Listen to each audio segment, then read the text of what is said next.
The Warren Buffett Way. Preface. Almost exactly 20 years ago, while training to become an investment broker with Legg Mason, I received a Berkshire Hathaway annual report as part of the training materials. It was my very first exposure to Warren Buffett. Like most people who read Berkshire's annual reports, I was instantly impressed with the clarity of Buffett's writing.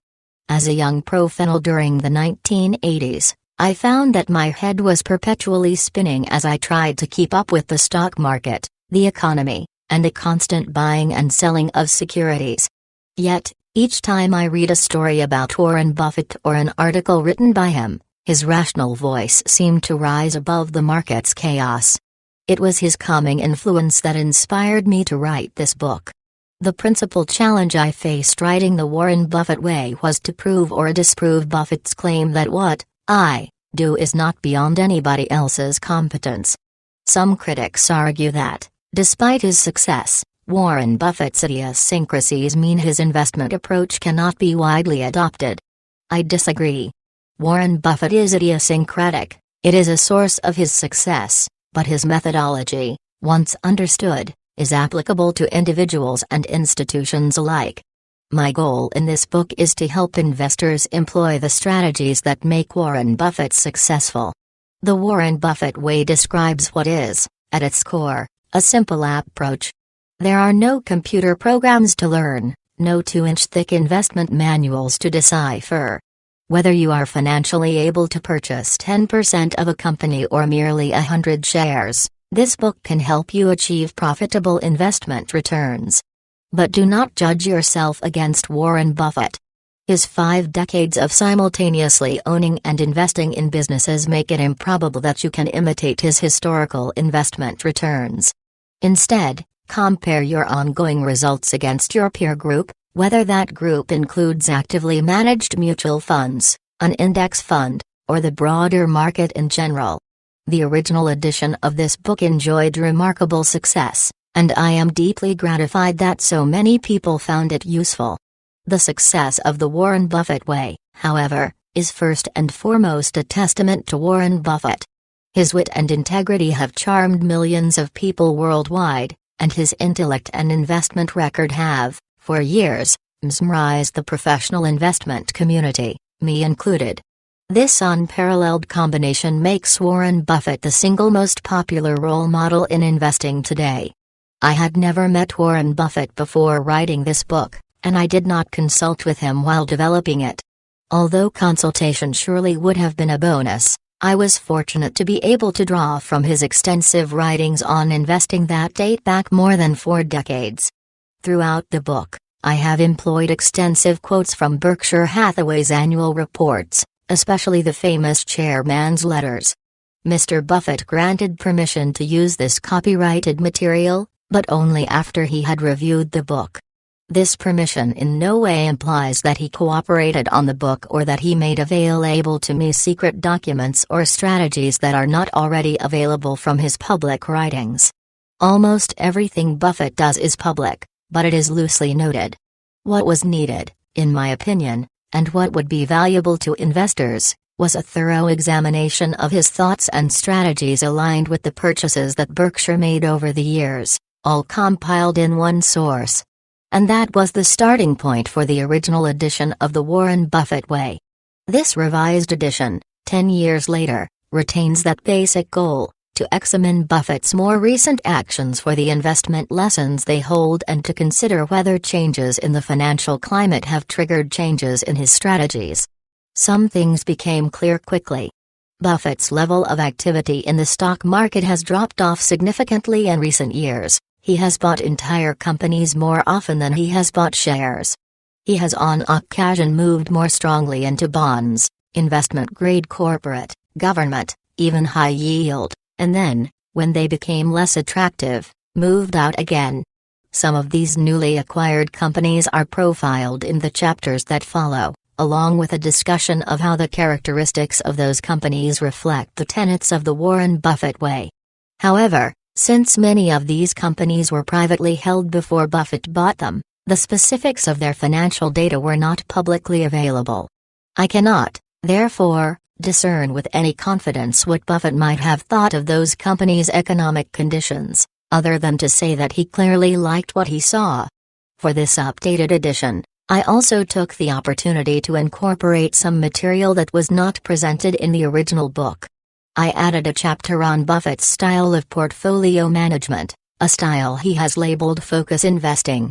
It is a cornerstone of his success, and I highly recommend it. I also included a chapter on the psychology of money, the many ways that emotion plays havoc with good decisions. To invest wisely, it is necessary to become aware of all the temptations to behave foolishly. It is necessary for two reasons. If you know how to recognize the emotional potholes, you can avoid tripping into them. And you will be able to recognize the missteps of others in time to profit from their mistakes. 10 years is either a very long time, or not long at all, depending on your circumstances and your personal view of the world. For investors, what we can say is that during these 10 years, context has changed but the basics have not. That's good, because in another 10 years the context can change back again, or change in an entirely different direction. Those who remain grounded in basic principles can survive those upheavals far better than those who do not. In the 10 years since I wrote The Warren Buffett Way, the noise level in the stock market has continued to rise, sometimes to a deafening screech. Television commentators, financial writers, analysts, and market strategists are all over-talking each other to get investors' attention.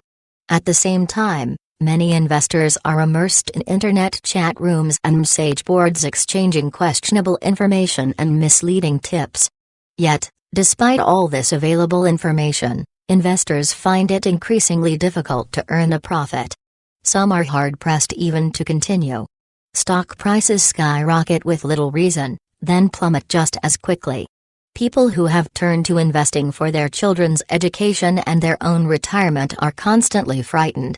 There appears to be neither rhyme nor reason to the market, only folly. Far above the market madness stand the wisdom and counsel of Warren Buffett. In an environment that seems to favor the speculator over the investor, Buffett's investment advice has proven, time and again, to be a safe harbor for millions of lost investors. Occasionally, misaligned investors will yell out, "But it's different this time," and occasionally they will be right. Politics spring surprises, markets react, then economics reverberate in a slightly different tone. New companies are constantly born while others mature. Industries evolve and adapt. Change is constant, but the investment principles outlined in this book have remained the same. Here is a succinct and powerful lesson from the 1996 annual report. Your goal as an investor should be simply to purchase, at a rational price, a part interest in an easily understood business whose earnings are virtually certain to be materially higher, 5, 10, and 20 years from now. Over time, you will find only a few companies that meet those standards, so when you see one that qualifies, you should buy a meaningful amount of stock. Whatever level of funds you have available for investing, whatever industry or company you are interested in, you cannot find a better touchstone than that. Robert G. Hagstrom, Villanova, Pennsylvania, September 2004. Introduction. The Wholehearted Living. Wholehearted living is about engaging in our lives from a place of worthiness. It means cultivating the courage, compassion, and connection to wake up in the morning and think, no matter what gets done and how much is left undone, I am enough. It's going to bed at night thinking, yes, I am imperfect and vulnerable and sometimes afraid, but that doesn't change the truth that I am also brave and worthy of love and belonging. The journey. Wholehearted living is not a one-time choice. It is a process. In fact, I believe it's the journey of a lifetime. My goal is to bring awareness and clarity to the constellation of choices that lead to wholeheartedness and to share what I've learned from many people who have dedicated themselves to living and loving with their whole hearts. Before embarking on any journey, including this one, it's important to talk about what we need to bring along. What does it take to live and love from a place of worthiness? How do we embrace imperfection? How do we cultivate what we need and let go of the things that are holding us back? The answers to all of these questions are courage, compassion, and connection, the tools we need to work our way through our journey. If you're thinking, great, I just need to be a superhero to fight perfectionism, I understand. Courage, compassion, and connection seem like big, lofty ideals. But in reality, they are daily practices that, when exercised enough, become these incredible gifts in our lives. And the good news is that our vulnerabilities are what force us to call upon these amazing tools. Because we're human and so beautifully imperfect, we get to practice using our tools on a daily basis. In this way, courage, compassion, and connection become gifts, the gifts of imperfection. Here's what you'll find in the pages that follow. In the first chapter, I explain what I've learned about courage, compassion, and connection and how they are truly the tools for developing worthiness. Once we get some clarity about the tools that we are going to use on this journey, in the next chapter we move to the heart of the matter, love, belonging, and worthiness. I answer some of the most difficult questions of my career. What is love?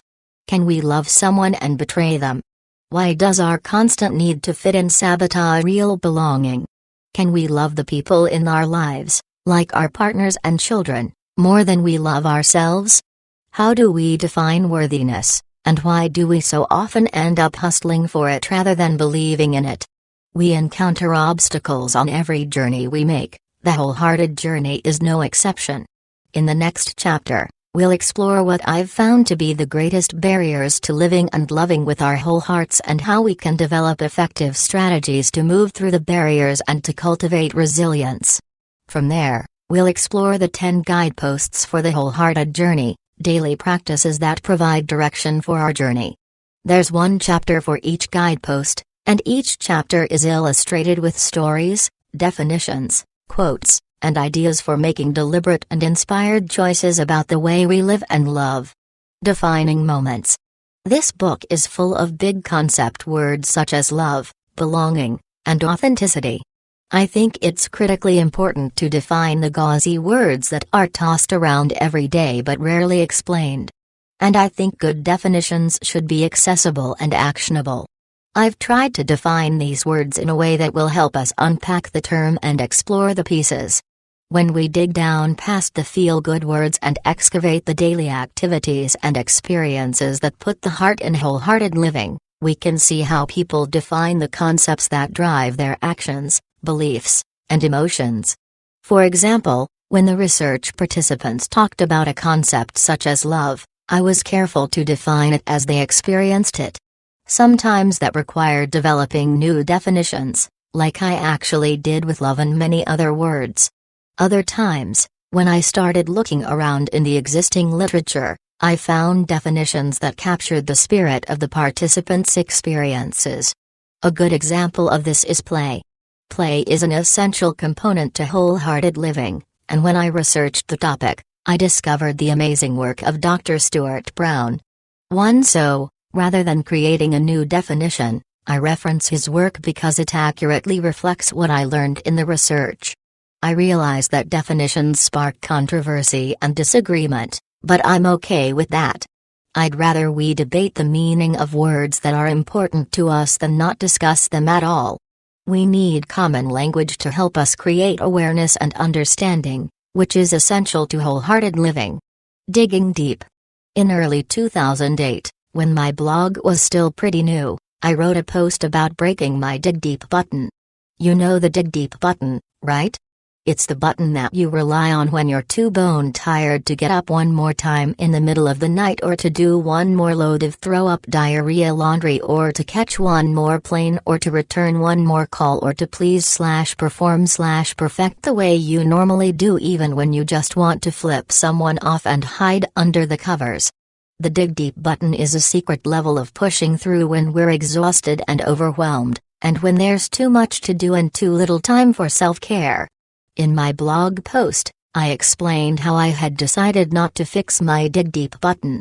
I made a promise to myself that when I felt emotionally, physically, and spiritually done, I'd try slowing down rather than relying on my old standbys, pushing through, soldiering on, and sucking it up. It worked for a while, but I missed my button. I missed having something to turn to when I was depleted and down. I needed a tool to help me dig my way out. So, I turned back to my research to see if I could find a way to dig that was more consistent with wholehearted living. Maybe there was something better than just sucking it up. Here's what I found: men and women who live wholeheartedly do indeed dig deep. They just do it in a different way. When they're exhausted and overwhelmed, they get deliberate in their thoughts and behaviors through prayer, meditation, or simply setting their intentions, inspired to make new and different choices, going. They take action. Since I made that discovery, I've been digging deep the new way, and it's been pretty amazing. One example happened just recently when I was lost in an internet fog. Rather than working, I was just lulling myself into a haze by mindlessly playing on Facebook and piddling on the computer. It was neither relaxing nor productive, it was just a giant time and energy suck. I tried the new dig deep, get deliberate, inspired, and going. I told myself, if you need to refuel and losing yourself online is fun and relaxing, then do it. If not, do something deliberately relaxing. Find something inspiring to do rather than something soul-sucking. Then, last but not least, get up and do it. I closed my laptop, said a little prayer to remind myself to be self-compassionate, and watched a movie that had been sitting in a Netflix envelope on my desk for over a month. It was exactly what I needed. It wasn't the old dig deep, the pushing through. I didn't force myself to start working or to do something productive. Rather, I prayerfully, intentionally, and thoughtfully did something restorative. Each guidepost has a dig deep section to help us start thinking about how we get deliberate and inspired about our choices, and how we take action. I share my personal dig deep strategies with you, and I encourage you to come up with your own. These new strategies have been so much more effective than the old pushing through. What I hope to contribute. This book is full of powerful topics such as self-compassion, acceptance, and gratitude. I'm not the first to talk about these subjects, and I'm certainly not the smartest researcher or the most talented writer. I am, however, the first to explain how these topics work individually and together to cultivate wholehearted living. And, maybe more important, I'm certainly the first person to come at these topics from the perspective of someone who has spent years studying shame and fear. I can't tell you how many times I wanted to give up my research on shame. It's extremely difficult to dedicate your career to studying topics that make people squeamish. On several occasions I've literally thrown my hands up and said, I quit. It's too hard. There are so many cool things to study. I want out of this. I didn't choose to study shame and fear, the research chose me. Now I know why. It was what I needed, professionally and personally, to prepare for this work on wholeheartedness. We can talk about courage and love and compassion until we sound like a greeting card store, but unless we're willing to have an honest conversation about what gets in the way of putting these into practice in our daily lives, we will never change. Never, ever. Courage sounds great, but we need to talk about how it requires us to let go of what other people think, and for most of us, that's scary. Compassion is something we all want, but are we willing to look at why boundary setting and saying no is a critical component of compassion? Are we willing to say no, even if we're disappointing someone? Belonging is an essential component of wholehearted living, but first we have to cultivate self-acceptance. Why is this such a struggle? Before I start writing, I always ask myself, why is this book worth writing? What's the contribution that I'm hoping to make? Ironically, I think the most valuable contribution that I can make to the ongoing discussions about love, belonging, and worthiness stems from my experiences as a shame researcher. Coming at this work with a full understanding of how the shame tapes and gremlins keep us feeling afraid and small, allows me to do more than present great ideas. This perspective helps me share real strategies for changing our lives. If we want to know why we're all so afraid to let our true selves be seen and known, we have to understand the power of shame and fear. If we can't stand up to the never good enough and who do you think you are? We can't move forward. I only wish that during those desperate and defeated moments of my past, when I was knee-deep in shame research, I could have known what I know now. If I could go back and whisper in my ear, I'd tell myself the same thing that I'll tell you as we begin this journey. Owning our story can be hard but not nearly as difficult as spending our lives running from it. Embracing our vulnerabilities is risky but not nearly as dangerous as giving up on love and belonging and joy, the experiences that make us the most vulnerable. Only when we are brave enough to explore the darkness will we discover the infinite power of our light. 1. The world's greatest investor. Every year, Forbes magazine publishes a list of the 400 richest Americans, the elite Forbes 400. Individuals on the list come and go from year to year, as their personal circumstances change and their industries rise and fall, but some names are constant. Among those leading the list year in and year out are certain mega-billionaires who trace their wealth to a product, computer software or hardware, a service, retailing, or lucky parentage, inheritance. Of those perennially in the top 5, only one made his fortune through investment savvy. That one person is Warren Buffett. In the early 1990s, he was number 1. Then for a few years, he seesawed between number 1 and number 2 with a youngster named Bill Gates.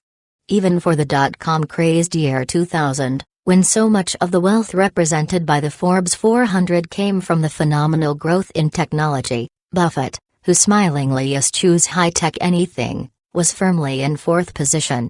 He was still the only person in the top 5 for whom the source of wealth column reads stock market. In 2004, he was solidly back in the number 2 position. In 1956, Buffett started his investment partnership with $100. After 13 years, he cashed out with $25 million. At the time of this reading, mid-2004, his personal net worth has increased to $42.9 billion. The stock in his company is selling at $92,900 a share, and millions of investors around the world hang on his every word. To fully appreciate Warren Buffett, however, we have to go beyond the dollars, the performance accolades, and the reputation. Investment beginnings. Warren Edward Buffett was born August 30, 1930, in Omaha, Nebraska. His grandfather owned a grocery store, and once employed a young Charlie Munger. His father was a local stockbroker.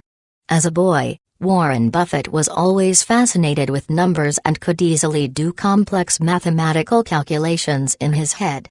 At age 8, he began reading his father's books on the stock market. At age 11, he marked the board at the brokerage house where his father worked.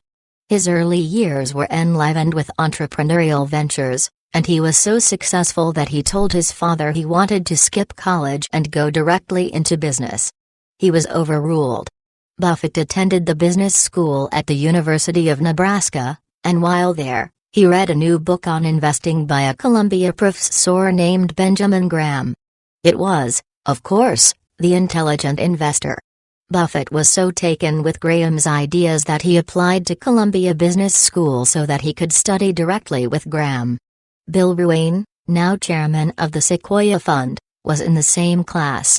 He recalls that there was an instantaneous mental chemistry between Graham and Buffett, and that the rest of the class was primarily an audience. Not long after Buffett graduated from Columbia with a master's degree in economics, Graham invited his former student to join his company, the Graham-Newman Corporation. During his 2-year tenure there, Buffett became fully immersed in his mentor's investment approach. See Chapter 2 for a full discussion of Graham's philosophy. In 1956, Graham-Newman disbanded. Graham, then 61, decided to retire, and Buffett returned to Omaha.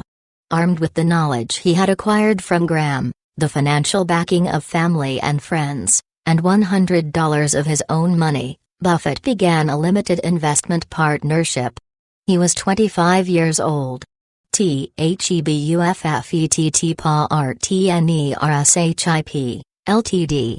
The partnership began with 7 limited partners who together contributed $105,000. The limited partners received 6% annually on their investment and 75% of the profits above this bogey. The remaining 25% went to Buffett, who as general partner had decently free rein to invest the partnership's funds. Over the next 13 years, Buffett compounded money at an annual rate of 29.5%. It was no easy task. Although the Dow Jones Industrial Average declined in price 5 different years during the 13-year period, Buffett's partnership never had a down year. Buffett, in fact, had begun the partnership with the ambitious goal of outperforming the Dow by 10 points every year. And he did it, not by 10, but by 22 points. As Buffett's reputation grew, more people asked him to manage their money. For the partnership, Buffett bought controlling interests in several public and private companies, and in 1962 he began buying shares in a nailing textile company called Berkshire Hathaway. That same year, 1962, Buffett moved the partnership office from his home to Kiewit Plaza in Omaha, where his office remains today. The next year, he made a stunning purchase. Tainted by a scandal involving one of its clients, American Express saw its shares drop from $65 to $35 almost overnight. Buffett had learned Ben Graham's lesson well: when stocks of a strong company are selling below their intrinsic value, act decisively. Buffett made the bold decision to put 40% of the partnership's total assets, $13 million, into American Express stock. Over the next 2 years, the shares tripled in price, and the partners netted a cool $20 million in profit. It was pure Graham, and pure Buffett. By 1965, the partnership's assets had grown to $26 million. 4 years later, explaining that he found the market highly speculative and worthwhile values increasingly scarce, Buffett decided to end the investment partnership. When the partnership disbanded, investors received their proportional interests. Some of them, at Buffett's recommendation, sought out money manager Bill Ruane, his old classmate at Columbia. Ruane agreed to manage their money, and thus was born the Sequoia Fund. Others, including Buffett, invested their partnership revenues in Berkshire Hathaway. By that point, Buffett's share of the partnership had grown to $25 million, which was enough to give him control of Berkshire Hathaway. What he did with it is well known in the investment world. Even those with only a passing interest in the stock market recognize Buffett's name and know something of his stunning success. In the following chapters, we trace the upward trajectory of Berkshire Hathaway in the 40 years that Buffett has been in control. Perhaps more important, we also look beneath the surface to uncover the common-sense philosophy on which he founded his success. The man and his company Warren Buffett is not easy to describe. Physically, he is unremarkable, with looks often described as grandfatherly. Intellectually, he is considered a genius, yet his down-to-earth relationship with people is truly uncomplicated. He is simple, straightforward, forthright, and honest. He displays an engaging combination of sophisticated dry wit and cornball humor. He has a profound reverence for all things logical and a foul distaste for imbecility. He embraces the simple and avoids the complicated. When reading Berkshire's annual reports, one is struck by how comfortable Buffett is quoting the Bible, John Maynard Keynes, or Mae West. The operable word here is reading. Each report is 60 to 70 pages of dense information, no pictures, no color graphics, no charts.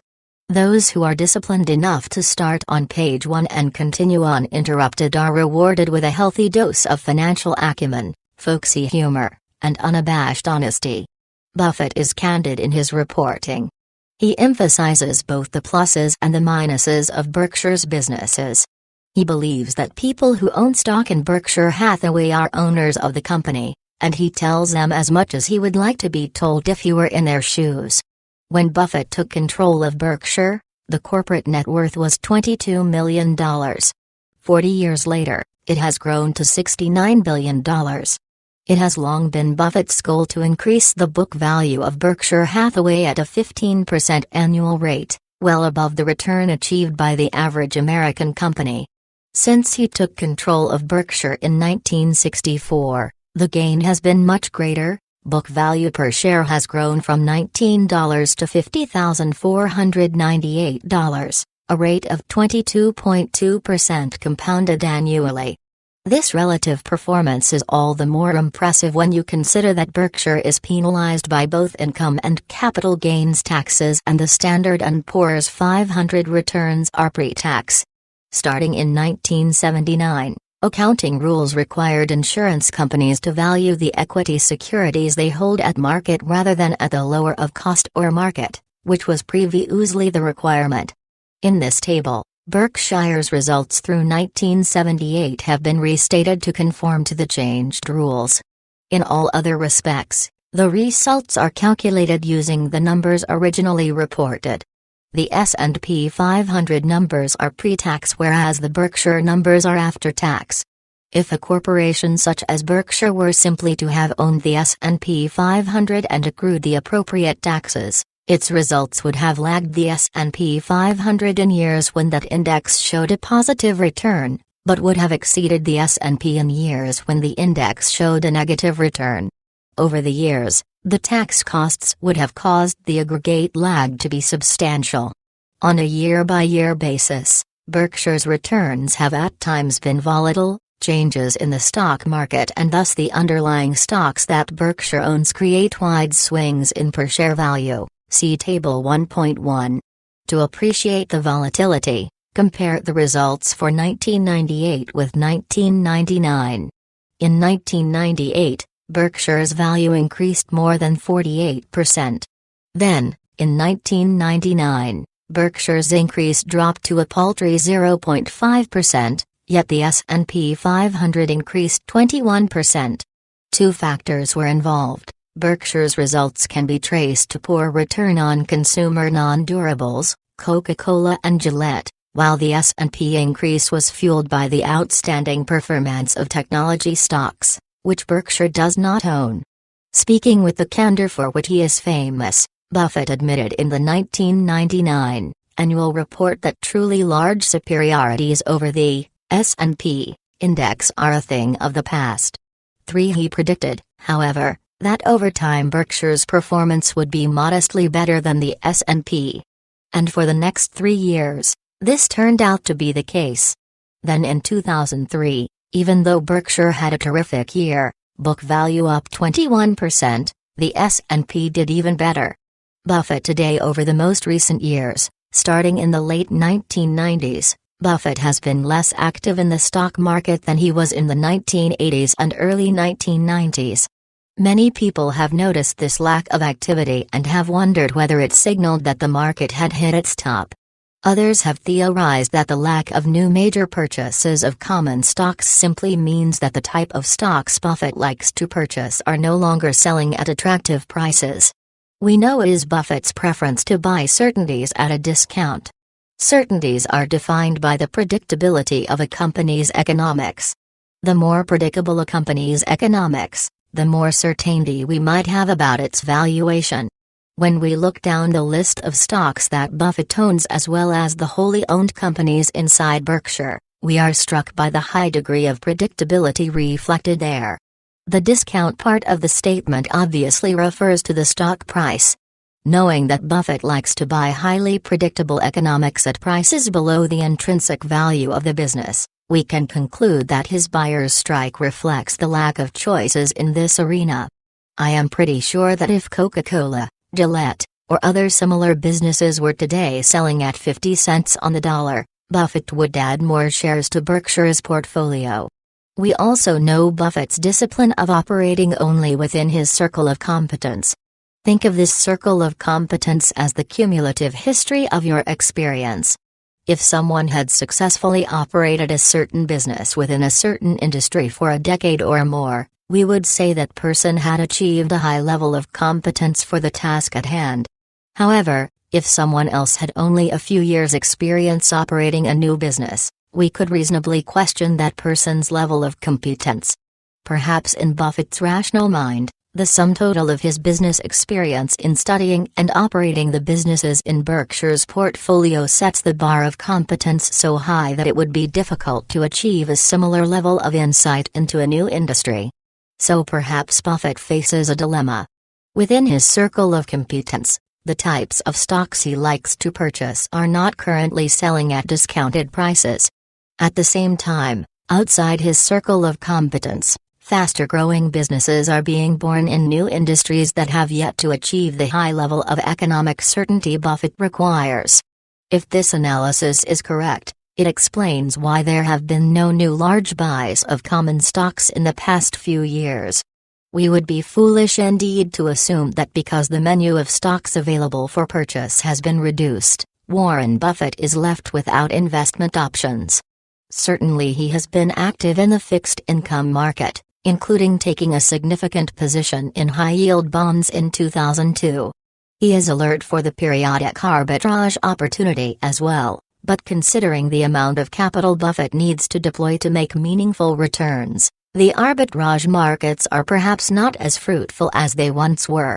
But Berkshire Hathaway shareholders should not feel they are being deprived of opportunities. Too often, shareholders forget one of the most important owner-related business principles Buffett outlines each year in the annual report. The fourth principle states, "Our preference would be able to reach our goal of maximizing Berkshire's average annual rate of gain in intrinsic value by directly owning a diversified group of businesses that generate cash and consistently earn above-average returns on capital." Our second choice is to own parts of similar businesses attained primarily through the purchases of marketable common stocks. In Berkshire's early years, owning common stocks made the most sense economically. Now, as common stock prices have risen dramatically and the purchasing power of Berkshire's retained earnings has mushroomed, the strategy of buying whole businesses, which is Buffett's stated preference, has come to the forefront. There is a personal factor as well. We know that Buffett greatly enjoys his relationships with his operating managers and takes a great deal of pride in Berkshire's collection of operating businesses. Conversely, the angst he has endured by being a shareholder of publicly traded companies, with the issues of executive compensation and questionable capital reinvestment strategies that accompany ownership, may make being a shareholder less appealing for Buffett today than it used to be. If the economics are not compelling, why would Buffett choose to enter the corporate governance fiascos associated with being a major shareholder? The only activity Buffett involves himself in with Berkshire's operating businesses is setting executive compensation and allocating the professorates. Inside Berkshire's world, these decisions are highly rational. Outside in the stock market, management decisions on executive compensation and capital reallocation do not always reflect rationality. What does this mean for individual investors? Because Buffett is not actively involved in the stock market, should they automatically pull back as well? Buffett's alternative strategy is to buy businesses outright, an option that is out of reach for most investors. So how should they proceed? There appear to be two obvious choices. One is to make an investment in Berkshire Hathaway and so participate in the economics of these outstanding businesses. The second choice is to take the Buffett approach to investing, expand your circle of competence by studying intently the business models of the companies participating in the new economy landscape, and march ahead. I believe that the fundamental principles that have so long guided Buffett's decisions are uncompromised, and they still carry opportunities for careful investors to outperform the S&P 500. The purpose of this book is to present those principles in a way that thoughtful investors can understand and use. 2. The education of Warren Buffett. Very few people can come close to Warren Buffett's investment record, and no one can top it. Through 4 decades of market ups and downs, he has continued on a steady course with unmatched success. What he does is not flashy, even at times very much out of favor, and yet over and over, he has prevailed over others whose exploits gave them temporary, flash-in-the-pan stardom. He watches, smiles, and continues on his way. How did Buffett come to his investment philosophy? Who influenced his thinking, and how has he integrated their teachings into Ascension? To put the question another way, how is it that this particular genius turned out so differently? Warren Buffett's approach to investing is uniquely his own, yet it rests on the bedrock of philosophies absorbed from four powerful figures: Benjamin Graham, Philip Fisher, John Burr Williams, and Charles Munger. Together, they are responsible for Buffett's financial education, both formal and informal. The first three are educators in the classic sense, and the last is Buffett's partner, alter ego, and pal. All have had a major influence on Buffett's thinking. They have much to offer modern-day investors as well. Benjamin Graham. Graham is considered the dean of financial analysis. He was awarded that distinction because before him there was no financial analysis profession, and after him they began to call it that. One Graham's two most celebrated works are Security Analysis, co-authored with David Dodd, and originally published in 1934, and The Intelligent Investor, originally published in 1949. Security Analysis appeared just a few years after the 1929 stock market crash and in the depths of the nation's worst depression. While other academicians sought to explain this economic phenomenon, Graham helped people regain their financial footing and proceed with a profitable course of action.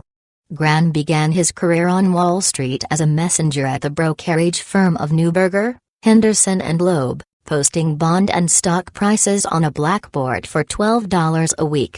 From messenger, he rose to writing research reports and soon was awarded a partnership in the firm. By 1919, he was earning an annual salary of $600,000. He was 25 years old. In 1926, Graham formed an investment partnership with Jerome Newman. It was this partnership that hired Buffett some 30 years later. Graham Newman survived the 1929 crash, the Great Depression, World War II, and the Korean War before it dissolved in 1956. From 1928 through 1956, while at Graham Newman, Graham taught night courses in finance at Columbia. Few people know that Graham was financially ruined by the 1929 crash. For the second time in his life, the first being when his father died, leaving the family financially unprotected, Graham set about rebuilding his fortune. The haven of academia allowed him the opportunity for reflection and re-evaluation. With the counsel of David Dodd, also a professor at Columbia, Graham produced what became the classic treatise on conservative investing, Security Analysis. Between them, Graham and Dodd had over 15 years of investment experience. It took them 4 years to complete the book. The essence of security analysis is that a well-chosen diversified portfolio of common stocks, based on reasonable prices, can be a sound investment. Step by careful step, Graham helps the investors see the logic of his approach. The first problem that Graham had to contend with was the lack of a universal definition for investment that would distinguish it from speculation. Considering the complexities of the issue, Graham proposed his own definition. An investment operation is one which, upon thorough analysis, promises safety of principal and a satisfactory return. Operations not meeting these requirements are speculative. What did he mean by thorough analysis? Just this, the careful study of available facts with the attempt to draw conclusions therefrom based on established principles and sound logic. The next part of Graham's definition is critical. A true investment must have two qualities: some degree of safety of principal and a satisfactory rate of return. Safety, he cautions, is not absolute. Unusual or improbable occurrences can put even a safe bond into default. Rather, investors should look for something that would be considered safe from loss under reasonable conditions. Satisfactory return, the second necessity, includes not only income but also price appreciation. Graham notes that satisfactory is a subjective term. Return can be any amount, however low, as long as the investor acts with intelligence and adheres to the full definition of investment. Had it not been for the bond market's poor performance, Graham's definition of investing might have been overlooked. But when, between 1929 and 1932, the Dow Jones Bond average declined from 97.70 to 65.78, bonds could no longer be mindlessly labeled pure investments. Like stocks, not only did bonds lose considerable value but many issuers went bankrupt. What was needed, therefore, was a process that could distinguish the investment characteristics of both stocks and bonds from their speculative counterparts. Graham reduced the concept of sound investing to a motto he called the margin of safety.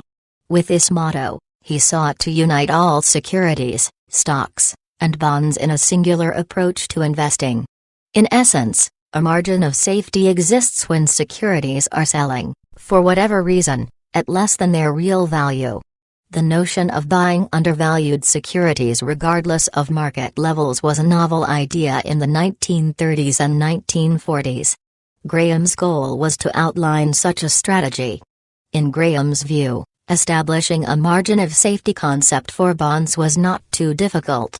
It wasn't necessary, he said, to accurately determine the company's future income, but only to note the difference between earnings and fixed charges. If that margin was large enough, the investor would be protected from an unexpected decline in the company's income. If, for example, an analyst reviewed the operating history of a company and discovered that, on average, for the past 5 years the company was able to earn annually 5 times its fixed charges, then that company's bonds possessed a margin of safety. The real test was Graham's ability to adapt the concept for common stocks.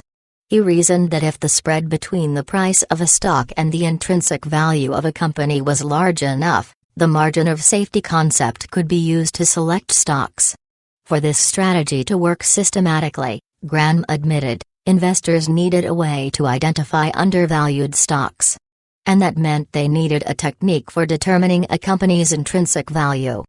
Graham's definition of intrinsic value, as it appeared in security analysis, was that value which is determined by the facts. These facts included a company's assets, its earnings and dividends, and any future definite prospects. Graham acknowledged that the single most important factor in determining a company's value was its future earnings power, a calculation that is bound to be imprecise. Simply stated, a company's intrinsic value could be found by estimating the earnings of the company and multiplying the earnings by an appropriate capitalization factor.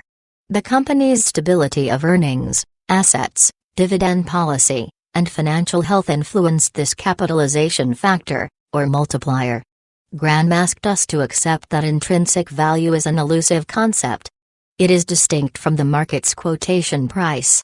Originally, intrinsic value was thought to be the same as a company's book value, or the sum of its real assets minus obligations. This notion led to the early belief that intrinsic value was definite.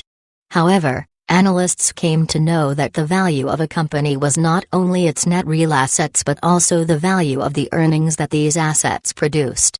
Graham proposed that it was not essential to determine a company's exact intrinsic value. Instead, investors should accept an approximate measure or range of value.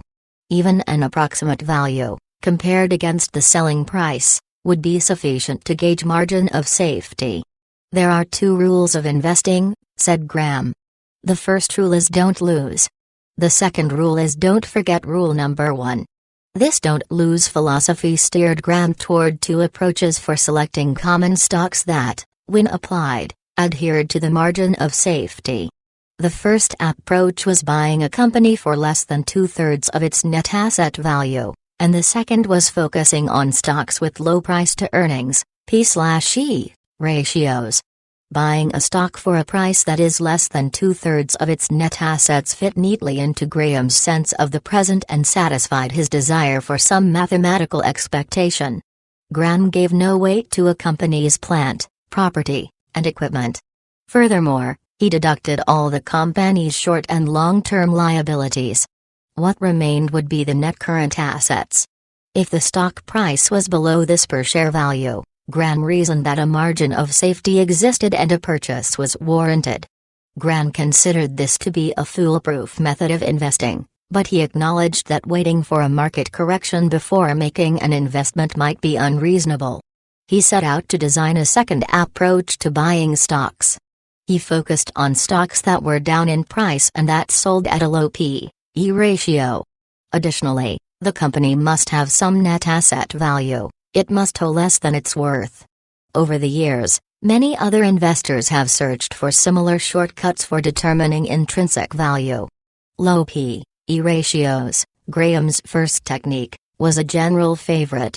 We have learned, however, that making decisions on P/E ratios alone is not enough to ensure profitable returns. Today, most investors rely on John Burr Williams's classic definition of value, described later in this chapter. The value of any investment is the discounted present value of its future cash flow. The basic ideas of investing are to look at stocks as businesses, use market fluctuations to your advantage, and seek a margin of safety. That's what Ben Graham taught us. 100 years from now they will still be the cornerstones of investing. For Warren Buffett, 1994.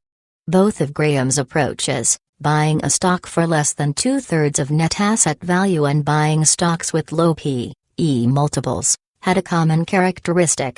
The stocks that Graham selected based on these methods were deeply out of favor with the market. Some macro or micro event caused the market to price these stocks below their value. Graham felt strongly that these stocks, priced unjustifiably low, were attractive purchases. Graham's conviction rested on certain assumptions. First, he believed that the market frequently mispriced stocks, usually because of the human emotions of fear and greed. At the height of optimism, greed moved stocks beyond their intrinsic value, creating an overpriced market. At other times, fear moved prices below intrinsic value, creating an undervalued market. His second assumption was based on the statistical phenomenon known as reversion to the mean, although he did not use that term. More eloquently, he quoted the poet Horace, "Many shall be restored that now are fallen, and many shall fall that now are in honor." However stated, by statistician or poet, Graham believed that an investor could profit from the corrective forces of an inefficient market. Philip Fisher. While Graham was writing security analysis, Philip Fisher was beginning his career as an investment counselor. After graduating from Stanford's Graduate School of Business Administration, Fisher began work as an analyst at the Anglo-London and Paris National Bank in San Francisco. In less than 2 years, he was made head of the bank's statistical department. It was from this perch that he witnessed the 1929 stock market crash. After a brief and unproductive career with a local brokerage house, Fisher decided to start his own investment counseling firm. On March 1, 1931, Fisher and Company began soliciting clients.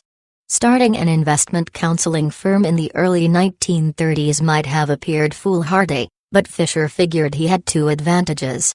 First, any investors who had any money left after the crash were probably very unhappy with their existing broker. Second, in the midst of the Great Depression, business people had plenty of time to sit and talk with Fisher. At Stanford, one of Fisher's business classes had required him to accompany his professor on periodic visits to companies in the San Francisco area. The professor would get the business managers to talk about their operations, and often helped them solve an immediate problem. Driving back to Stanford, Fisher and his professor would recap what they observed about the companies and managers they visited. "That hour each week," Fisher said, "was the most useful training I ever received." 5 From these experiences, Fisher came to believe that people could make superior profits by 1. Investing in companies with above-average potential and 2. Aligning themselves with the most capable management. To isolate these exceptional companies, Fisher developed a point system that qualified a company by the characteristics of its business and its management. As to the first, companies with above-average potential, the characteristic that most impressed Fisher was a company's ability to grow sales over the years at rates greater than the industry average. 6 That growth, in turn, usually was a combination of two factors: a significant commitment to research and development, and an effective sales organization. A company could develop outstanding products and services, but unless they were expertly merchandised, the research and development effort would never translate into revenues. In Fisher's view, however, market potential alone is only half the story. The other half is consistent profits. All the sales growth in the world won't produce the right type of investment vehicle if, over the years, profits do not grow correspondingly, he said. 7 Accordingly, Fisher examined a company's profit margins, its dedication to maintaining and improving those margins, and, finally, its cost analysis and accounting controls. No company, said Fisher, will be able to sustain its profitability unless it is able to break down the costs of doing business while simultaneously understanding the cost of each step in the manufacturing process. To do so, he explained, a company must instill adequate accounting controls and cost analysis. This cost information, Fisher noted, enables a company to direct its resources to those products or services with the highest economic potential.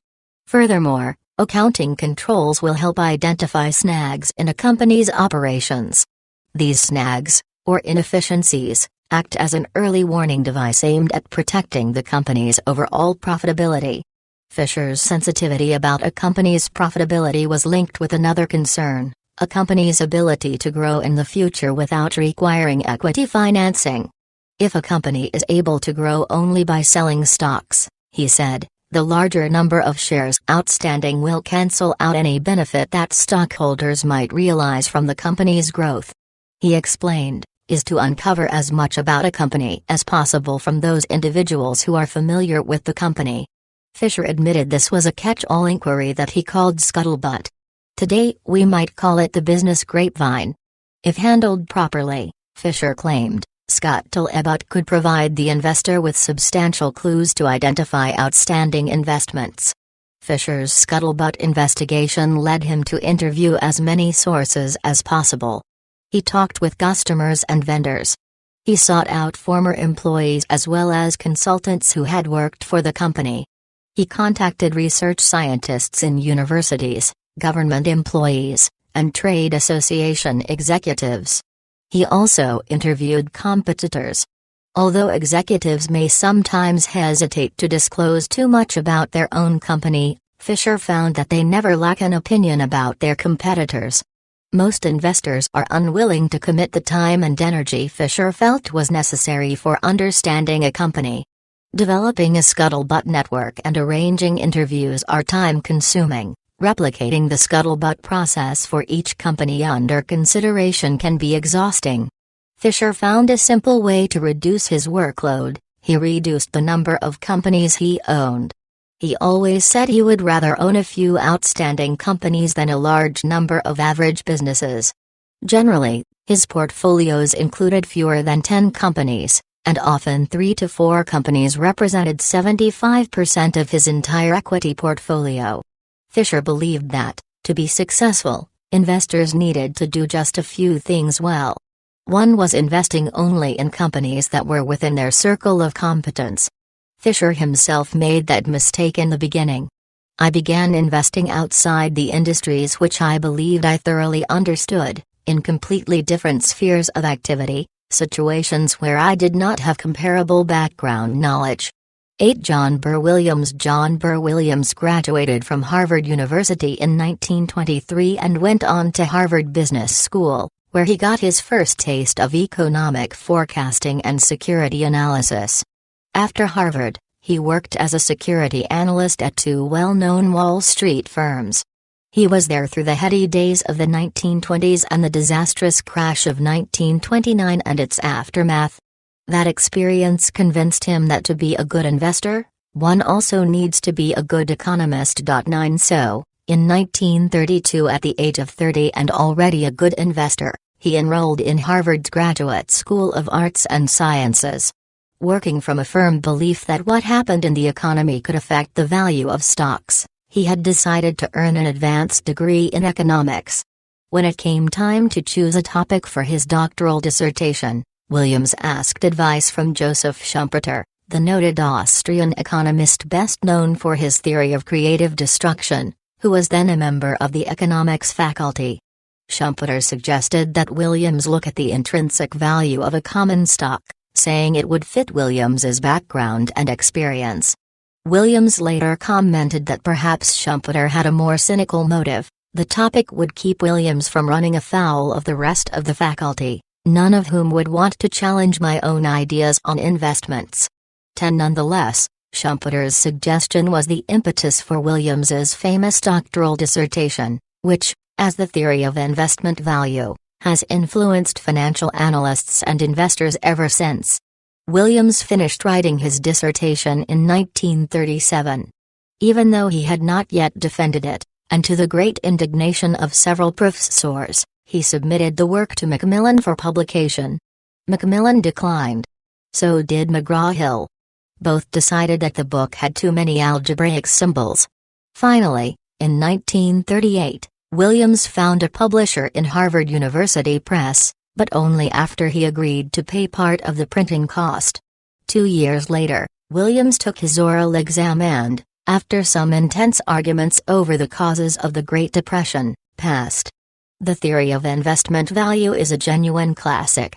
For 60 years, it has served as the foundation on which many famous economists, Eugene Fama, Harry Markowitz, and Franco Modigliani, to name a few, have based their own work.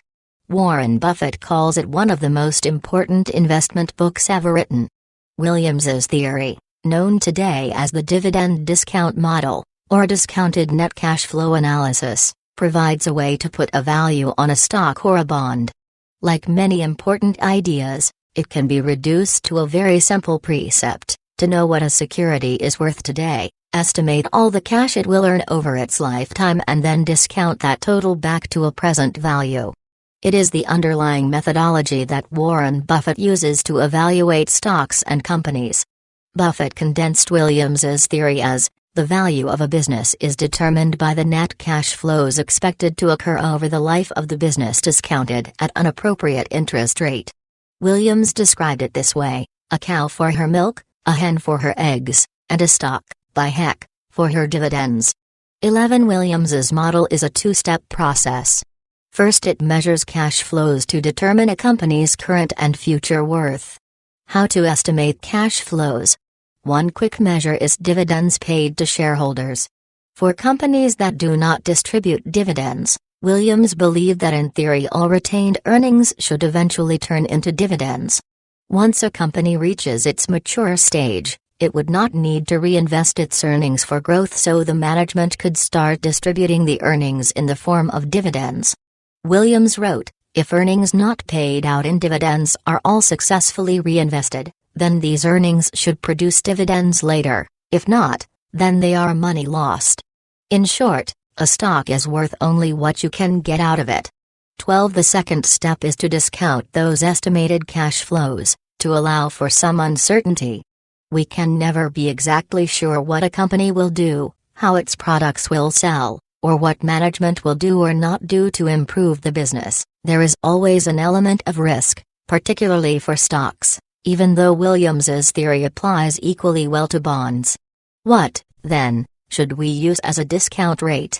Williams himself is not explicit on this point, apparently believing his readers could determine for themselves what would be appropriate. Buffett's measuring stick is very straightforward. He uses either the interest rate for long-term, meaning 10-year, U.S. bonds, or when interest rates are very low, he uses the average cumulative rate of return of the overall stock market. By using what amounts to a risk-free rate, Buffett has modified Williams's original thesis. Because he limits his purchases to those with Ben Graham's margin of safety, Buffett ensures that the risk is covered in the transaction itself, and therefore he believes that using a risk-free rate for discounting is appropriate. Peter Bernstein, in his book Capital Ideas, writes that Graham's system is a set of rules, whereas Williams's dividend discount model is a theory, but both approaches end up recommending the same kinds of stocks for purchase. 13 Warren Buffett has used both, with stellar success. Charles Munger. When Warren Buffett began his investment partnership in Omaha in 1956, he had just over $100,000 in capital to work with. One early task, therefore, was to persuade additional investors to sign on. He was making his usual careful, detailed pitch to neighbors Dr. and Mrs. Edwin Davis, when suddenly Dr. Davis interrupted him and abruptly announced they'd give him $100,000. When Buffett asked why, Davis replied, "Because you remind me of Charlie Munger." 14 Charlie who? Even though both men grew up in Omaha and had many acquaintances in common, they did not actually meet until 1959. By the time, Munger had moved to Southern California, but he returned to Omaha for a visit when his father died. Dr. Davis decided it was time the two young men met and brought them together at a dinner in a local restaurant. It was the beginning of an extraordinary partnership. Munger, the son of a lawyer and grandson of a federal judge, had established a successful law practice in the Los Angeles area, but his interstate in the stock market was already strong. At that first dinner, the two young men found much to talk about, including securities. From then on, they communicated often, with Buffett frequently urging Munger to quit law and to concentrate on investing. For a while, he did both. In 1962, he formed an investment partnership much like Buffett's, while maintaining his law practice. 3 very successful years later, he left the law altogether, although to this day he has an office in the firm that bears his name. Munger's investment partnership in Los Angeles, and Buffett's in Omaha, were similar in approach. Both sought to purchase some discount to underlying value. They also enjoyed similar results, both of them outperforming the Dow Jones Industrial Average by impressive margins. It is not surprising, then, that they bought some of the same stocks. Munger, like Buffett, began buying shares of blue-chip stamps in the late 1960s, and eventually he became chairman of its board. When Berkshire and Blue Chip Stamps merged in 1978, he became Berkshire's vice chairman, a position he still holds. The working relationship between Munger and Buffett was not formalized in an official partnership agreement, but it has evolved over the years into something perhaps even closer, more symbiotic. Even before Munger joined the Berkshire board, the two made many investment decisions together, often conferring daily. Gradually their business affairs became more and more interlinked. Today Munger continues as vice chairman of Berkshire Hathaway and also serves as chairman of Wesco Financial, which is 80% owned by Berkshire and holds many of the same investments. In every way, he functions as Buffett's acknowledged co-managing partner and alter ego. To get a sense of how closely the two are aligned, we have only to count the number of times Buffett reports Charlie and I did this, or decided that, or believe this, or looked into that, or think this, almost as if Charlie and I were the name of one person. To their working relationship, Munger brought not only financial acumen but the foundation of business law. He also brought an intellectual perspective that is quite different from Buffett's. Munger is passionately interested in many areas of knowledge: science, history, philosophy, psychology, mathematics, and believes that each of those fields holds important concepts that thoughtful people can, and should, apply to all their endeavors, including investment decisions. He calls them the big ideas, and they are the core of his well-known notion of lattice work of mental models for investors. 15 All these threads together, financial knowledge, background in the law, and appreciation of lessons from other disciplines, produced in Munger a somewhat different investment philosophy from that of Buffett. Whereas Buffett was still searching for opportunities at bargain prices, Munger believed in paying a fair price for quality companies. He can be very persuasive. It's far better to buy a wonderful company at a fair price than a fair company at a wonderful price. 16 Warren Buffett. It was Munger who convinced Buffett that paying 3 times book value for See's Candy was actually a good deal. See Chapter 4 for the full story. That was the beginning of a tectonic shift in Buffett's thinking, and he happily acknowledges that it was Charlie who pushed him in a new direction. Both would quickly add that when you find a quality company that also happens to be available at a discounted price, then you've struck oil, or, in Berkshire's case, the next best thing, Coca-Cola. See Chapter 4. One reason Buffett and Munger fit so well is that both men possess an uncompromising attitude toward common-sense business principles. Like Buffett, who endured poor returns in the insurance industry and for a time refused to write policies, Charlie, in his function as CEO of Wesco, refused to make loans when confronted with an unruly savings and loan industry. Both exhibit managerial qualities necessary to run high-quality businesses. Berkshire Hathaway's shareholders are blessed in having managing partners who look after their interest and help them make money in all economic environments. With Buffett's policy on mandatory retirement, he does not believe in it. Berkshire's shareholders will continue to benefit not from one mine but too long into the future. A blending of influences. Shortly after Graham's death in 1976, Buffett became the designated steward of Graham's value approach to investing. Indeed, Buffett's name became synonymous with value investing. It is easy to see why. He was the most famous of Graham's dedicated students, and Buffett never missed an opportunity to acknowledge the intellectual debt he owed to Graham. Even today, Buffett considers Graham to be the one individual, after his father, who had the most influence on his investment life. 17 How, then, does Buffett reconcile his intellectual indebtedness to Graham with stock purchases like the Washington Post Company, 1973, and the Coca-Cola Company, 1988? Neither passed Graham's strict financial test for purchase, yet Buffett made significant investments in both. As early as 1965, Buffett was becoming aware that Graham's strategy of buying cheap stocks was not ideal. 18 Following his mentor's approach of searching for companies that were selling for less than their net working capital, Buffett bought some genuine losers. Several companies that he had bought at a cheap price, hence they met Graham's test for purchase, were cheap because their underlying businesses were suffering. From his earliest investment mistakes, Buffett began moving away from Graham's strict teachings. "I evolved," he admitted, "but I didn't go from ape to human or human to ape in a nice even manner." 19 He was beginning to appreciate the qualitative nature of certain companies, compared with the quantitative aspects of others. Despite that, however, he still found himself searching for bargains, sometimes with horrible results.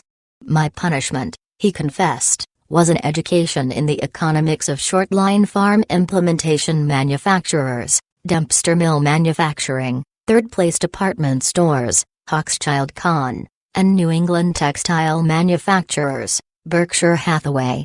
20 Buffett's evolution was delayed, he admitted, because what Graham taught him was so valuable. When evaluating stocks, Graham did not think about the specifics of the businesses. Nor did he ponder the capabilities of management.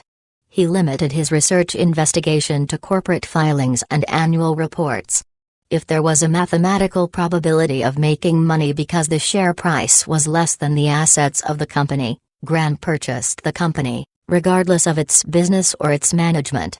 To increase the probability of success, he purchased as many of these statistical equations as possible. If Graham's teachings were limited to these precepts, Buffett would have had little regard for him. But the margin of safety theory that Graham emphasized was so important to Buffett that he could overlook all other current weaknesses of Graham's methodology. Even today, Buffett continues to embrace Graham's primary idea, the theory of margin of safety. 42 years after reading that, Buffett noted, "I still think those are the three right words." 21 The key lesson that Buffett took from Graham was that successful investing involved purchasing stocks when their market price was at a significant discount to the underlying business value. In addition to the margin of safety theory, which became the intellectual framework of Buffett's thinking, Graham helped Buffett appreciate the folly of following stock market fluctuations. Stocks have an investment characteristic and a speculative characteristic, Graham taught, and the speculative characteristics are a consequence of people's fear and greed. These emotions, present in most investors, cause stock prices to gyrate far above and, more important, far below a company's intrinsic value, thus presenting a margin of safety. Graham taught Buffett that if he could insulate himself from the emotional whirlwinds of the stock market, he had an opportunity to exploit the irrational behavior of other investors, who purchased stocks based on emotion, not logic. From Graham, Buffett learned how to think independently. If he reached a logical conclusion based on sound judgment, Graham counseled Buffett, he should not be dissuaded just because others disagree. "You are neither right or wrong because the crowd disagrees with you," he wrote. "You are right because your data and reasoning are right." 22 Phil Fisher in many ways was the exact opposite of Ben Graham. Fisher believed that to make sound decisions, investors needed to become fully informed about a business. That meant they needed to investigate all aspects of the company. They needed to look beyond the numbers and learn about the business itself because that information mattered a great deal. They also needed to study the attributes of the company's management, for management's abilities could affect the value of the underlying business. They should learn as much as they could about the industry in which the company operated, and about its competitors. Every source of information should be exploited. Appearing on the PBS show Money World in 1993, Buffett was asked what investment advice he would give a money manager just starting out. "I'd tell him to do exactly what I did 40-odd years ago, which is to learn about every company in the United States that has publicly traded securities." Moderator Adam Smith protested, "But there's 27,000 public companies." "Well," said Buffett, "start with the A's." 23. From Fisher, Buffett learned the value of scuttlebutt. Throughout the years, Buffett has developed an extensive network of contacts who assist him in evaluating businesses. Finally, Fisher taught Buffett the benefits of focusing on just a few investments. He believed that it was a mistake to teach investors that putting their eggs in several baskets reduces risk. The danger in purchasing too many stocks, he felt, is that it becomes impossible to watch all the eggs in all the baskets. In his view, buying shares in a company without taking the time to develop a thorough understanding of the business was far more risky than having limited diversification. John Burr Williams provided Buffett with a methodology for calculating the intrinsic value of a business, which is a cornerstone of his investing approach. The differences between Graham and Fisher are apparent. Graham, the quantitative analyst, emphasized only those factors that could be measured: fixed assets, current earnings, and dividends. His investigative research was limited to corporate filings and annual reports. He spent no time interviewing customers, competitors, or managers. Fisher's approach was the antithesis of Graham. Fisher, the qualitative analyst, emphasized those factors that he believed increased the value of a company, principally future prospects and management capability. Whereas Graham was interested in purchasing only cheap stocks, Fisher was interested in purchasing companies that had the potential to increase their intrinsic value over the long term. He would go to great lengths, including conducting extensive interviews, to uncover bits of information that might improve his selection process. Although Graham's and Fisher's investment approach differ, notes Buffett, they parallel in the investment world. 24. Taking the liberty of rephrasing, I would say that instead of paralleling, in Warren Buffett they dovetail. His investment approach combines qualitative understanding of the business and its management, as taught by Fisher, and a quantitative understanding of price and value, as taught by Graham.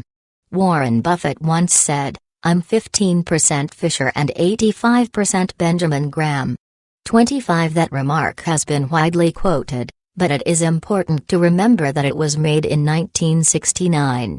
In the intervening years, Buffett has made a gradual but definite shift toward Fisher's philosophy of buying a select few good businesses and owning those businesses for several years. My hunch is that if he were to make a similar statement today, the balance would come pretty close to 50-50. Without question, it was Charlie Munger who was most responsible for moving Buffett toward Fisher's thinking. In a real sense, Munger is the active embodiment of Fisher's qualitative theories. From the start, Charlie had a keen appreciation of the value of a better business, and the wisdom of paying a reasonable price for it. Through their years together, Charlie has continued to preach the wisdom of paying up for a good business. In one important respect, however, Munger is also the present-day echo of Ben Graham. Years earlier, Graham had taught Buffett the twofold significance of emotion in investing, the mistakes it triggers for those who base irrational decisions on it, and the opportunities it thus creates for those who can avoid falling into the same traps. Munger, through his readings in psychology, has continued to develop that theme.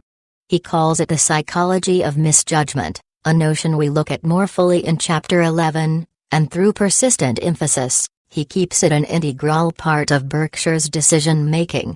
It is one of his most important contributions. Buffett's dedication to Ben Graham, Phil Fisher, John Burr Williams, and Charlie Munger is understandable. Graham gave Buffett the intellectual basis for investing, the margin of safety, and helped Buffett learn how to master his emotions to take advantage of market fluctuations. Fisher gave Buffett an updated, workable methodology that enabled him to identify good long-term investments and manage a portfolio over the long term, and taught the value of focusing on just a few good companies. Williams gave him a mathematical model for calculating true value. Munger helped Buffett appreciate the economic returns that come from buying and owning great businesses. The frequent confusion surrounding Buffett's investment actions is easily understood when we acknowledge that Buffett is the synthesis of all four men. It is not enough to have good intelligence, Descartes wrote, the principal thing is to apply it well. It is the application that separates Buffett from other investment managers. Many of his peers are highly intelligent, disciplined, and dedicated. Buffett stands above them all because of his formidable ability to integrate the strategies of the four wise men into a single cohesive approach. 3. Our main business is insurance. The early days of Berkshire Hathaway. When the Buffett partnership took control of Berkshire Hathaway in 1965, stockholders' equity had dropped by half and loss from operations exceeded $10 million. Buffett and Ken Chase, who managed the textile group, labored intensely to turn the textile mills around. Results were disappointing, returns on equity struggled to reach double digits. Amid the gloom, there was one bright spot, a sign of things to come: Buffett's deft handling of the company's common stock portfolio. When Buffett took over, the corporation had $2.9 million in marketable securities. By the end of the first year, Buffett had enlarged the securities account to $5.4 million. In 1967, the dollar return from investing was 3 times the return of the entire textile division, which had 10 times the equity base. Nonetheless, over the next decade Buffett had to come to grips with certain realities. First, the very nature of the textile business made high returns on equity improbable.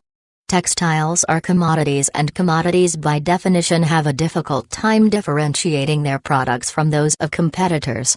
Foreign competition, which employed a cheaper labor force, was squeezing profit margins. Second, to stay competitive, the textile mills would require significant capital improvements, a prospect that is frightening in an inflationary environment and disastrous if the business returns are anemic. Buffett made no attempt to hide the difficulties, but on several occasions he explained his thinking. The textile mills were the largest employer in the area. The workforce was an older age group with relatively non-transferable skills. Management had shown a high degree of enthusiasm, the unions were being reasonable, and lastly, he believed that the textile business could attain some profits. However, Buffett made it clear that he expected the textile group to earn positive returns on modest capital expenditures. "I won't close down a business of subnormal profitability merely to add a fraction of a point to our corporate returns," said Buffett. "I also feel it inappropriate for even an exceptionally profitable company to fund an operation once it appears to have unending losses in prospect. Adam Smith would disagree with my first proposition and Karl Marx would disagree with my second. The middle ground," he explained, "is the only position that leaves me comfortable. One in 1980, the annual report revealed ominous clues for the future of the textile group. That year, the group lost its prestigious lead-off position in the chairman's letter. By the next year, textiles were not discussed in the letter at all. Then, the inevitable, in July 1985, Buffett closed the books on the textile group, thus ending a business that had started some 100 years earlier. The experience was not a complete failure. First, Buffett learned a valuable lesson about corporate turnarounds: they seldom succeed. Second, the textile group generated enough capital in the earlier years to buy an insurance company, and that is a much brighter story. The insurance business in March 1967, Berkshire Hathaway purchased, for $8.6 million, the outstanding stock of two insurance companies headquartered in Omaha, National Indemnity Company and National Fire and Marine Insurance Company. It was the beginning of a phenomenal success story. Berkshire Hathaway, the textile company, would not long survive, but Berkshire Hathaway, the investment company that encompassed it, was about to take off. To appreciate the phenomenon, we must recognize the true value of owning an insurance company. Sometimes insurance companies are good investments, sometimes not. They are, however, always terrific investment vehicles. Policyholders, by paying their premiums, provide a constant stream of cash, known as the float. Insurance companies set aside some of this cash, called the reserve, to pay claims each year, based on their best estimates, and invest the rest. To give themselves a high degree of liquidity, since it is seldom possible to know exactly when claim payments will need to be paid, most opt to invest in marketable securities, primarily stocks and bonds. Thus Warren Buffett had acquired not only two modestly healthy companies, but a cast-iron vehicle for managing investments. For a seasoned stock picker like Buffett, it was a perfect match. In just 2 years, he increased the combined stocks and bonds portfolio of the two companies from $31.9 million to nearly $42 million. At the same time, the insurance businesses themselves were doing quite well. In just 1 year, the net income of National Indemnity rose from $1.6 million to $2.2 million. Buffett's early success in insurance led him to expand aggressively into this group. Over the next decade, he purchased 3 additional insurance companies and organized 5 more. And he has not slowed down. As of 2004, Berkshire owns 38 insurance companies, including 2 giants: the Government Employees Insurance Company, Geico, and General Re, each of which has several subsidiaries. Government Employees Insurance Company. Warren Buffett first became acquainted with Geico while a student at Columbia because his mentor, Ben Graham, was a chairman of its board of directors. A favorite part of the Buffett lore is the now familiar story of the young student visiting the company's offices on a Saturday morning and pounding on the door until a janitor let him in. Buffett then spent 5 hours getting an education in the insurance business from the only person working that day, Lorimer Davidson, an investment officer who eventually became the company's CEO. What he learned intrigued him. Geico had been founded on a couple of simple but fairly revolutionary concepts: if you insure only people with good driving records, you'll have fewer claims, and if you sell direct to customers, without agents, you keep overhead costs down. Back home in Omaha and working for his father's brokerage firm, a very young Warren Buffett wrote a report of Geico for a financial journal in which he noted, in what may be the understatement of that decade, "There is reason to believe the major portion of growth lies ahead." Buffett put $10,282 in the company, then sold it the next year at 50% profit. But he always kept track of the company. Throughout the 1950s and 1960s, Geico prospered. But then it began to stumble. For several years, the company had tried to expand its customer base by underpricing and relaxing its eligibility requirements, and 2 years in a row it seriously miscalculated the amount needed for reserves, out of which claims are paid. The combined effect of these mistakes was that, by the mid-1970s, the once bright company was near bankruptcy. When the stock price dropped from $61 to $2 a share in 1976, Warren Buffett started buying. Over a period of 5 years, with an unshakable belief that it was a strong company with its basic competitive advantages unchanged, he invested $45.7 million in Geico. The very next year, 1977, the company was profitable again. Over the next 2 decades, Geico had positive underwriting ratios, meaning that it took in more in premiums than it paid out in claims, in every year but one. In the industry, where negative ratios are the rule rather than the exception, that kind of record is almost unheard of. And that excess float gives Geico tremendous resources for investments, brilliantly managed by a remarkable man named Lou Simpson. By 1991, Berkshire owned nearly half, 48%, of Geico. The insurance company's impressive performance, and Buffett's interest in the company, continued to climb. In 1994, serious discussions began about Berkshire's buying the entire company, and a year later the final deal was announced. At that point, Berkshire owned 51% of Geico, and agreed to purchase the rest for $2.3 billion.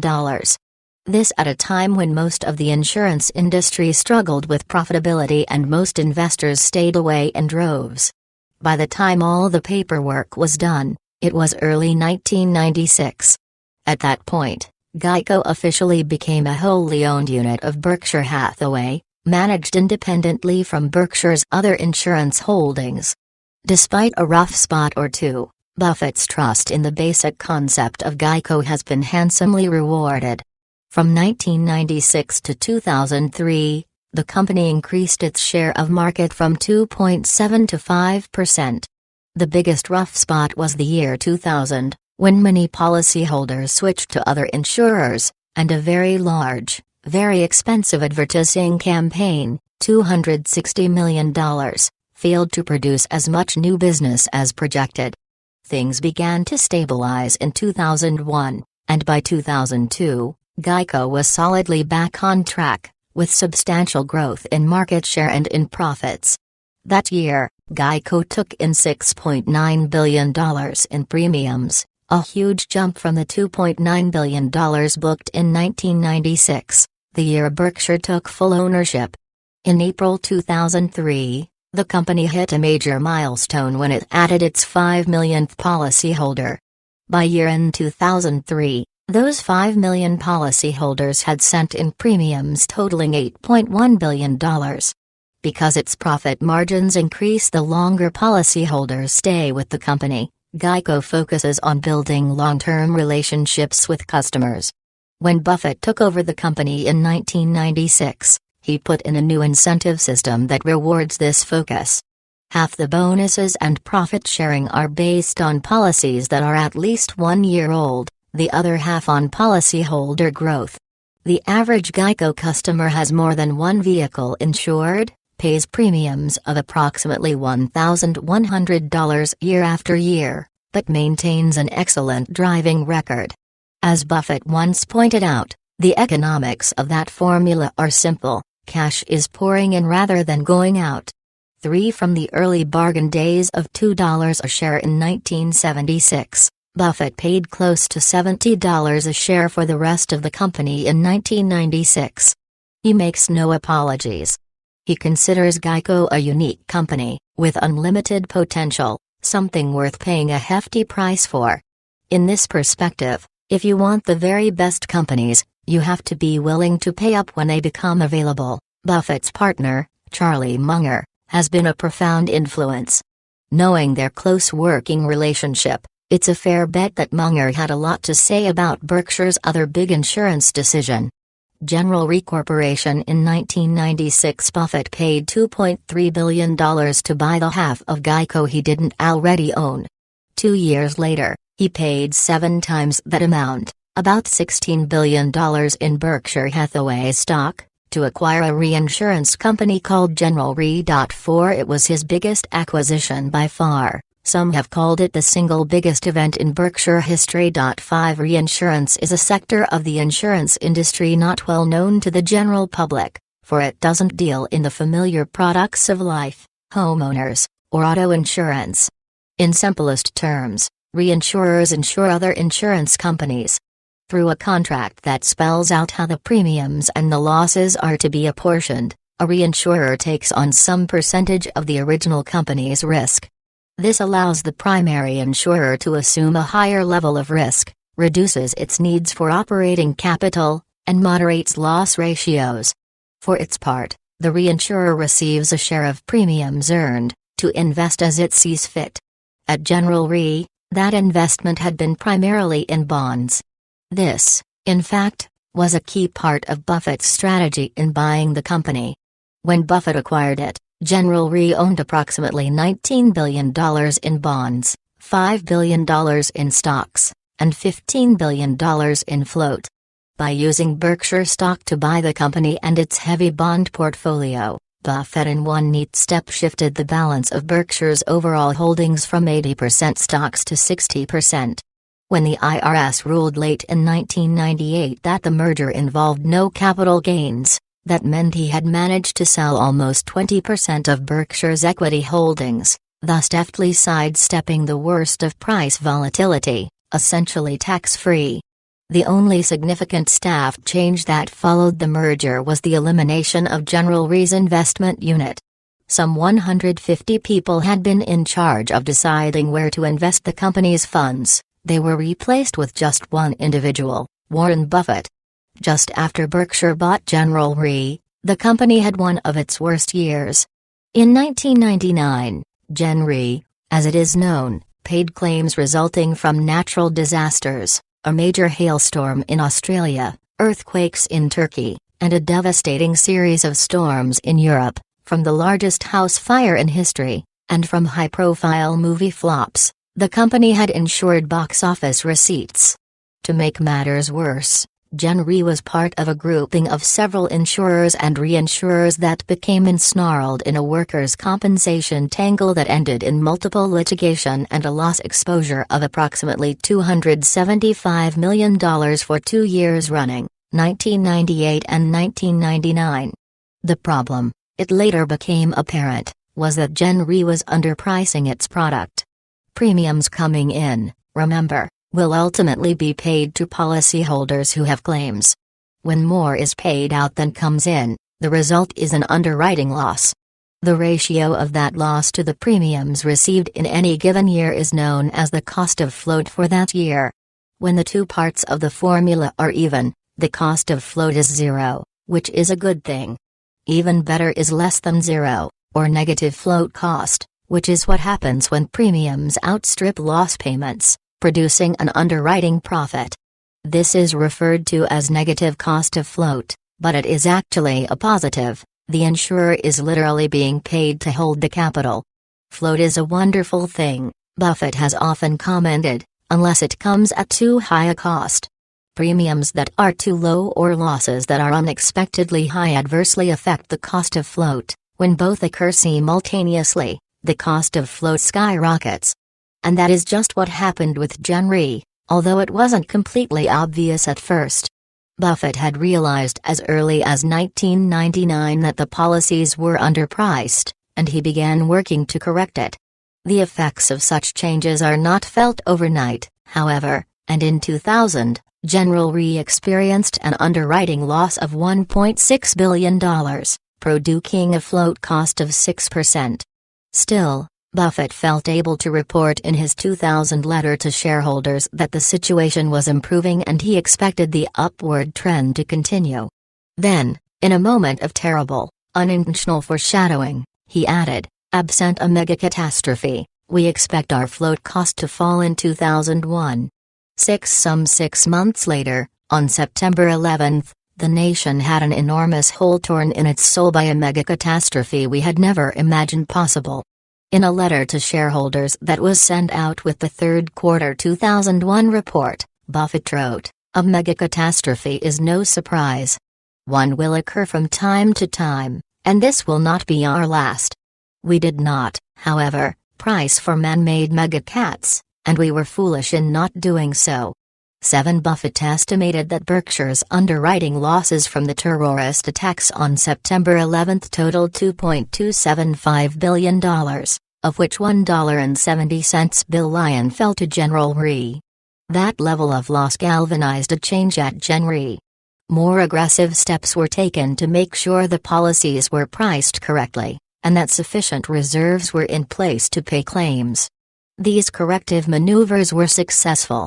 In 2002, after 5 years of losses, Gen Re reported its first underwriting profit, prompting Buffett to announce at the 2002 annual meeting, "We're back." Warren Buffett, as is well known, takes the long view. He is the first to admit, with his trademark candor, that he had not seen the problems at Gen Re. That in itself is interesting, and oddly ironic, to Buffett's observers. That such an experienced hand as Buffett could miss the problems demonstrates the complexity of the insurance industry.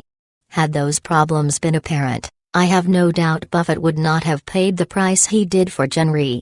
I'm also reasonably certain he would have proceeded, however, because his line of sight goes to the long term. The reinsurance industry offers huge potential, and a well-run reinsurance business can create enormous value for shareholders. Buffett knows that better than most.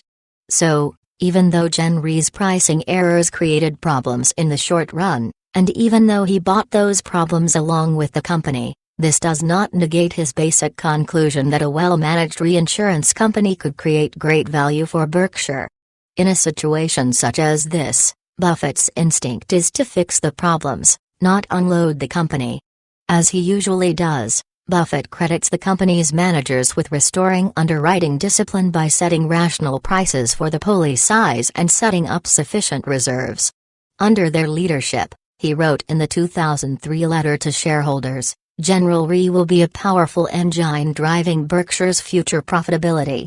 8 At this writing, General Re is one of only 2 major global reinsurers with a AAA rating. The other is also a Berkshire company, the National Indemnity Reinsurance Operation. Berkshire Hathaway Reinsurance Group. The National Indemnity Insurance Operation inside Berkshire today is a far cry from the company that Buffett purchased in 1967. Different, that is, in operation and scope, but not in underlying philosophy. One aspect of National Indemnity that did not exist under its founder, Jack Ringwald, is the reinsurance division. Today, this division, run from National Indemnity's office in Stamford, Connecticut, contributes powerfully to Berkshire's revenues. The reinsurance group is headed by Ajit Jain, born in India and educated at the Indian Institute of Technology and at Harvard.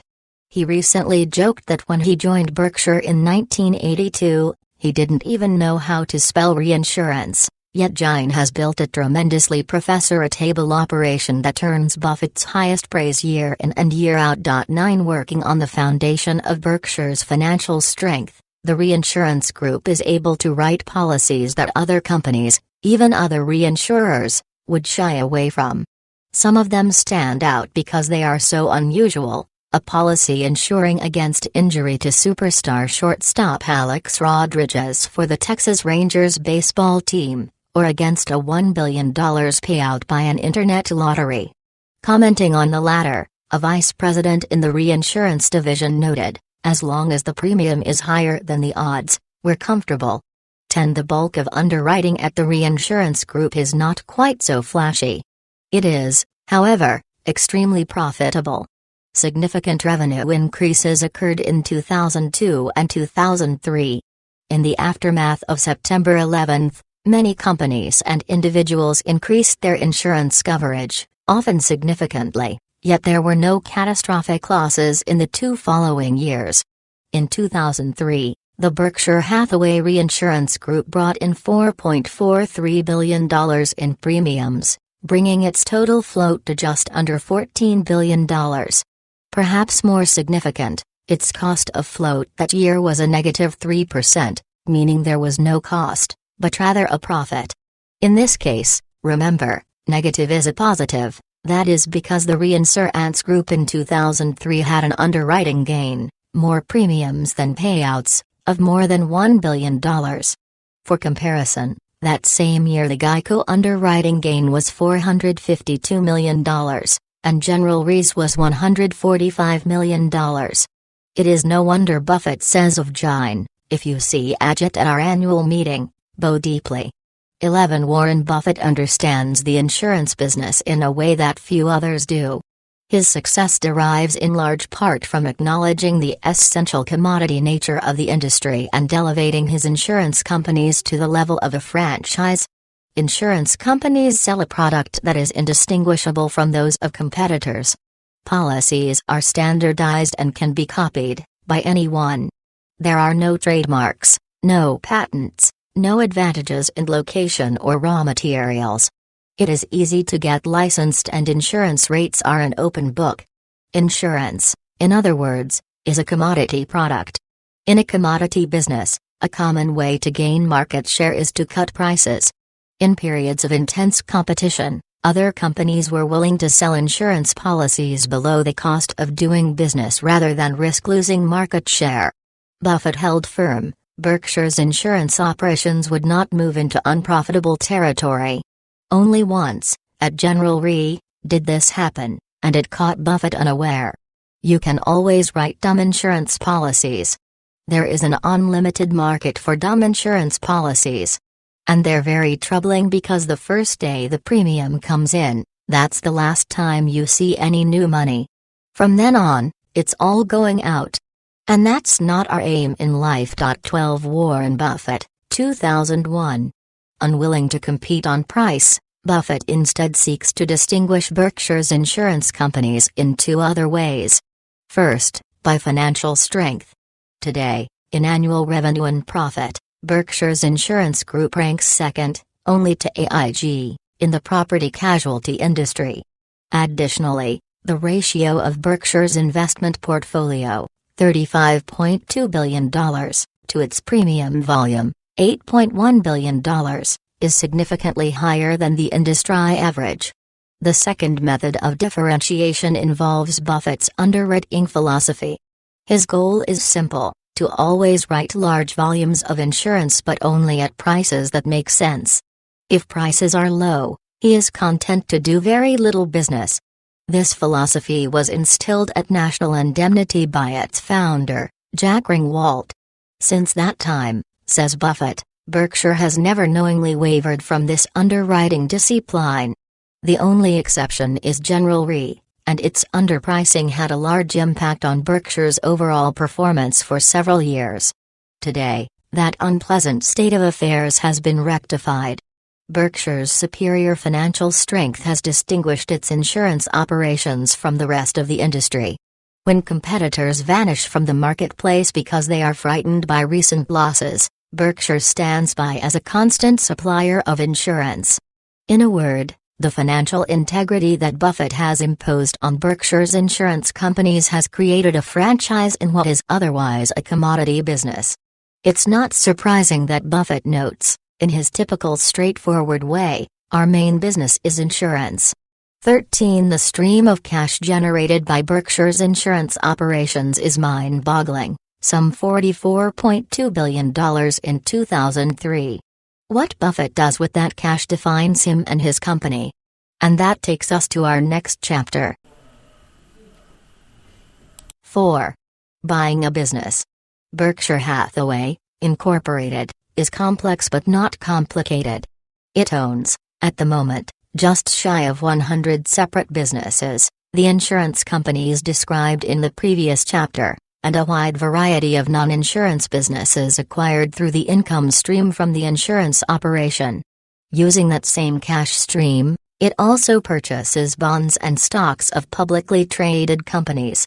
Running through it all is Warren Buffett's down-to-earth way of looking at a business, whether it's one he's considering buying in its entirety or one he's evaluating for stock purchase. There is no fundamental difference, Buffett believes, between the two. Both make him an owner of the business, and therefore both decisions should, in his view, spring from this owner's point of view. This is the single most important thing to understand about Buffett's investment approach. Buying stocks means buying a business and requires the same discipline. In fact, It has always been Buffett's preference to directly own a company, for it permits him to influence what he considers the most critical issue in a business: capital allocation. But when stocks represent a better value, his choice is to own a portion of a company by purchasing its common stock. In either case, Buffett follows the same strategy. He looks for companies he understands, with consistent earnings history and favorable long-term prospects, showing good return on equity with little debt, that are operated by honest and competent people, and, importantly, are available at attractive prices. This owner-oriented way of looking at potential investments is bedrock to Buffett's approach. All we want is to be in businesses that we understand, run by people whom we like, and priced attractively relative to their future prospects. Warren Buffett, 1994, because he operates from this owner's perspective, wherein buying stock is the same as buying companies, it is also true that buying companies is the same as buying stock. The same principles apply in both cases, and therefore both hold important lessons for us. Those principles are described in some detail in chapters 5 through 8. Collectively, they make up what I have called the Warren Buffett way, and they are applied, almost subconsciously, every time he considers buying shares of a company, or acquiring the entire company. In this chapter, we take a brief background tour of some of these purchases, so that we may better understand the lessons they offer. A mosaic of many businesses. Berkshire Hathaway, Incorporated, as it exists today, is best understood as a holding company. In addition to the insurance companies, it also owns a newspaper, a candy company, an ice cream, hamburger chain, an encyclopedia publisher, several furniture stores, a maker of Western boots, jewelry stores, a supplier of custom picture framing material, a paint company, a company that manufactures and distributes uniforms, a vacuum cleaner business, a public utility, a couple of shoe companies, and a household name in underwear, among others. Some of these companies, particularly the more recent acquisitions, are jewels that Buffett found in a typically Buffett-like way. He advertised for them in the Berkshire Hathaway annual reports. His criteria are straightforward: a simple, understandable business with consistent earning power, good return on equity, little debt, and good management in place. He is interested in companies in the $5 billion to $20 billion range, the larger the better. He is not interested in turnarounds, hostile takeovers, or tentative situations where no asking price has been determined. He promises complete confidentiality and a quick response. In Berkshire Hathaway's annual reports and in remarks to shareholders, he has often described his acquisition strategy this way: it's very scientific. Charlie and I just sit around and wait for the phone to ring. Sometimes it's a wrong number. The strategy works. Through this public announcement, and also through referrals from managers of current Berkshire companies, Buffett has acquired an amazing string of successful businesses. Some of them have been Berkshire companies for decades, and their stories have become part of the Buffett lore. See's Candy Shops, for example, has been a Berkshire subsidiary since 1972. It is noteworthy because it represents the first time Buffett moved away from Ben Graham's dictum to buy only undervalued companies. The net purchase price, $30 million, was 3 times book value. Without doubt, it was a good decision. In 2003 alone, See's pre-tax earnings were $59 million, almost exactly twice the original purchase price. At Berkshire's annual meeting in 1997, 25 years after the See's purchase, Charlie Munger recalled, "It was the first time we paid for quality." To which Buffett added, "If we hadn't bought See's, we wouldn't have bought Coke." Later on in this chapter, the full significance of that comment becomes apparent. Another company well known to Berkshire followers is Nebraska Furniture Mart. This enormous retail operation began in Omaha, Buffett's hometown, in 1937 when a Russian immigrant named Rose Blumkin, who had been selling furniture from her basement, put up $500 to open a small store. In 1983, Buffett paid Mrs. B, as she was universally known, $55 million for 80% of her store. Today the Nebraska Furniture Mart, which comprises 3 retail units totaling 1.2 million square feet on one large piece of real estate, sells more home furnishings than any other store in the country. Running a close second is the Second Mart, opened in 2002 in Kansas City. In his 2003 letter to shareholders, Buffett linked the success of this 450,000 square foot operation to the legendary Mrs. B, who was still at work until the year she died at the age of 104. One piece of wisdom she imparted, Buffett wrote, was if you have the lowest price, customers will find you at the bottom of the river. Our store serving Greater Kansas City, which is located in one of the area's more sparsely populated parts, has proved Mrs. B's point. Though we have more than 25 acres of parking, the lot has at times overflowed. For in January 1986, Buffett paid $315 million in cash for the Scott and Fetzer Company, a conglomerate of 21 separate companies, including the makers of Kirby vacuum cleaners and World Book Encyclopedia. It was one of Berkshire's largest business acquisitions up to that point, and has since exceeded Buffett's own optimistic expectations. It is a model of an organization that creates a large return on equity with very little debt, and that is one of Buffett's favorite traits. In fact, he calculates that Scott Fetzer's return on equity would easily place it among the top 1% of the Fortune 500. Scott Fetzer's various companies make a range of rather specialized, some would say boring, industrial products, but what they really make is money for Berkshire Hathaway. Since Buffett bought it, Scott Fetzer has distributed over 100% of its earnings back to Berkshire while simultaneously increasing its own earnings. In recent years, Warren Buffett has turned more and more of his attention to buying companies instead of shares. The story of how Buffett came to acquire these diverse businesses is interesting in itself. Perhaps more to the point, the stories collectively give us valuable insight into Buffett's way of looking at companies. In this chapter, we have space for an abbreviated visit to just 3 of these acquisitions, but that is by no means all. To illustrate the wide range of industries within Berkshire, here are a few examples of recent acquisitions. Fruit of the Loom, which produces 1/3 of the men's and boys' underwear sold in the United States. Purchased in 2002 for $835 million, which, after accounting for the earned interest on assumed debt, was a net of $730 million. Guerin, which makes children's clothing, including the popular Guerinimals line. Purchased in 2002 for $270 million. Metech, which produces structural hardware for the building industry. Purchased in 2001 for $400 million. An interesting aspect of this deal is that Berkshire now owns only 90% of the company. The other 10% is owned by 55 managers who love their company and wanted to be part owners. This entrepreneurial spirit among management is one of the qualities Buffett looks for. Larson Jull, the leading supplier of framing materials to custom framing shops. Purchased in 2001 for $225 million. Court Business Services, which leases quality furniture to offices and corporate-owned apartments. Purchased in 2000 for $467 million, including $83 million of debt. Benbridge Jeweler, a West Coast chain owned and operated by the same family for 4 generations.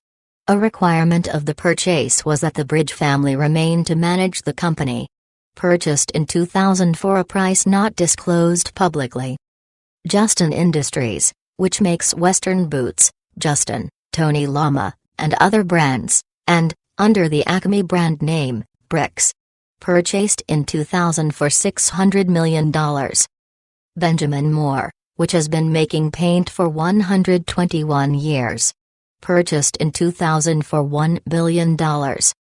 Shaw Industries, the largest manufacturer of carpeting in the world. Purchased 87% of the company in 2000 and the remainder in early 2002, for a total of $2 billion. Currently, Shaw is, Except for insurance, Berkshire's largest business, with 2003 earnings of $436 million. Clayton Homes. In 1966, James Clayton, the son of a Tennessee sharecropper, started a mobile home business with $25,000 of borrowed money. Within 4 years, Clayton Homes was selling 700 units annually. Clayton is now one of the largest makers of manufactured homes in the United States, with about $1.2 billion in sales in 2003. Home models range from modest, 500 square feet, priced at $10,000, to luxury, $100,000 for 1,500 square feet, with hardwood floors, stainless steel appliances, and island kitchens. Clayton has about 976 retailers in the United States, including 302 company-owned stores, 86 company-owned community sales offices, and 588 manufactured housing communities in 33 states. It also owns and operates financing, loan servicing, and insurance subsidiaries. The company went public in 1983, and Berkshire Hathaway acquired it in August 2003 for $1.7 billion. James Clayton gained his experience and education the hard way. Determined to pull himself out of the backbreaking work his parents endured, his father picked cotton and his mother worked in a shirt factory, Clayton financed his education at the University of Tennessee by playing guitar on the radio. He eventually became a part-time host on StarTime, a weekly variety program on Knoxville TV, and sang along with people like Dolly Parton. Then, while in college, he started a used car business with his fraternity brothers, but the business went bankrupt in 1961 when the bank called his loan. My parents thought for sure that we were going to jail, and I made a pact with myself that I haven't violated. I was never going to be vulnerable to a bank again. 5. The acquisition of Clayton Homes is a typical Buffett story, meaning that it is atypical compared with the rest of the business world. The first aspect of the story is that Buffett had some hands-on experience with the industry. In 2002, Berkshire had purchased junk bonds from Oakwood Homes, another mobile home manufacturer.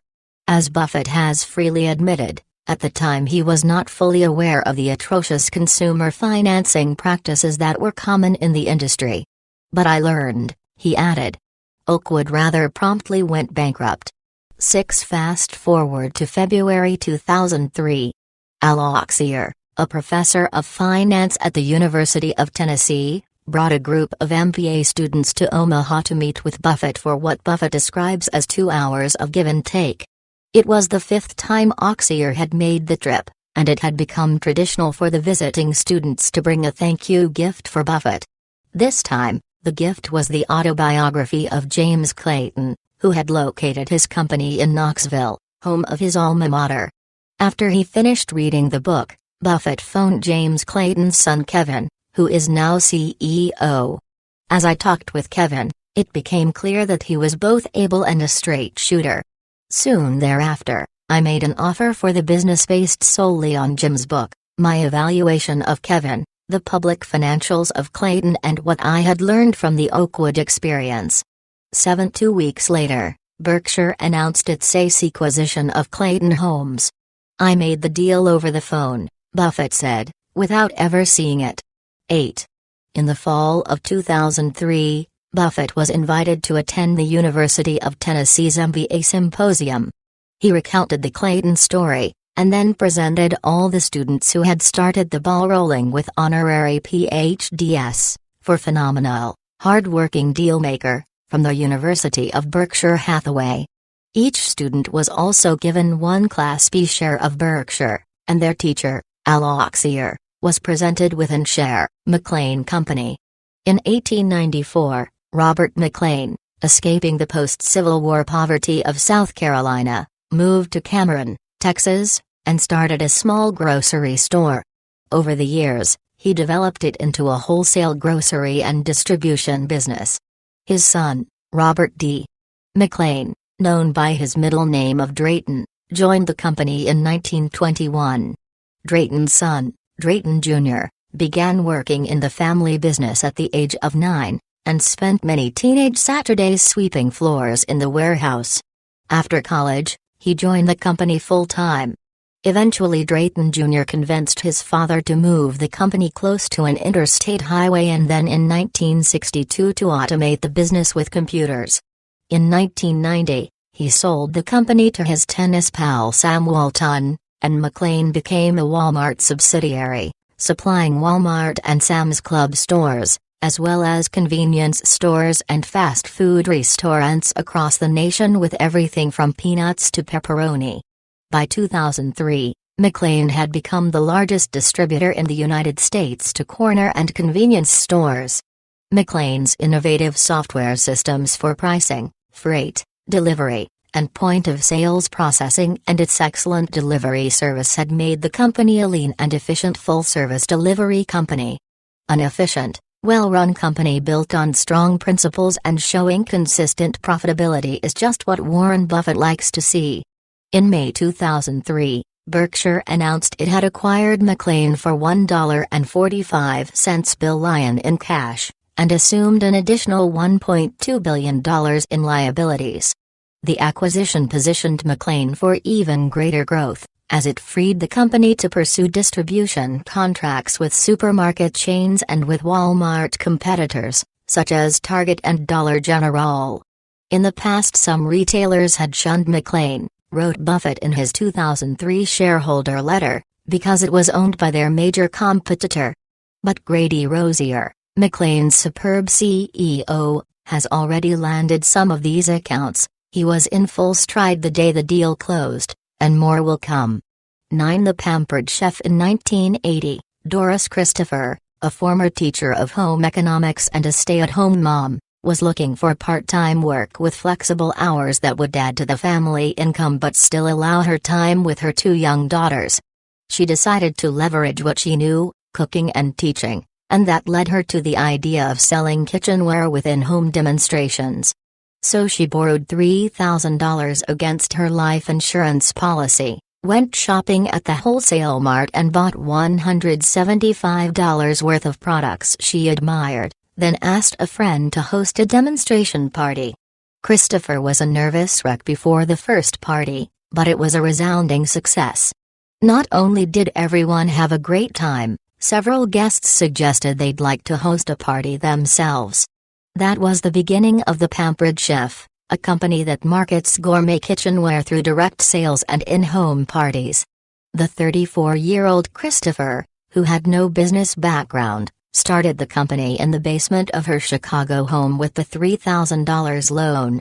The first year, working with her husband, she had sales of $50,000 and never looked back. In 1994, the Pampered Chef was among Incorporated magazine's 500 fastest-growing privately held companies in the United States, and Christopher has been recognized by Working Woman magazine as one of the top 500 women business owners. Doris Christopher started her business with a passionate belief that sitting down together at mealtime brings families together in a way that few other experiences can match. That philosophy has shaped and guided the Pampered Chef from the beginning, and it is at the core of the sales approach, a friendly, hands-on pitch to housewives that links the quality of family life to the quality of kitchen products. Many of the company's kitchen consultants, as they are called, are stay-at-home moms, and most of the sales are conducted in their homes at kitchen shows. These are cooking demonstrations where guests see products and recipes in action, learn quick and easy food preparation techniques, and receive tips on how to entertain with style and ease. The products are professional quality kitchen tools and pantry food items. Some 80% of the products are exclusive to the company or can only be bought from TPC representatives. Today, the Pampered Chef has 950 employees in the United States, Germany, the United Kingdom, and Canada, and its products are sold by over 71,000 independent consultants during in-home demonstrations. Over 1 million kitchen shows were held throughout the United States in 2002, producing sales of $730 million. And the only debt the company has ever incurred is the original $3,000 seed money. In 2002, Doris Christopher realized that in case she either keeled over or decided to slow down, the pampered chef needed a backup plan. So, on the advice of her bankers at Goldman Sachs, she approached Warren Buffett. That August, Christopher and her then CEO, Sheila O'Connell Cooper, met with Buffett at his headquarters in Omaha. A month later, Berkshire announced it had bought the company, for a price thought to be approximately $900 million. Recalling that August meeting, Buffett wrote to Berkshire shareholders, "It took me about 10 seconds to decide that these were two managers with whom I wished to partner, and we promptly made a deal. I've been to a TPC party and it's easy to see why this business is a success. The company's products, in large part proprietary, are well-styled and highly useful, and the consultants are knowledgeable and enthusiastic. Everyone has a good time." 10 Buffett is often asked what types of companies he will purchase in the future. First, he says, "I will avoid commodity businesses and managers that I have little confidence in." He has 3 touchstones. It must be the type of company that he understands, possessing good economics, and run by trustworthy managers. That's also what he looks for in stocks, and for the same reasons. Investing in stocks, it is patently obvious that few of us are in a position to buy whole companies, as Buffett does. Their stories are included in this chapter because they give us such crisp insight into Buffett's way of thinking. That same chain of thinking also applies to his decisions about buying stocks, and that does present some examples that ordinary mortals might follow. We may not be able to buy shares on the same scale as Warren Buffett, but we can profit from watching what he does. At the end of 2003, Berkshire Hathaway's common stock portfolio had a total market value of more than $35 billion. See Table A.27 in the appendix, an increase of almost $27 billion from the original purchase prices. In that portfolio, Berkshire Hathaway owns, among others, 200 million shares of Coca-Cola, 96 million shares of the Gillette Company, and 56+ million shares of Wells Fargo and Company. Soft drinks, razor blades, neighborhood banks, products and services that are familiar to us all. Nothing esoteric, nothing high-tech, nothing hard to understand. It is one of Buffett's most strongly held beliefs: it makes no sense to invest in a company or an industry you don't understand, because you won't be able to figure out what it's worth or to track what it's doing. The Coca-Cola Company. Coca-Cola is the world's largest manufacturer, marketer, and distributor of carbonated soft drink concentrates and syrups. The company's soft drink product, first sold in the United States in 1886, is now sold in more than 195 countries worldwide. Buffett's relationship with Coca-Cola dates back to his childhood. He had his first Coca-Cola when he was 5 years old. Soon afterward, he started buying 6 Cokes for 25 cents from his grandfather's grocery store and reselling them in his neighborhood for 5 cents each. For the next 50 years, Buffett admits, he observed the phenomenal growth of Coca-Cola, but he purchased textile mills, department stores, and windmill and farming equipment manufacturers. Even in 1986, when he formally announced that Cherry Coke would become the official soft drink of Berkshire Hathaway's annual meetings, Buffett had still not purchased a share of Coca-Cola. It was not until 2 years later, in the summer of 1988, that Buffett purchased his first shares of Coca-Cola. The strength of Coca-Cola is not only its brand name products, but also its unmatched worldwide distribution system. Today, international sales of Coca-Cola products account for 69% of the company's total sales and 80% of its profits. In addition to Coca-Cola Amatil, the company has equity interests in bottlers located in Mexico, South America, Southeast Asia, Taiwan, Hong Kong, and China. In 2003, the company sold more than 19 billion cases of beverage products. The best business to own, says Buffett, is one that over time can employ large amounts of capital at very high rates of return. This description fits Coca-Cola perfectly. It is easy to understand why Buffett considers Coca-Cola, the most widely recognized brand name around the world, to be the world's most valuable franchise. Because of this financial strength, and also because the product is so well known, I use Coca-Cola as the primary example in chapters 5 through 8, which detail the tenets of the Warren Buffett way. The Gillette Company. Gillette is an international consumer products company that manufactures and distributes blades and razors, toiletries and cosmetics, stationery products, electric shavers, small household appliances, and oral care appliances and products. It has manufacturing operations in 14 countries and distributes its products in over 200 countries and territories.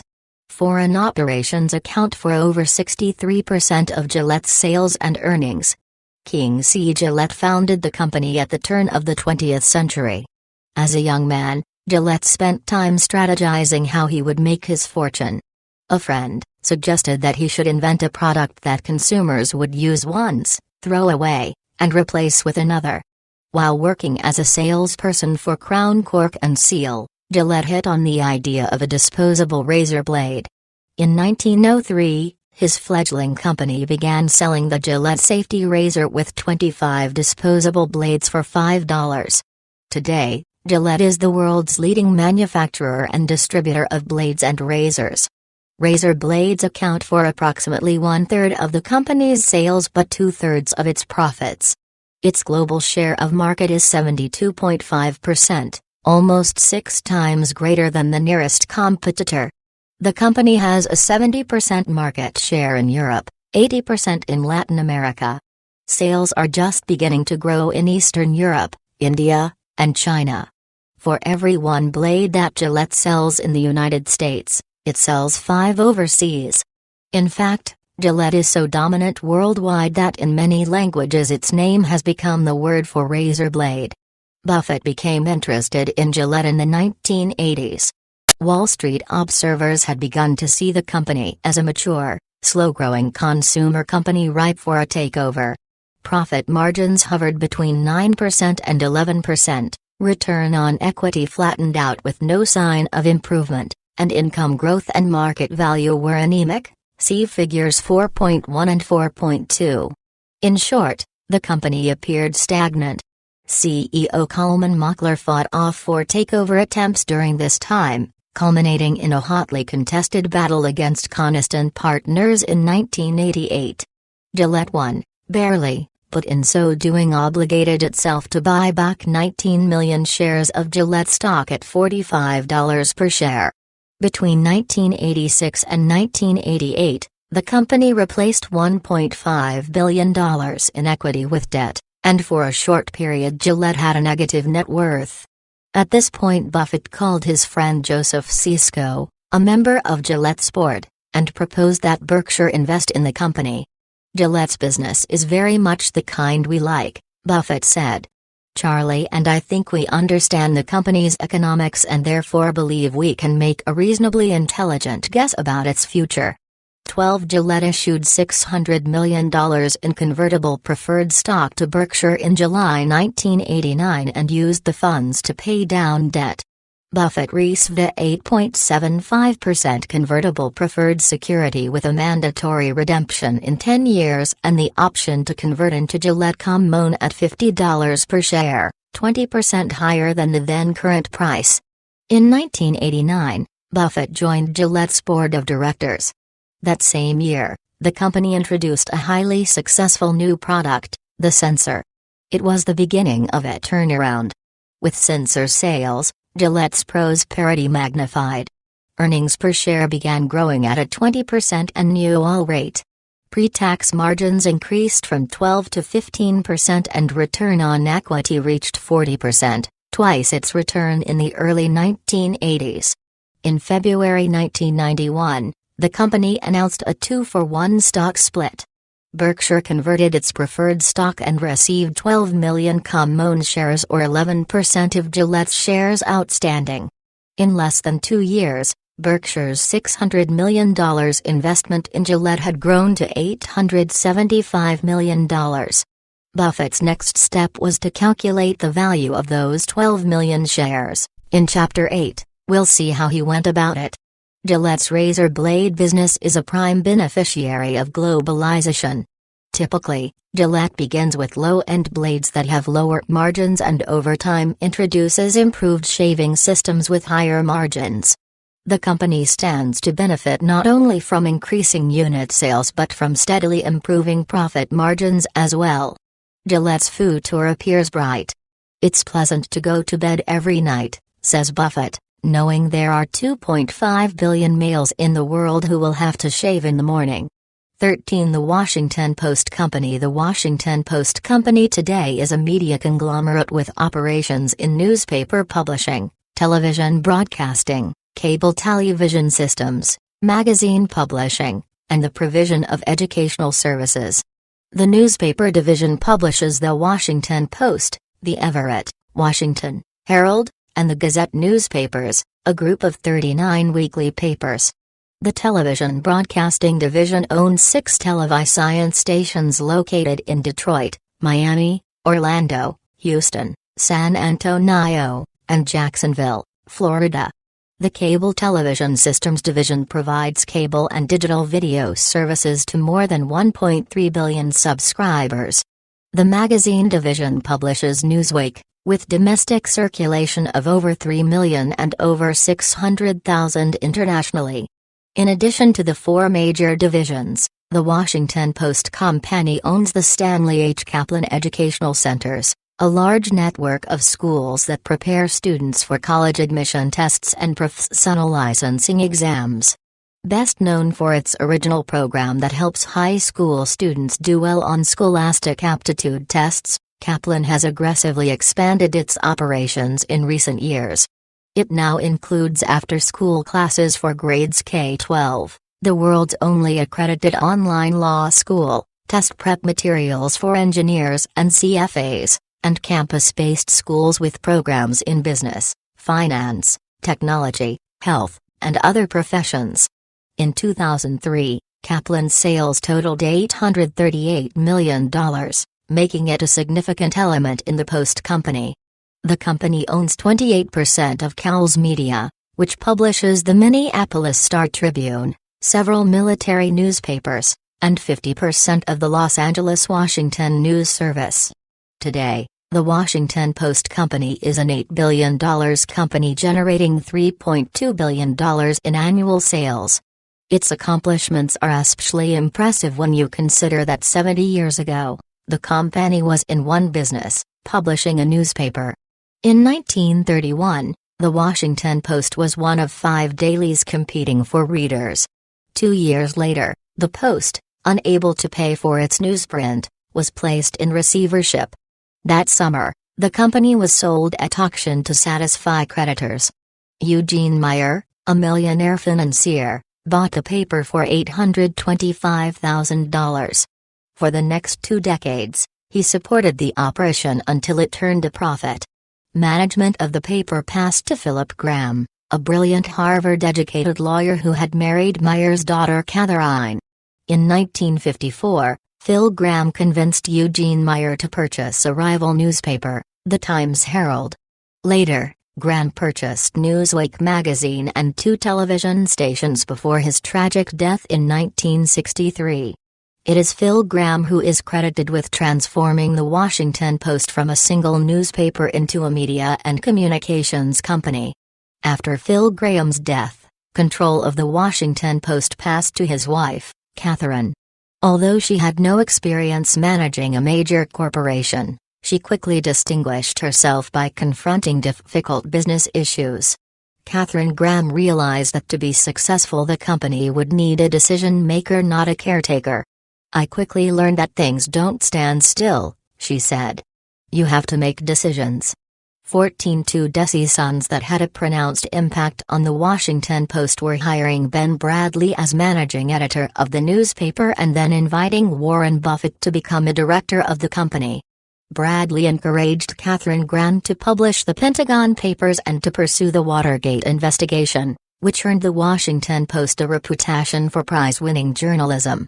Buffett taught Katharine Graham how to run a successful business. Buffett first met Katharine Graham in 1971. At that time, Buffett owned stock in The New Yorker. Hearing that the magazine might be for sale, he asked Katharine Graham whether the Washington Post would be interested in purchasing it. Although the sale never materialized, Buffett came away very much impressed with the publisher of the Washington Post. That same year, Katharine Graham decided to take the Washington Post public. Two classes of stock were created. Class A common stock elected a majority of the board of directors, thus effectively controlling the company. Class A stock was, and still is, held by the Graham family. Class B stock elected a minority of the board of directors. In June 1971, the Washington Post issued 1,354,000 shares of Class B stock. Remarkably, 2 days later, despite threats from the federal government, Katharine Graham gave Ben Bradlee permission to publish the Pentagon Papers. For the next 2 years, while business at the paper was improving, the mood on Wall Street was turning gloomy. In early 1973, the Dow Jones Industrial Average began to slide. The Washington Post share price was slipping as well. By May, it was down 14 points to $23. That same month, IBM stock declined over 69 points, gold broke through $100 an ounce, the Federal Reserve boosted the discount rate to 6%, and the Dow fell 18 points, its biggest loss in 3 years. And all the while, Warren Buffett was quietly buying shares in the Washington Post, see Figure 4.3. By June, he had purchased 467,150 shares at an average price of $22.75, worth $10,628,000. Katharine Graham was initially unnerved at the idea of a non-family member owning so much Post stock, even though the stock was non-controlling. Buffett assured her that Berkshire's purchase was for investment purposes only. To further reassure her, he offered to give her son Don, slated to take over the company someday, a proxy to vote Berkshire's shares. That clinched it. Katharine Graham responded by inviting Buffett to join the board of directors in 1974 and soon made him chairman of the finance committee. Katharine Graham died in July 2001, after a fall in which she sustained severe head injuries. Warren Buffett was one of the ushers at her funeral services at Washington's National Cathedral. Donald E. Graham, son of Phil and Katharine, is chairman of the board of the Washington Post Company.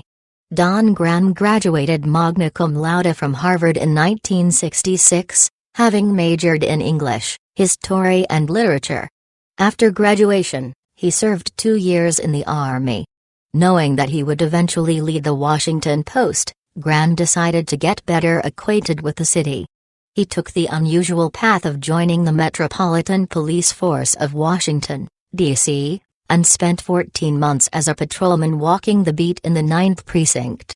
In 1971, Graham went to work at the Washington Post as a Metro reporter. Later, he spent 10 months as a reporter for Newsweek at the Los Angeles bureau.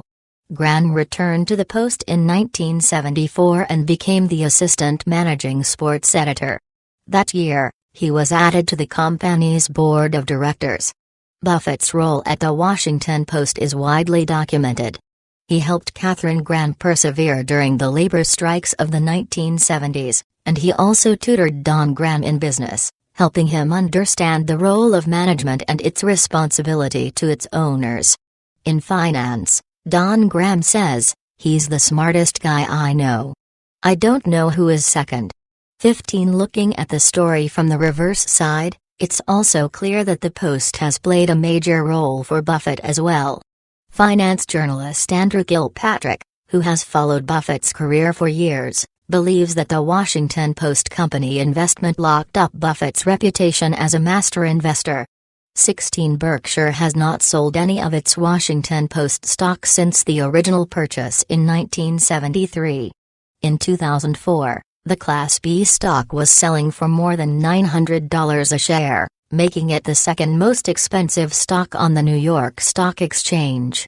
Berkshire's holdings are now worth more than $1 billion, and Buffett's original investment has increased in value more than 50-fold. 17 Wells Fargo and Company. In October 1990, Berkshire Hathaway announced it had purchased 5 million shares of Wells Fargo and Company at an average price of $57.88 per share, a total investment of $289 million. With this purchase, Berkshire became the largest shareholder of the bank, owning 10% of the shares outstanding. It was a controversial move. Earlier in the year, the share price traded as high as $86, then dropped sharply as investors abandoned California banks in droves. At the time, the West Coast was in the throes of a severe recession, and some speculated that banks, with their loan portfolios stocked full of commercial and residential mortgages, were in trouble. Wells Fargo, with the most commercial real estate of any California bank, was thought to be particularly vulnerable. In the months following Berkshire's announcement, the battle for Wells Fargo resembled a heavyweight fight. Buffett, in one corner, was the bull, betting $289 million that Wells Fargo would increase in value. In the other corner, short sellers were the bears, betting that Wells Fargo, already down 49% for the year, was destined to fall further. The rest of the investment world decided to sit back and watch. Twice in 1992, Berkshire acquired more shares, bringing the total to 63 million by year-end.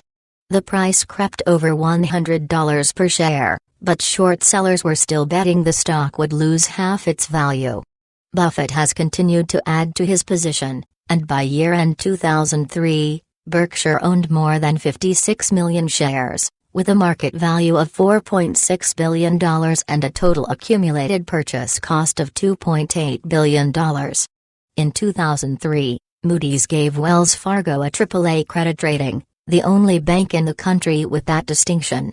The intelligent investor. The most distinguishing trait of Buffett's investment philosophy is the clear understanding that by owning shares of stocks he owns businesses, not pieces of paper.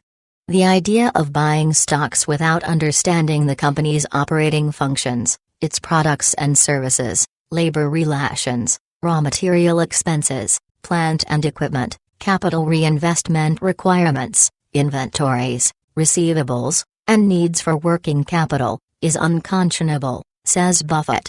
This mentality reflects the attitude of a business owner as opposed to a stock owner, and is the only mentality an investor should have.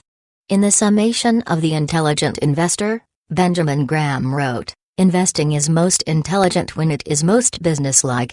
Those are, says Buffett, the 9 most important words ever written about investing. A person who holds stocks has the choice to become the owner of a business or the bearer of tradable securities.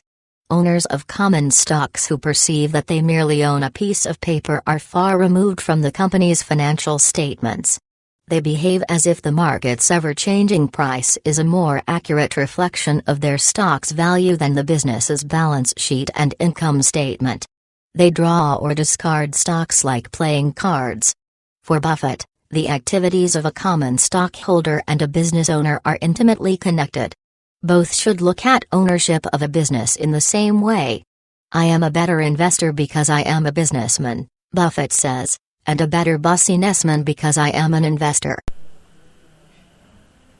5. Investing Guidelines, Business Tenets. We come now to the heart of the matter, the essence of Warren Buffett's way of thinking about investing. Warren Buffett is so thoroughly identified with the stock market that even people who have no interest in the market know his name and reputation.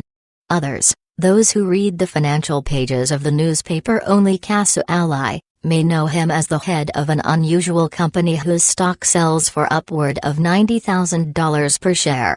And even the many new investors who enthusiastically devote careful attention to market news think of him primarily as a brilliant stock picker. Few would deny that the world's most famous and most successful investor is indeed a brilliant stock picker. But that seriously understates the case. His real gift is picking companies. I mean this in 2 senses. First, Berkshire Hathaway, in addition to its famous stock portfolio, owns many companies directly. Second, when considering new stock purchases, Buffett looks at the underlying business as thoroughly as he would if he were buying the whole company, using a set of basic principles developed over many years. When investing, he says, we view ourselves as business analysts, not as market analysts, not as macroeconomic analysts, and not even as security analysts. If we go back through time and review all of Buffett's purchases, looking for the commonalities, we find a set of basic principles, or tenets, that have guided his decisions. If we extract these tenets and spread them out for a closer look, we see that they naturally group themselves into 4 categories. 1. Business tenets. 3 basic characteristics of the business itself. 2. Management tenets. 3 important qualities that senior managers must display. 3. Financial tenets. 4 critical financial decisions that the company must maintain. 4. Value tenets. 2 interrelated guidelines about purchase price. Not all of Buffett's acquisitions will display all the tenets, but taken as a group, these tenets constitute the core of his investment approach. They can also serve as guideposts for all investors. In this chapter, we look at the first group, the characteristics of the business, and study how some of Buffett's investment decisions reflect those tenets. For Buffett, stocks are an abstraction. 3. He does not think in terms of market theories, macroeconomic concepts, or sector trends. Rather, he makes investment decisions based only on how a business operates.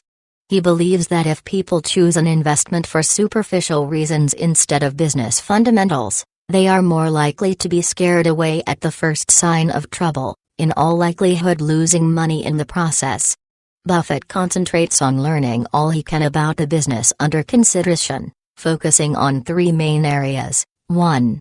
Is the business simple and understandable? 2. Does the business have a consistent operating history? 3. Does the business have favorable long-term prospects?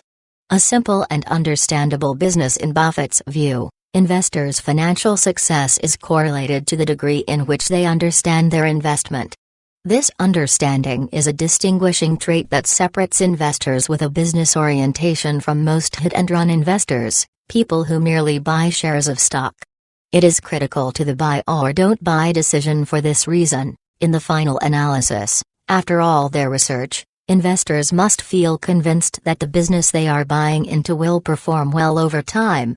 They must have some confidence in their estimate of its future earnings, and that has a great deal to do with how well they understand its business fundamentals. Predicting the future is always tricky. It becomes enormously more difficult in an arena you know nothing about. Over the years, Buffett has owned a vast array of businesses: a gas station, a farm implementation business, textile companies, a major retailer, banks, insurance companies, advertising agencies, aluminum and cement companies, newspapers, oil, mineral, and mining companies, food, beverage, and tobacco companies, television and cable companies. Some of these companies he controlled, and in others he was or is a minority shareholder. But in all cases, he was or is acutely aware of how these businesses operate. He understands the revenues, expenses, cash flow, labor relations, pricing flexibility, and capital allocation needs of every single one of Berkshire's holdings. Buffett is able to maintain a high level of knowledge about Berkshire's businesses because he purposely limits his selections to companies that are within his area of financial and intellectual understanding. He calls it his circle of competence. His logic is compelling. If you own a company, either fully or some of its shares, in an industry you do not understand, it is impossible to accurately interpret developments and therefore impossible to make wise decisions. Invest within your circle of competence, he counsels. It's not how big the circle is that counts, it's how well you define the parameters. 4 critics have argued that Buffett's self-imposed restrictions exclude him from industries that offer the greatest investment potential, such as technology. His response: investment success is not a matter of how much you know but how realistically you define what you don't know. An investor needs to do very few things right as long as he or she avoids big mistakes. 5. Producing above-average results, Buffett has learned, often comes from doing ordinary things. The key is to do those things exceptionally well. Coca-Cola Company. The business of Coca-Cola is relatively simple. The company purchases commodity inputs and combines them to manufacture a concentrate that is sold to bottlers. The bottlers then combine the concentrate with other ingredients and sell the finished product to retail outlets including minimarts, supermarkets, and vending machines. The company also provides soft drink syrups to fountain retailers, who sell soft drinks to consumers in cups and glasses. The company's name brand products include Coca-Cola, Diet Coke, Sprite, Pi BB Extra, Mellow Yellow, Fanta soft drinks, Tab, Dasani, and Fresca. The company's beverages also include Hi-C brand fruit drinks, Minute Maid orange juice, Powerade, and Nestea. The company owns 45% of Coca-Cola Enterprises, the largest bottler in the United States, and 35% of Coca-Cola Amatil, an Australian bottler that has interests not only in Australia but also in New Zealand and Eastern Europe. The strength of Coca-Cola is not only its name brand products but also its unmatched worldwide distribution system. Today, international sales of Coca-Cola products account for 69% of the company's net sales and 80% of its profits. In addition to Coca-Cola Amatil, the company has equity interests in bottlers located in Mexico, South America, Southeast Asia, Taiwan, Hong Kong, and China. The Washington Post company. Buffett's grandfather once owned and edited the Cumming County Democrat, a weekly newspaper in West Point, Nebraska. His grandmother helped out at the paper and also set the type at the family's printing shop. His father, while attending the University of Nebraska, edited the Daily Nebraskan. Buffett himself was once the circulation manager for the Lincoln Journal. It has often been said that if Buffett had not embarked on a business career, he most surely would have pursued journalism. In 1969, Buffett bought his first major newspaper, the Omaha Sun, along with a group of weekly papers. From them he learned the business dynamics of a newspaper. He had 4 years of hands-on experience running a newspaper before he bought his first share of the Washington Post. Wells Fargo. Buffett understands the banking business very well. In 1969, Berkshire bought 98% of the Illinois National Bank and Trust Company and held it until 1979, when the Bank Holding Act required Berkshire to divest its interest. During that 10-year period, the bank took its place beside Berkshire's other controlled holdings, and Buffett reported its sales and earnings each year in Berkshire's annual reports. Just as Jack Ringwalt helped Buffett understand the intricacy of the insurance business, see Chapter 3, Gina Begg, who was chairman of Illinois National Bank, taught Buffett about the banking business. He learned that banks are profitable businesses as long as loans are issued responsibly and costs are curtailed. A well-managed bank could not only grow its earnings but also earn a handsome return on equity. The key is well managed. The long-term value of a bank, as Buffett learned, is determined by the actions of its managers, because they control the two critical variables, costs and loans. Bad managers have a way of running up the costs of operations while making foolish loans. Good managers are always looking for ways to cut costs and rarely make risky loans. Carl Reichardt, then chairman of Wells Fargo, had run the bank since 1983, with impressive results. Under his leadership, growth in earnings and return on equity were both above average and operating efficiencies were among the highest in the country. Reichardt had also built a solid loan portfolio. Consistency. Warren Buffett cares very little for stocks that are hot at any given moment. He is far more interested in buying into companies that he believes will be successful and profitable for the long term. And while predicting future success is certainly not foolproof, a steady track record is a relatively reliable indicator. When a company has demonstrated consistent results with the same type of products year after year, it is not unreasonable to assume that those results will continue. As long, that is, as nothing major changes. Buffett avoids purchasing companies that are fundamentally changing direction because their previous plans were unsuccessful. It has been his experience that undergoing major business changes increases the likelihood of committing major business errors. Severe change and exceptional returns usually don't mix, Buffett observes. 6 Most individuals, unfortunately, invest as if the opposite were true. Too often, they scramble to purchase stocks of companies that are in the midst of a corporate reorganization. For some unexplained reason, says Buffett, these investors are so infatuated with the notion of what tomorrow may bring that they ignore today's business reality. In contrast, Buffett says, his approach is very much profiting from lack of change. That's the kind of business I like. 7 Buffett also tends to avoid businesses that are solving difficult problems. Experience has taught him that turnarounds seldom turn. It can be more profitable to expend energy purchasing good businesses at reasonable prices than difficult businesses at cheaper prices. Charlie and I have not learned how to solve difficult business problems, Buffett admits. What we have learned is to avoid them. To the extent that we have been successful, it is because we concentrated on identifying 1-foot hurdles that we could step over rather than because we acquired any ability to clear 7-footers. 8 The Coca-Cola Company. No other company today can match Coca-Cola's consistent operating history. This is a business that was started in the 1880s selling a beverage product. Today, 120 years later, Coca-Cola is selling the same beverage. Even though the company has periodically invested in unrelated businesses, its core beverage business has remained largely unchanged. The only significant difference today is the company's size and its geographic reach. 100 years ago, the company employed 10 traveling salesmen to cover the entire United States.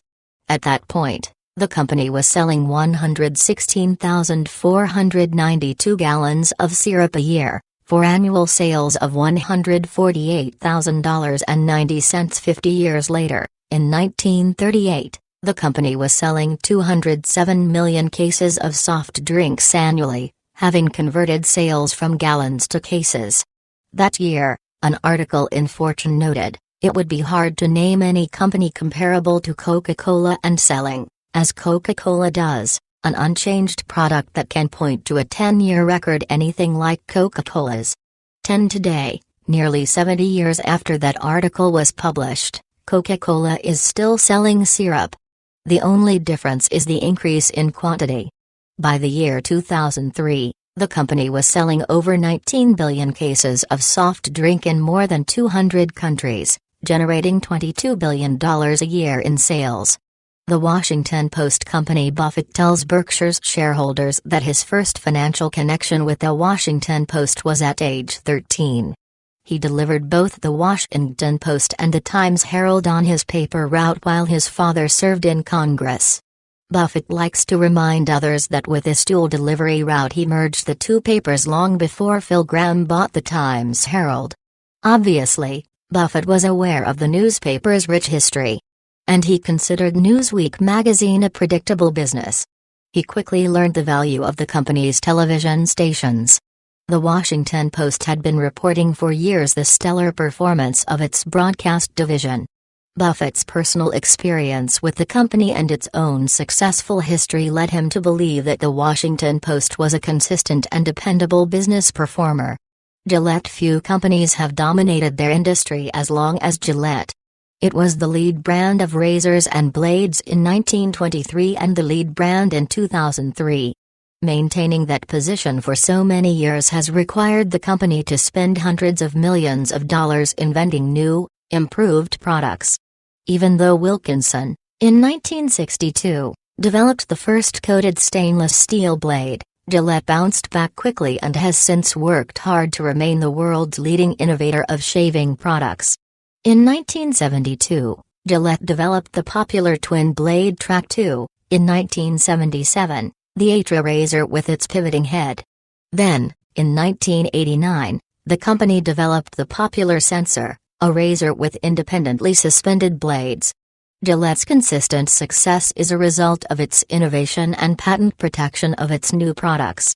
Clayton Homes. In fiscal year 2002, Clayton reported its 28th consecutive year of profits, $126 million, up 16% from the year before, on revenue of $1.20 billion. 11. This performance is all the more extraordinary when we consider the fearsome problems that others in the industry experienced. In the late 1990s, over 80 factories and 4,000 retailers went out of business, a victim of two colliding forces. Many manufacturers had expanded too quickly and at the same time had made too many weak loans, which inevitably led to widespread repossessions, followed by diminished demand for new housing. Clayton had a different way of doing business. More about their policies in Chapter 6. Its sound management and skillful handling of rough times enabled the company to maintain profitability even as competitors were going bankrupt. Favorable long-term prospects. We like stocks that generate high returns on invested capital, Buffett told those in attendance at Berkshire's 1995 annual meeting, where there is a strong likelihood that it will continue to do so. 12. I look at long-term competitive advantage, he later added, and whether that's something that's enduring. 13. That means he looks for what he terms franchises. According to Buffett, the economic world is divided into a small group of franchises and a much larger group of commodity businesses, most of which are not worth purchasing. He defines a franchise as a company whose product or service, 1, is needed or desired, 2, has no close substitute, and 3, is not regulated. Individually and collectively, these create what Buffett calls a moat, something that gives the company a clear advantage over others and protects it against incursions from the competition. The bigger the moat, the more sustainable, the better he likes it. The key to investing, he says, is determining the competitive advantage of any given company and, above all, the durability of that advantage. The products or services that have wide, sustainable moats around them are the ones that deliver rewards to investors. 14. To see what a moat looks like, read the story of Larsen Jull in Chapter 8. A franchise that is the only source of a product people want can regularly increase prices without fear of losing market share or unit volume. Often a franchise can raise its prices even when demand is flat and capacity is not fully utilized. This pricing flexibility is one of the defining characteristics of a franchise. It allows franchises to earn above-average returns on invested capital. Another defining characteristic is that franchises possess a greater amount of economic goodwill, which enables them to better withstand the effects of inflation. Another is the ability to survive economic mishaps and still endure. In Buffett's succinct phrase, the definition of a great company is one that will be great for 25 to 30 years. 16. Conversely, a commodity business offers a product that is virtually indistinguishable from the products of its competitors. Years ago, basic commodities included oil, gas, chemicals, wheat, copper, lumber, and orange juice. Today, computers, automobiles, airline service, banking, and insurance have become commodity-type products. Despite mammoth advertising budgets, they are unable to achieve meaningful product differentiation. Commodity businesses, generally, are low-returning businesses and prime candidates for profit trouble. 17. Since their product is basically no different from anyone else's, they can compete only on the basis of price, which severely undercuts profit margins. The most dependable way to make a commodity business profitable, then, is to be the low-cost provider. The only other time commodity businesses turn a profit is during periods of tight supply, a factor that can be extremely difficult to predict. In fact, a key to determining the long-term profitability of a commodity business, Buffett notes, is the ratio of supply tight to supply ample years. This ratio, however, is often fractional. The most recent supply tight period in Berkshire's textile division, Buffett quips, lasted the better part of a morning. The Coca-Cola Company. Shortly after Berkshire's 1989 public announcement that it owned 6.3% of the Coca-Cola Company, Buffett was interviewed by Melissa Turner, a business writer for the Atlanta Constitution. She asked Buffett a question he has been asked often: why hadn't he purchased shares in the company sooner? By way of answer, Buffett related what he was thinking at the time he finally made the decision. "Let's say you were going away for 10 years, he explained, and you wanted to make one investment and you know everything that you know now, and you couldn't change it while you're gone. What would you think about? Of course, the business would have to be simple and understandable. Of course, the company would have to have demonstrated a great deal of business consistency over the years. And of course, the long-term prospects would have to be favorable. If I came up with anything in terms of certainty, where I knew the market was going to continue to grow, where I knew the leader was going to continue to be the leader, I mean worldwide, and where I knew there would be big unit growth, I just don't know anything like Coke. I'd be relatively sure that when I came back they would be doing a hell of a lot more business than they do now." 22 But why purchase at that particular time? Coca-Cola's business attributes, as described by Buffett, have existed for several decades. What caught his eye, he confesses, were the changes occurring at Coca-Cola during the 1980s, under the leadership of Roberto Goizueta. Goizueta, raised in Cuba, was Coca-Cola's first foreign chief executive officer. In 1980, Robert Woodruff, the company's 91-year-old patriarch, brought him in to correct the problems that had plagued the company during the 1970s.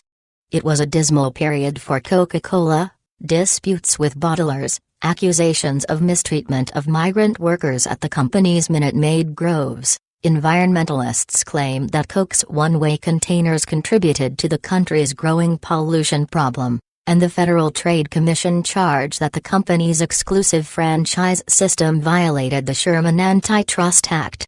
Coca-Cola's international business was reeling as well. One of Goizueta's first hacks was to bring together Coca-Cola's top 50 managers for a meeting in Palm Springs, California. "Tell me what we're doing wrong," he said. "I want to know it all, and once it's settled, I want 100% loyalty. If anyone is not happy, we will make you a good settlement and say goodbye." 23 Goizueta encouraged his managers to take intelligent risks. He wanted Coca-Cola to initiate action rather than to be reactive. He began cutting costs. And he demanded that any business that Coca-Cola owned must optimize its return on assets. These actions immediately translated into increasing profit margins and captured the attention of Warren Buffett. The Washington Post Company, the economics of a dominant newspaper, Buffett once wrote, are excellent, among the very best in the world. 24 The vast majority of U.S. newspapers operate without any direct competition. The owners of those newspapers like to believe that the exceptional profits they earn each year are a result of their paper's journalistic quality. "The truth," said Buffett, "is that even a third-rate newspaper can generate adequate profit rates if it is the only paper in town. That makes it a classic franchise, with all the benefits thereof. It is true that a high-quality paper will achieve a greater penetration rate, but even a mediocre paper," he explains, "is essential to a community for its bulletin board appeal. Every business in town, every home seller, every individual who wants to get a message out to the community needs the circulation of a newspaper to do so. The paper's owner receives, in effect, a royalty on every business in town that wants to advertise. In addition to their franchise quality, newspapers possess valuable economic goodwill. As Buffett points out, newspapers have low capital needs, so they can easily translate sales into profits. Even expensive computer-assisted printing presses and newsroom electronic systems are quickly paid for by lower fixed-wage costs. Newspapers also are able to increase prices relatively easily, thereby generating above-average returns on invested capital and reducing the harmful effects of inflation. Buffett figures that a typical newspaper could double its price and still retain 90% of its readership. The McLane Company. McLane is perched on the edge of great growth potential. Now that it is no longer part of Walmart, it is free to pursue arrangements with Walmart's competitors, such as Target and other large stores in the United States. This, combined with the company's focus on efficiency and investment in enterprise-wide software systems, freight management, and point-of-sale systems among other automated processes, will enable McLane to maintain price efficiency and service quality. At the time Buffett bought McLane, some of the industry players, such as Fleming and U.S. Food Service, a division of Royal Ahold, were going through difficult times for various reasons. Although it is doubtful that this influenced Buffett's decision, it was said at the time that if Fleming did indeed go under, an extra $7 billion worth of bussiness would be up for grabs. The Pampered Chef has demonstrated a consistency that many older businesses might well envy, with a growth rate of 22% each year from 1995 to 2001. And the long-term outlook is strong. According to the Direct Selling Association, party plan businesses raked in more than $7 billion nationwide in 2000, an increase of $2.7 billion since 1996. Christopher herself is not slowing down. She believes that American cupboards have plenty of room for more products and points out that Mary Kay, a direct-sell cosmetics company, has a sales force of 600,000, giving her plenty of room to grow. Christopher is developing new products, such as ceramic servingware, and is expanding into Canada, the United Kingdom, and Germany. Finally, the company is structured in such a way that it does not need a lot of capital to expand and it has no sizable competition in its category. 6. Investing Guidelines, Management Tenets. When considering a new investment or a business acquisition, Buffett looks very hard at the quality of management. He tells us that the companies or stocks Berkshire purchases must be operated by honest and competent managers whom he can admire and trust. We do not wish to join with managers who lack admirable qualities, he says, no matter how attractive the prospects of their business. We've never succeeded in making a good deal with a bad person. When he finds managers he admires, Buffett is generous with his praise. Year after year, readers of the chairman's letter in Berkshire's annual reports find Buffett's warm words about those who manage the various Berkshire companies. He is just as thorough when it comes to the management of companies whose stock he has under consideration. In particular, he looks for 3 traits. 1. Is management rational? 2. Is management candid with the shareholders?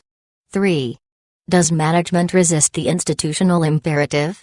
The highest compliment Buffett can pay a manager is that he or she unfailingly behaves and thinks like an owner of the company. Managers who behave like owners tend not to lose sight of the company's prime objective, increasing shareholder value, and they tend to make rational decisions that further that goal. Buffett also greatly admires managers who take seriously their responsibility to report fully and genuinely to shareholders and who have the courage to resist what he has termed the institutional imperative, blindly following industry peers. All this has taken on a new level of urgency, as shocking discoveries of corporate wrongdoings have come to light. Buffett has always insisted on doing business only with people of the highest integrity. Sometimes that stance has put him at odds with other well-known names in the corporate world. It has not always been fashionable in business circles to speak of integrity, honesty, and trustworthiness as qualities to be admired. In fact, at times such talk might have been disparaged as naive and out of touch with business reality. It is a particularly sweet bit of poetic justice that Buffett's stand on corporate integrity now seems to be a brilliant strategy. But his motivation is not strategic, it comes from his own unshakable value system. And no one has ever seriously accused Warren Buffett of being naive. Later in this chapter, we look more deeply into Buffett's responses to these issues of ethical corporate behavior, particularly excessive executive compensation, stock options, director independence and accountability, and accounting trickery. He tells us what he thinks must be changed to protect shareholder interests and gives us ideas on how investors can evaluate managers to determine whether they are trustworthy. Rationality. The most important management act, Buffett believes, is allocation of the company's capital. It is the most important because allocation of capital, over time, determines shareholder value. Deciding what to do with the company's earnings, reinvest in the business, or return money to shareholders, is, in Buffett's mind, an exercise in logic and rationality. Rationality is the quality that Buffett thinks distinguishes his style with which he runs Berkshire, and the quality he often finds lacking in other corporations, writes Carol Loomis of Fortune. 6 The issue usually becomes important when a company reaches a certain level of maturity, where its growth rate slows and it begins to generate more cash than it needs for development and operating costs. At that point, the question arises, how should those earnings be allocated? If the extra cash, reinvested internally, can produce an above-average return on equity, a return that is higher than the cost of capital, then the company should retain all its earnings and reinvest them. That is the only logical course. Retaining earnings to reinvest in the company at less than the average cost of capital is completely irrational. It is also quite common. A company that provides average or below average investment returns but generates cash in excess of its needs has three options. 1. It can ignore the problem and continue to reinvest at below average rates. 2. It can buy growth. Or, 3. It can return the money to shareholders. It is at this crossroad that Buffett keenly focuses on management. It is here that managers will behave rationally or irrationally. Generally, managers who continue to reinvest despite below-average returns do so in the belief that the situation is temporary. They are convinced that, with managerial prowess, they can improve their company's profitability. Shareholders become mesmerized with management's forecast of improvements. If a company continually ignores this problem, cash will become an increasingly idle resource and the stock price will decline. A company with poor economic returns, a lot of cash, and a low stock price will attract corporate traders, which often is the beginning of the end of current management tenure.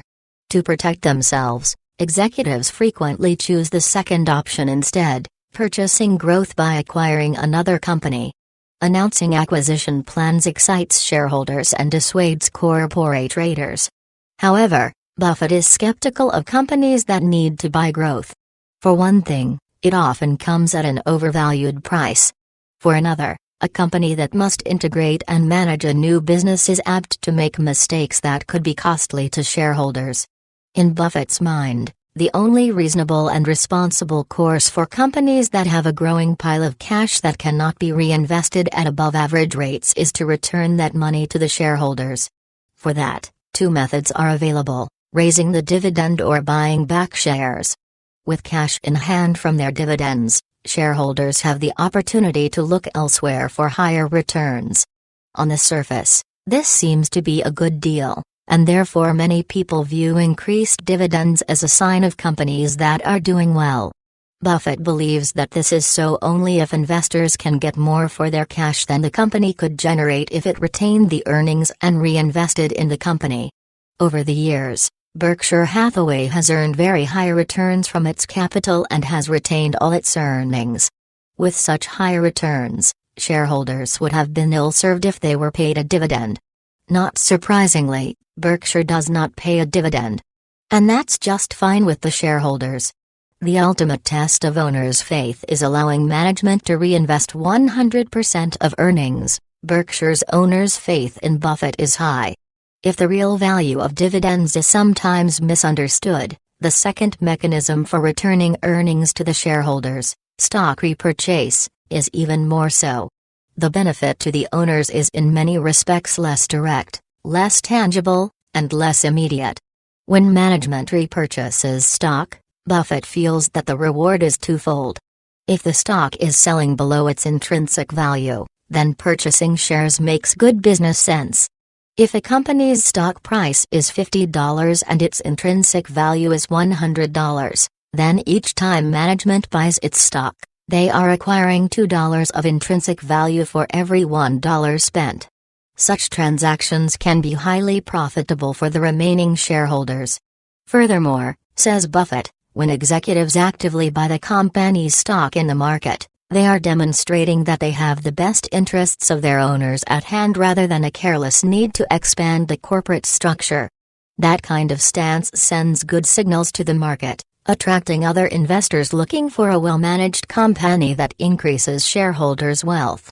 Frequently, shareholders are rewarded twice, first from the initial open market purchase and then subsequently from the positive effect of investor interest on price. Coca-Cola growth and net cash flow has allowed Coca-Cola to increase its dividend to shareholders and also repurchase its shares in the open market.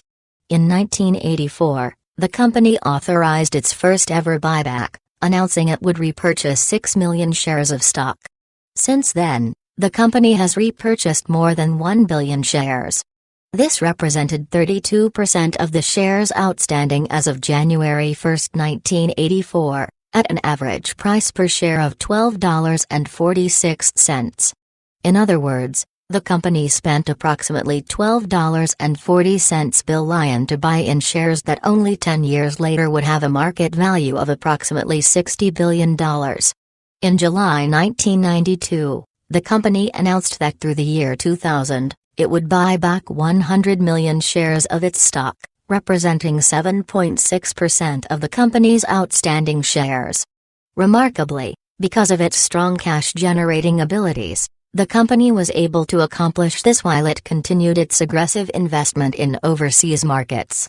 American Express Buffett's association with American Express dates back some 40 years, to his bold purchase of its distressed stock in 1963, and the astronomical profits he quickly earned for his investment partners. See Chapter 1 for the full story. Buffett's faith in the company has not diminished, and he has continued to purchase its stock. A big buy in 1994 can be traced to management decisions, both good and bad, about the use of excess cash. The division of the company that issues the charge card and traveler's checks, American Express Travel-Related Services, contributes the lion's share of profits. It has always generated substantial owner earnings and has easily funded its own growth. In the early 1990s, it was generating more cash than it needed for operations, the very point at which management actions collide with Buffett's acid test. In this case, American Express management did not do well. Then CEO James Robinson decided to use excess cash to build the company into a financial services powerhouse by buying other related businesses. His first acquisition, IDS Financial Services, proved profitable. But then he bought Shearson Lehman, which did not. Over time, Shearson needed more and more cash to carry its operations. When Shearson had swallowed up $4 billion, Robinson contacted Buffett, who agreed to buy $300 million worth of preferred shares. Until the company got back on track, he was not at all interested in buying common stock. In 1992, Robinson abruptly resigned and was replaced by Harvey Golub. He set himself the immediate task of strengthening brand awareness. Striking a familiar tone with Buffett, he began using terms such as franchise and brand value to describe the American Express card. Over the next 2 years, Golub began to liquidate the company's underperforming assets and to restore profitability and higher returns on equity. One of his first actions was to get rid of Shearson Lehman, with its massive capital needs. Soon American Express was showing signs of its old profitable self. The resources of the company were solidly behind Golub's goal of building the American Express card into the world's most respected service brand, and every communication from the company emphasized the franchise value of the name American Express. Next, Golub set financial targets for the company, to increase earnings per share by 12 to 15% a year and 18 to 20% return on equity. Before long, the company was again generating excess cash and had more capital and more shares than it needed. Then, in September 1994, the company announced that, subject to market conditions, It planned to repurchase 20 million shares of its common stock. That was music to Buffett's ears.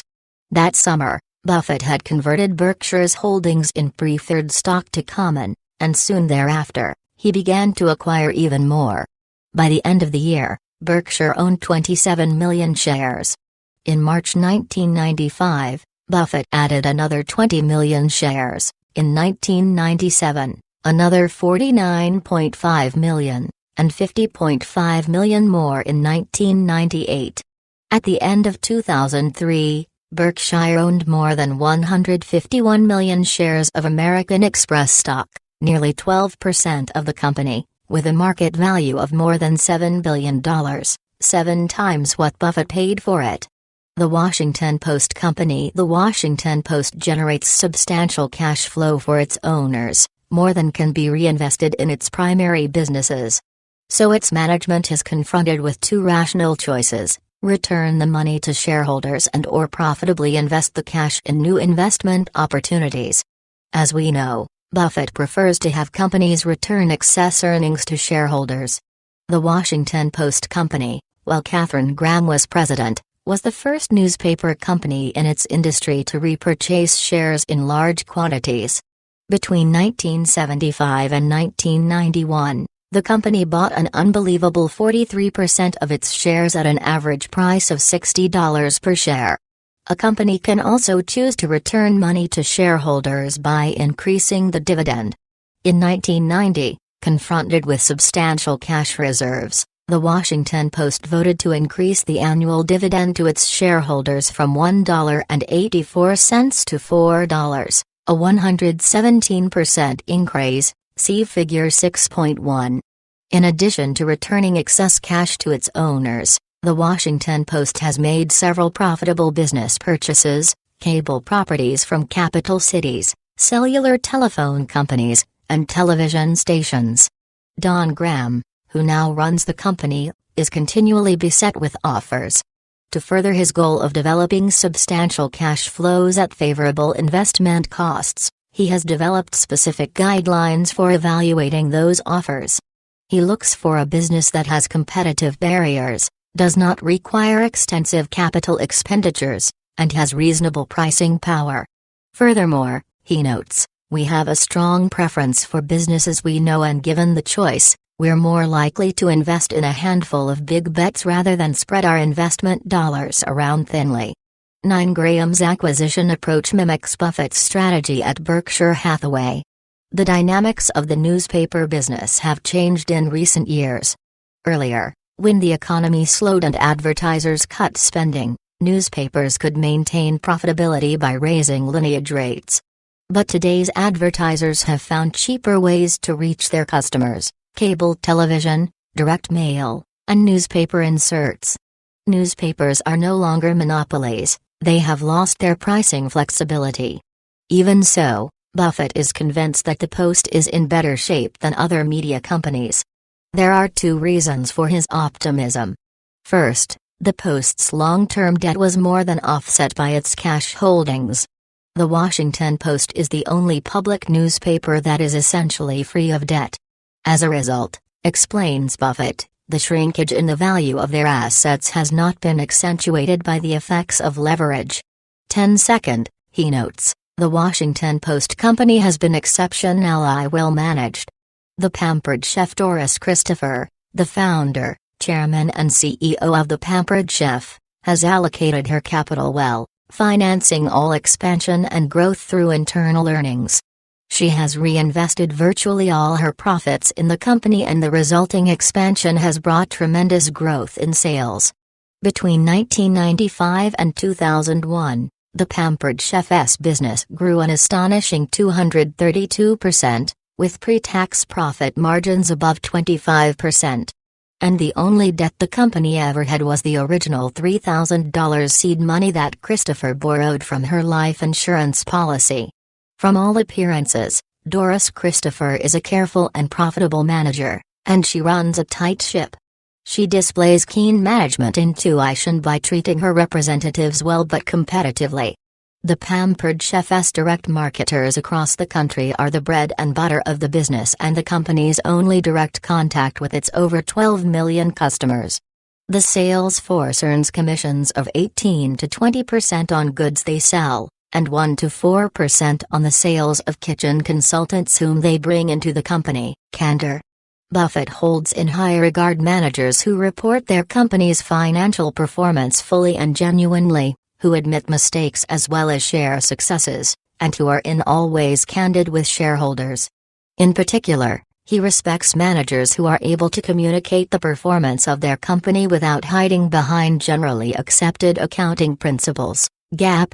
Financial accounting standards only require disclosure of business information classified by industry segment. Some managers exploit this minimum requirement and lump together all the company's businesses into one industry segment, making it difficult for owners to understand the dynamics of their separate business interests. What needs to be reported, Buffett insists, is data, whether GAAP, non-GAAP, or extra GAAP, that helps the financially literate readers answer 3 key questions. 1. Approximately how much is this company worth? 2. What is the likelihood that it can meet its future obligations? And 3. How good a job are its managers doing, given the hand they have been dealt? Berkshire Hathaway's own annual reports are a good example. They meet GAAP obligations, but they go much further. Buffett includes the separate earnings of each of Berkshire's businesses and any other additional information that he feels owners would deem valuable when judging a company's economic performance. Buffett admires CEOs who are able to report to their shareholders in the same candid fashion. He also admires those with the courage to discuss failure openly. He believes that managers who confess mistakes publicly are more likely to correct them. According to Buffett, most annual reports are a sham. Over time, every company makes mistakes, both large and inconsequential. Too many managers, he believes, report with excess optimism instead of honest explanation, serving perhaps their own interests in the short term but no one's interests in the long run. Buffett credits Charlie Munger with helping him understand the value of studying one's mistakes instead of concentrating only on success. In his annual reports to Berkshire Hathaway shareholders, Buffett is open about Berkshire's economic and management performance, both good and bad. Through the years, he has admitted the difficulties that Berkshire encountered in both the textile and insurance businesses and his own management failures with these businesses. His self-criticism is blunt and unstinting. The merger with General Re Reinsurance Company in 1998 brought significant trouble, a good deal of which remained undiagnosed for several years, and came to light only in the wake of the World Trade Center bombing in 2001. At the time of the merger, Buffett said later, he thought the reinsurance company operated with the same discipline he demanded of other Berkshire insurance companies. I was dead wrong, he admitted in 2002. There was much to do at that company to get it up to snuff. 12. The General Re problem was not limited to its insurance practices. The company also had a division that dealt in trading and derivatives, a business Buffett considered unattractive at the time of the merger, although, as part of the package, unavoidable, and financially disastrous several years later. In 2003, he wrote this straightforward apology to shareholders: "I'm sure I could have saved you $100 million or so, if I had acted more promptly to shut down General Re Securities." Charlie would have moved swiftly to close it down, no question about that. I, however, dithered. As a consequence, our shareholders are paying a far higher price than was necessary to exit this business. Critics have argued that Buffett's practice of publicly admitting his mistakes is made easier because, since he owns such a large share of Berkshire's common stock, he never has to worry about being fired. This is true. But it does not diminish the fundamental value of Buffett's belief that candor benefits the manager at least as much as it benefits the shareholder. The CEO who misleads others in public, he says, may eventually mislead himself in private. 14 Coca-Cola. Roberto Goizueta's strategy for strengthening Coca-Cola when he took over as CEO pointedly included shareholders.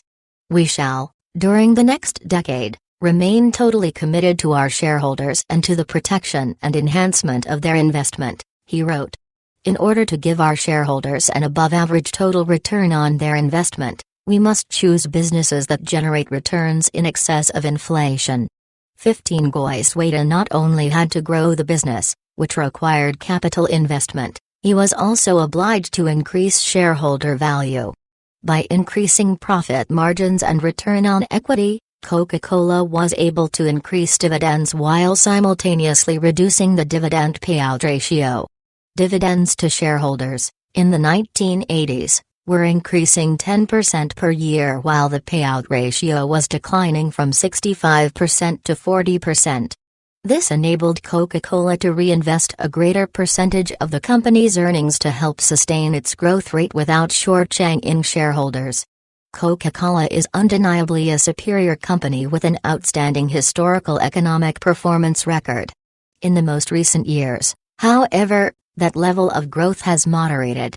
Where some shareholders might have panicked, Buffett did not.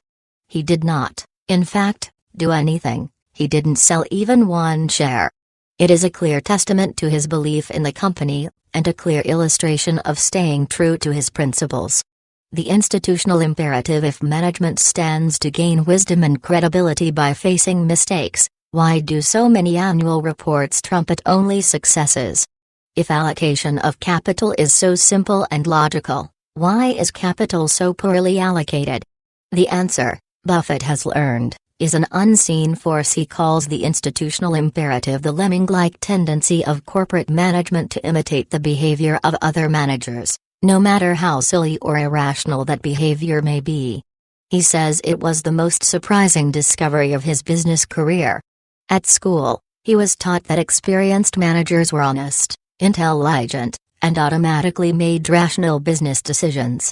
Once out in the business world, he learned instead that rationality frequently wilts when the institutional imperative comes into play.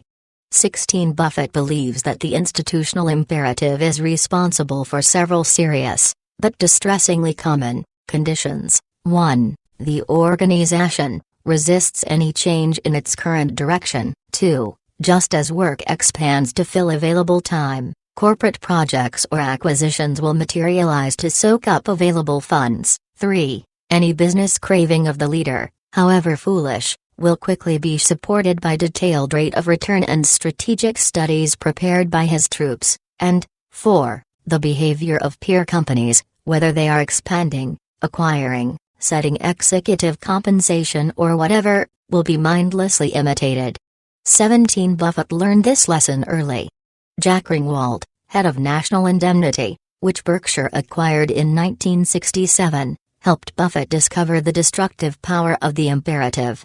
While the majority of insurance companies were writing insurance policies on terms guaranteed to produce inadequate returns or worse, a loss, Ringwald stepped away from the market and refused to write new policies. For the full story, refer to Chapter 3. Buffett recognized the wisdom of Ringwald's decisions and followed suit. Today, Berkshire's insurance companies still operate on this principle. What is behind the institutional imperative that drives so many businesses? Human nature. Most managers are unwilling to look foolish and expose their company to an embarrassing quarterly loss when other lemming companies are still able to produce quarterly gains, even though they assuredly are heading into the sea. Shifting direction is never easy. It is often easier to follow other companies down the same path toward failure than to alter the direction of the company. Admittedly, Buffett and Munger enjoy the same protected position here as in their freedom to be candid about bad news. They don't have to worry about getting fired, and this frees them to make unconventional decisions. Still, a manager with strong communication skills should be able to convince owners to accept a short-term loss in earnings and a change in the direction of their company if it means superior results over time. Inability to resist the institutional imperative, Buffett has learned, often has less to do with the owners of the company than the willingness of its managers to accept fundamental change. Even when managers accept the notion that their company must radically change or face the possibility of shutting down, carrying out this plan is too difficult for most managers. Many succumb to the temptation to buy a new company instead of facing the financial facts of the current problem. Why would they do this? Buffett isolates 3 factors he feels most influence management's behavior. First, most managers cannot control their lust for activity. Such hyperactivity often finds its outlet in busyness takeovers. Second, most managers are constantly comparing the sales, earnings, and executive compensation of their business with other companies in and beyond their industry. These comparisons invariably invite corporate hyperactivity. Lastly, Buffett believes that most managers have an exaggerated sense of their own management capabilities. Another common problem is poor allocation skills. As Buffett points out, CEOs often rise to their position by excelling in other areas of the company, including administration, engineering, marketing, or production. Because they have little experience in allocating capital, most CEOs instead turn to their staff members, consultants, or investment bankers. Here the institutional imperative begins to enter the decision-making process. Buffett points out that if the CEO craves a potential acquisition requiring a 15% return on investment to justify the purchase, it is amazing how smoothly his troops report back to him that the business can actually achieve 15.1%. The final justification for the institutional imperative is mindless imitation. If companies A, B, and C are all doing the same thing, well then, reasons the CEO of company D, it must be all right for our company to behave the same way. It is not venality or stupidity, Buffett believes, that positions these companies to fail. Rather, it is the institutional dynamics of the imperative that make it difficult to resist doomed behavior. Speaking before a group of Notre Dame students, Buffett displayed a list of 37 failed investment banking firms. All of them, he explained, failed even though the volume of the New York Stock Exchange had multiplied 15-fold. These firms were headed by hardworking individuals with very high IQs, all of whom had an intense desire to succeed. Buffett paused, his eyes scanned the room. "You think about that," he said sternly. "How could they get a result like that?" "I'll tell you how," he said, mindless imitation of their peers. 18. Coca-Cola. When Goizueta took over Coca-Cola, one of his first moves was to jettison the unrelated businesses that the previous CEO had developed and return the company to its core business, selling syrup. It was a clear demonstration of Coca-Cola's ability to resist the institutional imperative. Reducing the company to a single product business was undeniably a bold move. What made Goizueta's strategy even more remarkable was his willingness to take this action at a time when others in the industry were doing the exact opposite. Several leading beverage companies were investing their profits in other unrelated businesses. Anheuser-Busch used the profits from its beer business to invest in theme parks. Brown-Forman, a producer and distributor of wine and spirits, invested its professoriates in China, crystal, silver, and luggage businesses, all of them with much lower returns. Seagram Company, Ltd., a global spirits and wine business, bought Universal Studios. Pepsi, Coca-Cola's chief beverage rival, bought snack businesses, Frito-Lay, and restaurants including Taco Bell, Kentucky Fried Chicken, and Pizza Hut. Not only did Goizueta's action focus the company's attention on its largest and most important product, but it worked to reallocate the company's resources into its most profitable business. Since the economic returns of selling syrup far outweighed the economic returns of the other businesses, the company was now reinvesting its profits in its highest returning business. Clayton Homes. In an industry that is strangled by problems of its own making, Clayton stands out for its strong management and smart business model.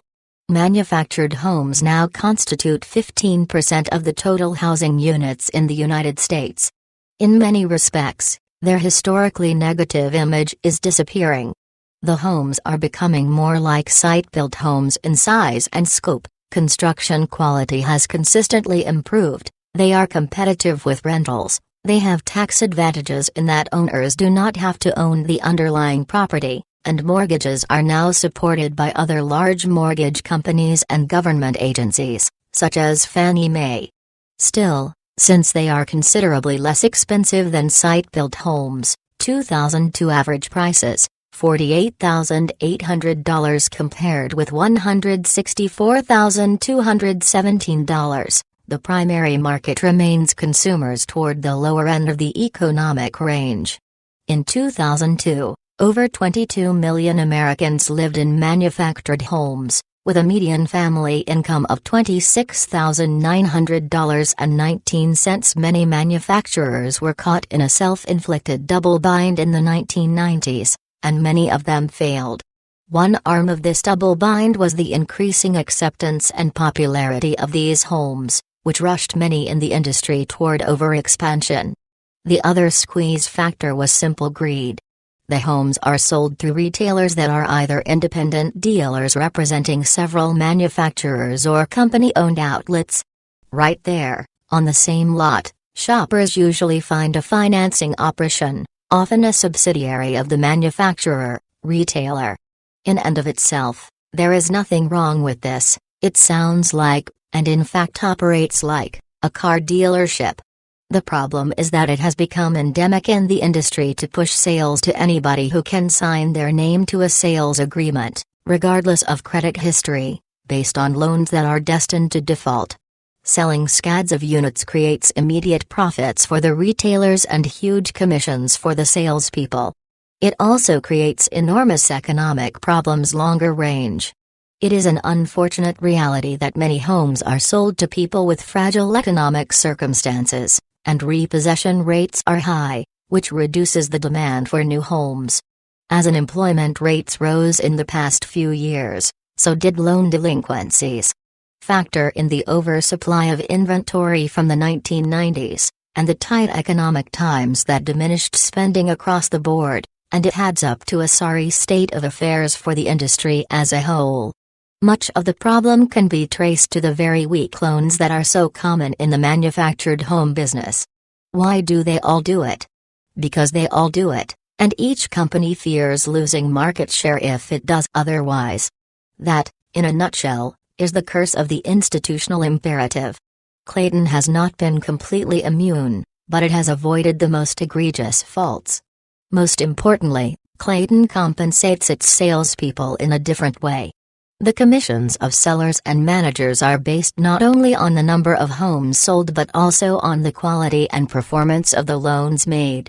Sales staff share the financial burden when loan payments are missed, and share the revenue when the loan performs well.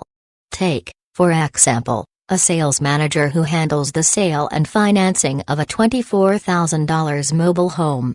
If the customer cannot make the payments, Clayton would typically lose $2,500, and the manager is responsible for up to half the loss. 20 But if the loan performs, the manager shares up to half of that, too. That puts the burden to avoid weak loans on the sales personnel. The methodology paid off. In 2002, only 2.3% of the homeowners with a Clayton mortgage are 30 days delinquent. 21 That is roughly half the industry delinquency rate. In the late 1990s, when more than 80 factories and 4,000 retailers went out of business, Clayton closed only 31 retailers and did not shut any factories. By 2003, when Buffett entered the picture, Clayton had emerged from the downturn in the economy in general and the mobile home industry in particular stronger and better positioned than any of its competitors. Warren Buffett bought Clayton Homes because he saw in Jim Clayton a hard-working self-starter with strong management skills and a lot of smarts. Clayton showed not once but twice that he could weather a downturn in the industry by structuring his business model in a way that avoided an especially damaging institutional imperative. The Washington Post company Buffett has told us that even third-rate newspapers can earn substantial profits. Since the market does not require high standards of a paper, It is up to management to impose its own. And it is management's high standards and abilities that can differentiate the business's returns when compared with its peer group. In 1973, if Buffett had invested in Gannett, Knight Ridder, the New York Times, or Times Mirror the same $10 million he did in the Post, his investment returns would have been above average, reflecting the exceptional economics of the newspaper business during this period. But the extra $200, $300 million in market value that the Washington Post gained over its peer group, Buffett says, came, in very large part, from the superior nature of the managerial decisions made by Katharine Graham, as compared to those made by managers of most other media companies. 22 Katharine Graham had the brains to purchase large quantities of the Post's stock at bargain prices. She also had the courage, he said, to confront the labor unions, reduce expenses, and increase the business value of the paper. Washington Post shareholders are fortunate that Katharine Graham positioned the company so favorably. Warren Buffett on management, ethics, and rationality in all his communications with Berkshire shareholders, and indeed with the world at large, Buffett has consistently emphasized his search for honest and straightforward managers. He believes that not only are these binding corporate values in today's world, they are also pivotal issues that determine a company's ultimate success and profitability in the long term. Executive compensation, stock options, director independence, accounting trickery, these issues strike a very personal chord with Buffett, and he does not hesitate to let us know how he feels. CEO Avarice and the Institutional Imperative. In his 2001 letter to shareholders, Buffett wrote, "Charlie and I are disgusted by the situation, so common in the last few years, in which shareholders have suffered billions in losses while the CEOs, promoters and other higher-ups who fathered these disasters have walked away with extraordinary wealth. Indeed, many of these people were urging investors to buy shares while concurrently dumping their own, sometimes using methods that hid their actions. To their shame, these business leaders view shareholders as patsies, not partners. There is no shortage of egregious conduct in corporate America." 24 The accounting scandal set off alarm bells across the United States, especially for anyone who held stock in a company 401k plan. Shareholders started asking questions and wondering if their companies were managing their affairs honestly and transparently. We all became increasingly aware that there were major problems in the system. CEOs were getting huge paychecks while using company money for private jets and ostentatious parties, and directors were often rubber-stamping whatever decisions management decided to take. It seemed as if not one CEO could resist the temptation to get in on the enormous salaries and extravagant lifestyles enjoyed by others. That is the institutional imperative at its most destructive. Things have not improved much, according to Buffett. In his 2003 letter to shareholders, he lambasted the seemingly unabated epidemic of greed. He wrote, "Overreaching by CEOs greatly accelerated in the 1990s as compensation packages gained by the most avaricious, a title for which there was vigorous competition, were promptly replicated elsewhere. In judging whether corporate America is serious about reforming itself, CEO pay remains the acid test. To date, the results aren't encouraging." 25 This from a man who has no stock options and still pays himself $100,000 a year. Stock options. In addition to these lofty salaries, executives of publicly traded companies are customarily rewarded with fixed-price stock options, often tied to corporate earnings but very seldom tied to the executive's actual job performance. This goes against the grain for Buffett. When stock options are passed out indiscriminately, he says, managers with below-average performance are rewarded just as generously as the managers who have had excellent performance. In Buffett's mind, even if your team wins the pennant, you don't pay a .350 hitter the same as a .150 hitter. At Berkshire, Buffett uses a compensation system that rewards managers for performance. The reward is not tied to the size of the enterprise, the individual's age, or Berkshire's overall profits. Buffett believes that good unit performance should be rewarded whether Berkshire's stock price rises or falls. Instead, executives are compensated based on their success at meeting performance goals keyed to their area of responsibility. Some managers are rewarded for increasing sales, others for reducing expenses or curtailing capital expenditures. At the end of the year, Buffett does not hand out stock options, he writes checks. Some are quite large. Managers can use the cash as they please. Many use it to purchase Berkshire stock. Even when stock options are treated as a legitimate aspect of executive compensation, Buffett cautions us to watch how they are accounted for on a company's balance sheet. He believes they should be considered an expense so that their effect on reported earnings is clear. This seems so obvious as to be unarguable. Sadly, not all companies see it this way. In Buffett's mind, this is another facet of the ready acceptance of excessive pay. In his 2003 letter to shareholders, he wrote, "When CEOs or their representatives meet with compensation committees, too often one side, the CEOs, has cared far more than the other about what bargain is struck. A CEO, for example, will always regard the difference between receiving options for 100,000 shares or for 500,000 as monumental. To a comp committee, however, the difference may seem unimportant, particularly if, as has been the case at most companies, neither grant will have any effect on reported earnings. Under these conditions, the negotiation often has a play money quality." 26 Buffett's strong feelings about this subject can be seen in his response to Amazon's announcement in April 2003 that it would start expensing stock options. Buffett wrote to CEO Jeff Bezos that it took particular courage and his decision would be recognized and remembered. 27 A week later, Buffett bought $98.3 million of Amazon's high-yield bonds. Malfeasant accounting and shady financing issues. Anyone who was reading a daily newspaper in the second half of 2001 could not help but be aware of the growing tide of corporate wrongdoing. For months, we all watched with something amounting to horror as one scandal followed another, involving some of the best-known names in American industry. All came to be lumped under the umbrella term accounting scandal because the misdeeds centered on accounting trickery and because the outside auditors who were supposed to verify the accounting reports were themselves named as parties to the actions. It's far broader than accounting, of course, it's about greed, lies, and criminal acts. But accounting reports are a good place to look for signs of trouble. In his 2002 letter to shareholders, Buffett warned investors to be careful in reading annual reports. "If you've been a reader of financial reports in recent years," he wrote, "you've seen a flood of pro forma earnings statements, tabulations in which managers invariably show earnings far in excess of those allowed by their auditors.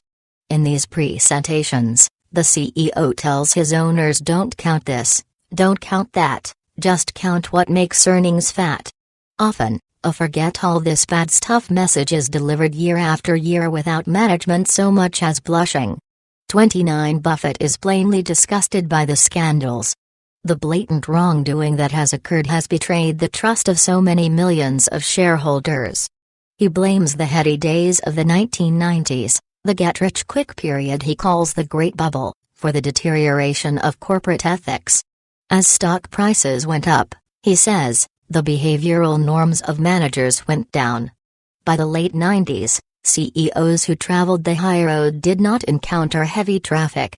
Too many have behaved badly, fudging numbers and drawing obscene pay for mediocre business achievements. 30 And in too many cases, their company's directors, charged with upholding shareholder interests, failed miserably. Director negligence and corporate governance. Part of the problem, Buffett suggests, is the shameful tendency of boards of directors to blithely rubber stamp whatever senior management asks for. It is a question of independence and guts, the degree to which directors are willing to honor their fiduciary responsibility at the risk of displeasing the senior executives.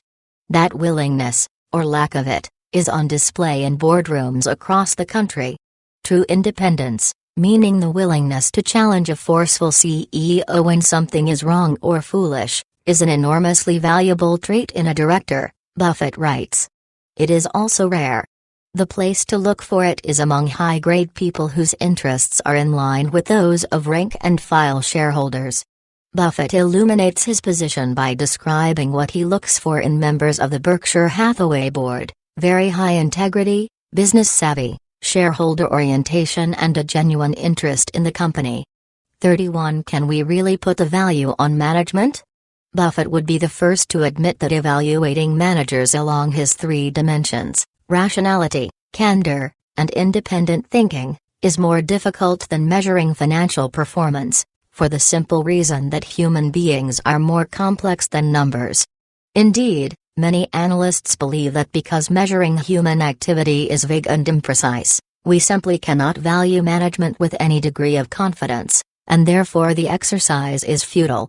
Without a decimal point, they seem to suggest, there is nothing to measure. Others hold the view that the value of management is fully reflected in the company's performance statistics, including sales, profit margins, and return on equity, and no other measuring stick is necessary. Both opinions have some validity, but neither is strong enough to outweigh the original premise. The reason for taking the time to evaluate management is that it gives you early warning signs of eventual financial performance. If you look closely at the words and actions of a management team, you will find clues that can help you measure the value of their work long before it shows up in the company's financial reports or in the stock pages of your daily newspaper. Doing so will take some digging on your part, and that may be enough to discourage the weak of heart or the lazy. That is their loss, and your gain. How to go about gathering the necessary information. Buffett offers a few tips. He suggests reviewing annual reports from a few years back, paying special attention to what management said then about strategies for the future. Then compare those plans to today's results. How fully were they realized?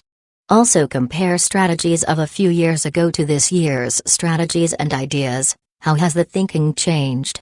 Buffett also suggests that it can be very valuable to compare annual reports of the company you are interested in with reports from similar companies in the same industry. It is not always easy to find exact duplicates, but even relative performance comparison can yield insights. Expand your reading horizons. Be alert for articles in newspapers and financial magazines about the company you are interested in and about its industry in general. Read what the company's executives have to say and what others say about them. If you notice that the chairman recently made a speech or presentation, get a copy from the Investor Relations Department and study it carefully. Make use of the company's web pages for up-to-the-minute information. In every way you can think of, raise your antennae. The more you develop the habit of staying alert for information, the easier the process will become. It must be said here, with sadness, that it is possible that the documents you study are filled with inflated numbers, half-truths, and deliberate obfuscations. We all know the names of the companies charged with doing this. They are a rogues gallery of American businesses, and some of their leaders are finding themselves with lots of time in prison to rethink their actions. Sometimes the manipulations are so skillful that even forensic accountants are fooled. How then can you, an investor without any special knowledge, fully understand what you are seeing? The regrettable answer is, you cannot. You can learn how to read annual reports and balance sheets, and you should, but if they are based on flagrant deception and lies, you might not be able to detect it. I do not mean to say that you should simply give up. Keep doing your research, and strive to be alert for signs of trouble. It should not surprise us that Warren Buffett gives us some valuable tips. 33. Beware of companies displaying weak accounting. In particular, he cautions us to watch out for companies that do not expense stock options. It's an obvious red flag that other less obvious maneuvers are also present. Another red flag, unintelligible footnotes. If you can't understand them, he says, don't assume it's your shortcoming, it's a favored tool for hiding something management doesn't want you to know. Be suspicious of companies that trumpet earnings projections and growth expectations. No one can know the future, and any CEO who claims to do so is not worthy of your trust. In conclusion, Buffett wants to work with managers who are straight shooters, who are candid with their shareholders and their employees. His unshakable insistence on ethical behavior as a condition of doing business has taken on added significance since the outbreak of corporate scandals. However, he would be the first to acknowledge that taking such a stand will not, in and of itself, insulate investors from losses triggered by fraud. I must add my own caution. I cannot promise that following the tenets of the Warren Buffett way described in this book will protect you 100%. If company officials are flat out lying to investors through fraudulent accounting or other illegal maneuvers, and if they're good at it, it can be difficult, often impossible, to detect in time. Even to Ollie, the perpetrators end up in jail, but by then the damage to shareholders is done, the money is gone. What I can say is this: if you adopt the careful, thoughtful way of looking at investments that Buffett teaches us and take the time to do your homework, you will be right more often than you are wrong, and certainly more often than those who allow themselves to be pushed and pulled willy-nilly by headlines and rumor. 7. Investing Guidelines, Financial Tenets. The financial tenets by which Buffett values both managerial excellence and economic performance are all grounded in some typically Buffett-like principles. For one thing, he does not take yearly results too seriously.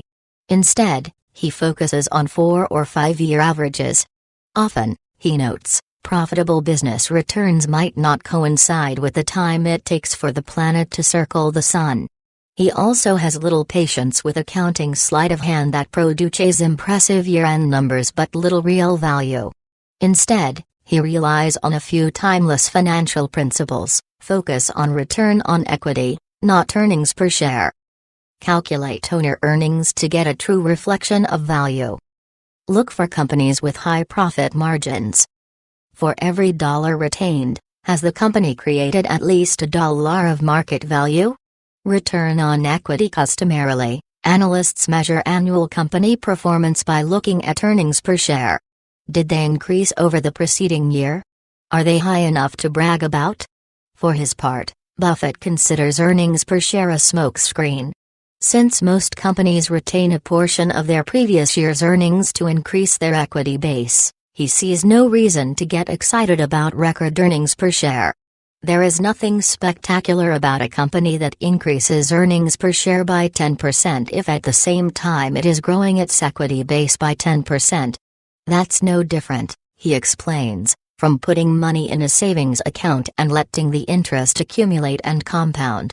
The test of economic performance, Buffett believes, is whether a company achieves a high earnings rate on equity capital, without undue leverage, accounting gimmickry, etc. Not whether it has consistent gains in earnings per share. 1. To measure a company's annual performance, Buffett prefers return on equity, the ratio of operating earnings to shareholders' equity.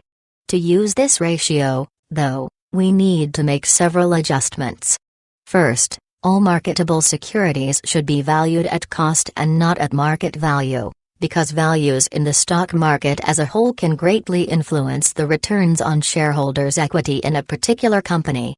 For example, if the stock market rose dramatically in one year, thereby increasing the net worth of a company, a truly outstanding operating performance would be diminished when compared with a larger denominator.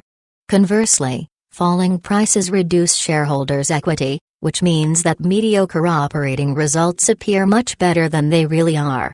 Second, we must also control the effects that unusual items may have on the numerator of this ratio.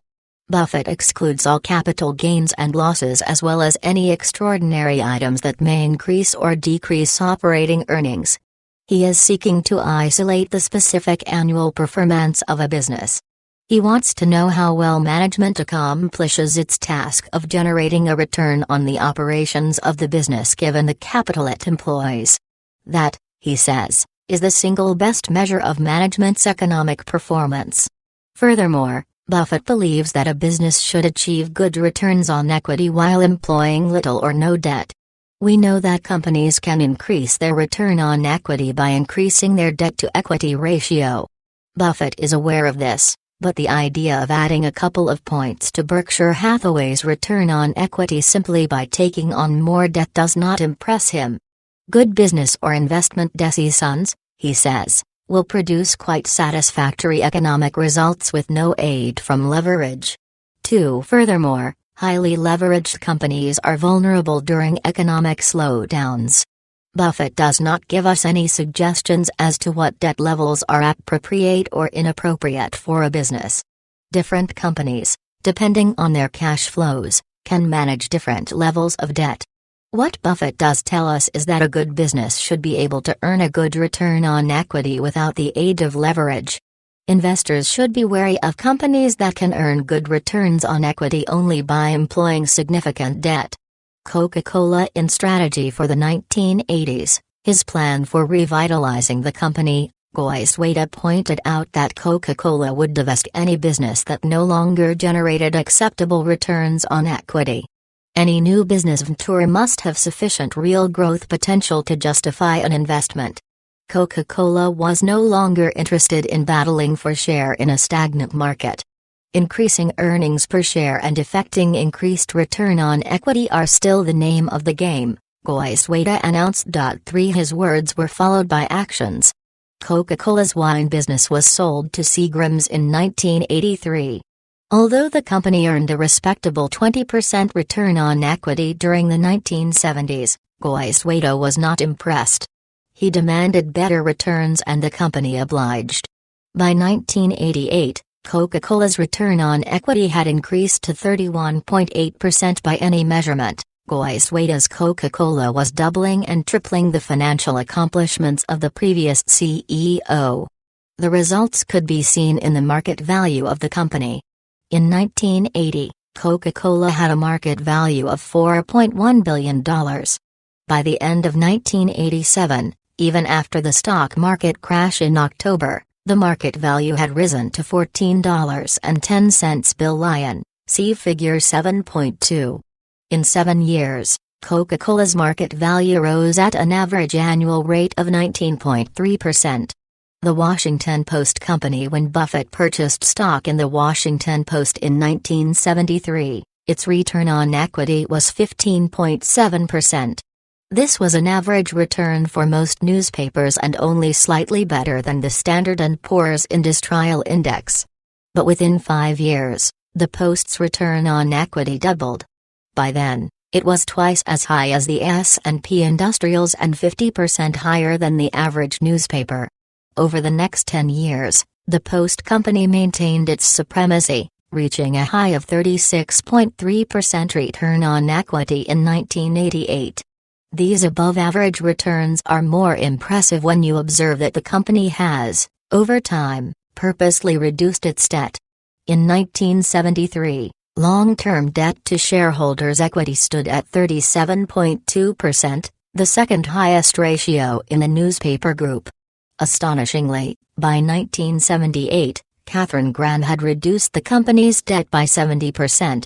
In 1983, long-term debt to equity was a low 2.7%, one-tenth the newspaper group average, yet the Post generated a return on equity 10% higher than these same companies. Owner earnings. Investors, Buffett warns, should be aware that accounting earnings per share represent the starting point for determining the economic value of a business, not the ending point. The first point to understand, he says, is that not all earnings are created equal. 4 companies with high assets to profits, he points out, tend to report ersatz earnings. Because inflation extracts a toll on asset-heavy businesses, the earnings of these businesses take on a mirage-like quality. Hence, accounting earnings are useful to the analyst only if they approximate the expected cash flow of the company. But even cash flow, Buffett warns, is not a perfect tool for measuring value. Often it misleads investors. Cash flow is an appropriate way to measure businesses that have large investments in the beginning and smaller outlays later on, such as real estate, gas fields, and cable companies. On the other hand, companies that require ongoing capital expenditures, such as manufacturers, are not accurately valued using only cash flow.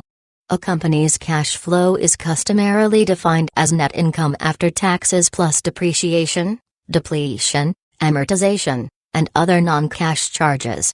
The problem with this definition, Buffett explains, is that it leaves out a critical economic fact: capital expenditures. How much of the year's earnings must the company use for new equipment, plant upgrades, and other improvements to maintain its economic position and unit volume? According to Buffett, approximately 95% of U.S. businesses require capital expenditures that are roughly equal to their depreciation rates. You can defer capital expenditures for a year or so, he says, but if over a long period, you don't make the necessary improvements, your business will surely decline. These capital expenditures are as much an expense to a company as are labor and utility costs. Popularity of cash flow numbers heightened during the leveraged buyout period of the 1980s because the exorbitant prices paid for businesses were justified by a company's cash flow. Buffett believes that cash flow numbers are frequently used by marketers of business and securities to justify the unjustifiable and thereby sell what should be unsaleable. When earnings look inadequate to service debt of a junk bond or justify a foolish stock price, how convenient it becomes to focus on cash flow. 5. But you cannot focus on cash flow, Buffett cautions, unless you are willing to subtract the necessary capital expenditures. Instead of cash flow, Buffett prefers to use what he calls owner earnings, a company's net income plus depreciation, depletion, and amortization, less the amount of capital expenditures and any additional working capital that might be needed. It is not a mathematically precise measure, Buffett admits, for the simple reason that calculating future capital expenditures often requires rough estimates. Still, quoting Keynes, he says, "I would rather be vaguely right than precisely wrong." Coca-Cola. In 1973, owner earnings, net income plus depreciation minus capital expenditures, were $152 million. By 1980, owner earnings were $262 million, an 8% annual compounded growth rate. Then from 1981 through 1988, owner earnings grew from $262 million to $828 million, a 17.8% average annual compounded growth rate, see Figure 7.3. The growth in owner earnings is reflected in the share price of Coca-Cola. In the 10-year period from 1973 to 1982, the total return of Coca-Cola grew at a 6.3% average annual rate. Over the next 10 years, from 1983 to 1992, the total return grew at an average annual rate of 31.1%. Profit margins. Like Philip Fisher, Buffett is aware that great businesses make lousy investments if management cannot convert sales into profits. In his experience, managers of high-cost operations tend to find ways that continually add to overhead, whereas managers of low-cost operations are always finding ways to cut expenses. Buffett has little patience for managers who allow costs to escalate. Frequently these same managers have to initiate a restructuring program to bring down costs in line with sales. Each time a company announces a cost-cutting program, he knows this company has not figured out what expenses can do to a company's owners. The really good manager, Buffett says, does this not wake up in the morning and say, "This is the day I'm going to cut costs," any more than he wakes up and decides to practice breathing. 6. Buffett understands the right size staff for any business operation and believes that for every dollar of sales there is an appropriate level of expenses. He has singled out Carl Reichert and Paul Hazen at Wells Fargo for their relentless attack on unnecessary expenses. They abhor having a bigger headcount than is needed, he says, and attack costs as vigorously when profits are at record levels as when they are under pressure. 7. Buffett himself can be tough when it comes to costs and unnecessary expenses, and he is very sensitive about Berkshire's profit margins. Of course, Berkshire Hathaway is a unique corporation. The corporate staff at Kiewit Plaza would have difficulty fielding a softball team.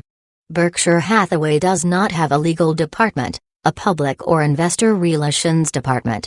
There are no strategic planning departments staffed with MBA-trained workers plotting mergers and acquisitions.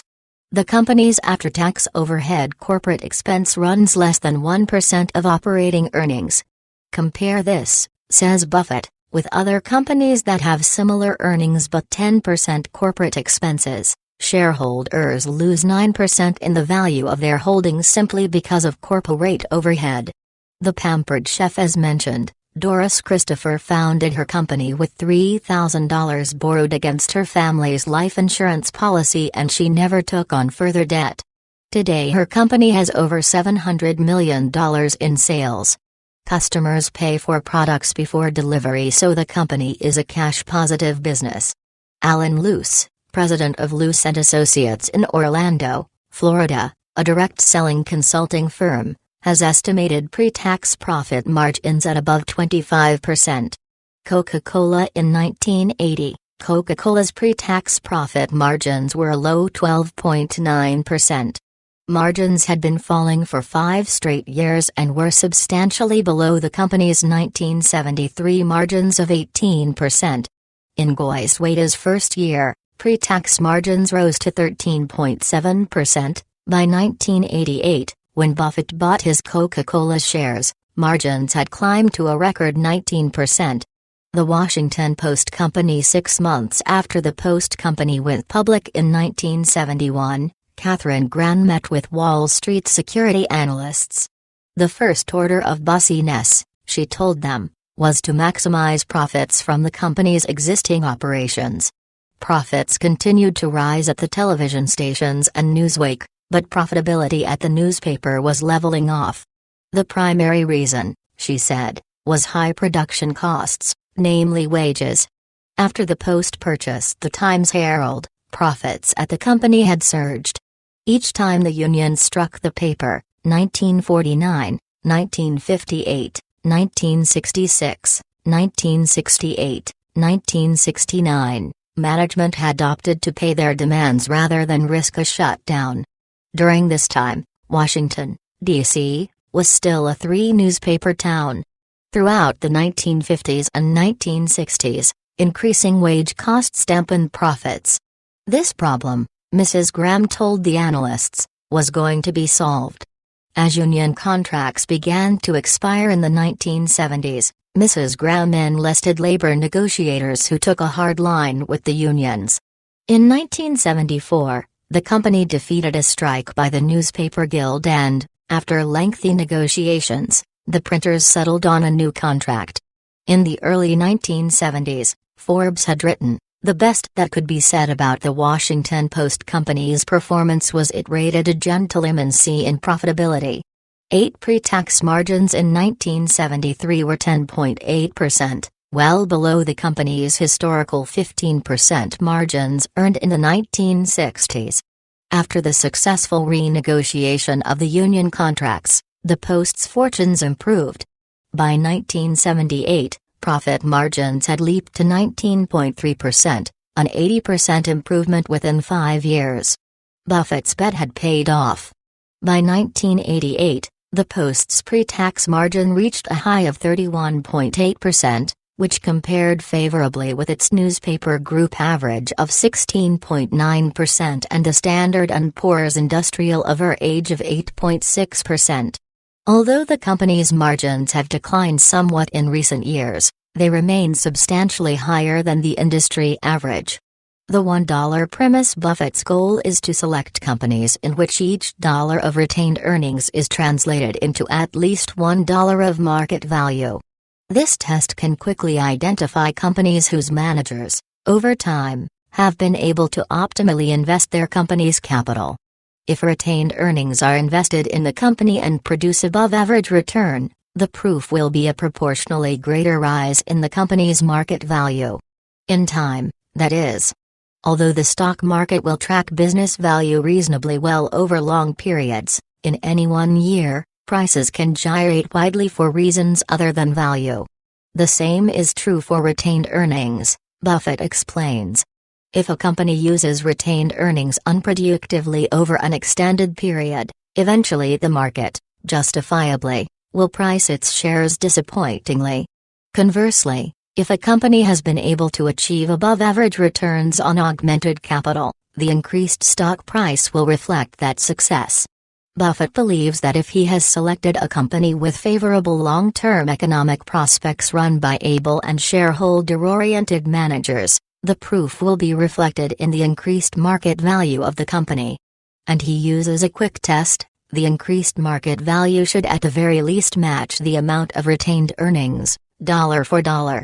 If the value, as we have learned of one accounting scandal after another, it has become even more critical for investors to delve into these financial areas. There is no guarantee that through this effort you will fully uncover the truth, but you will have much greater chance of spotting phony numbers than if you do nothing.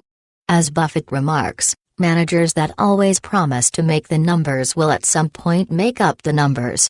10. Your goal is to begin to learn to tell the difference. 8. Investing guidelines, value tenets. All the principles embodied in the tenets described so far lead to one decision point: buying or not buying shares in a company.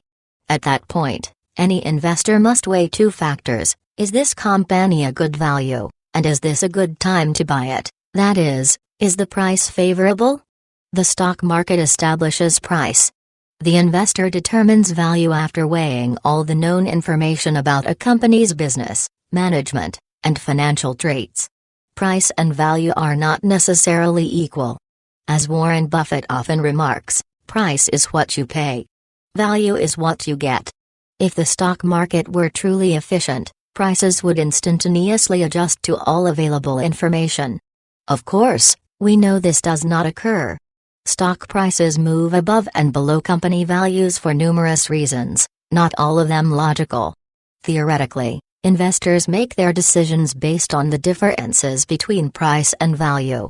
If the price is lower than its per share value, a rational investor will decide to buy. If the price is higher than value, any reasonable investor will pass.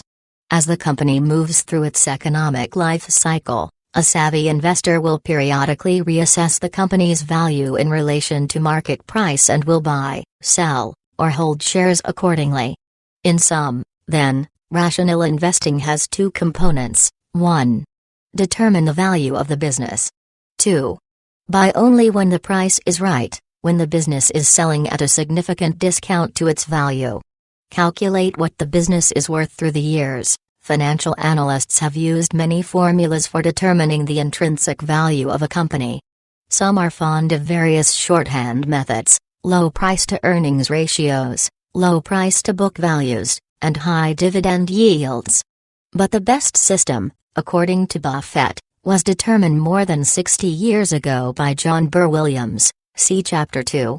Buffett and many others use Williams's dividend discount model, presented in his book The Theory of Investment Value, as the best way to determine the value of a security.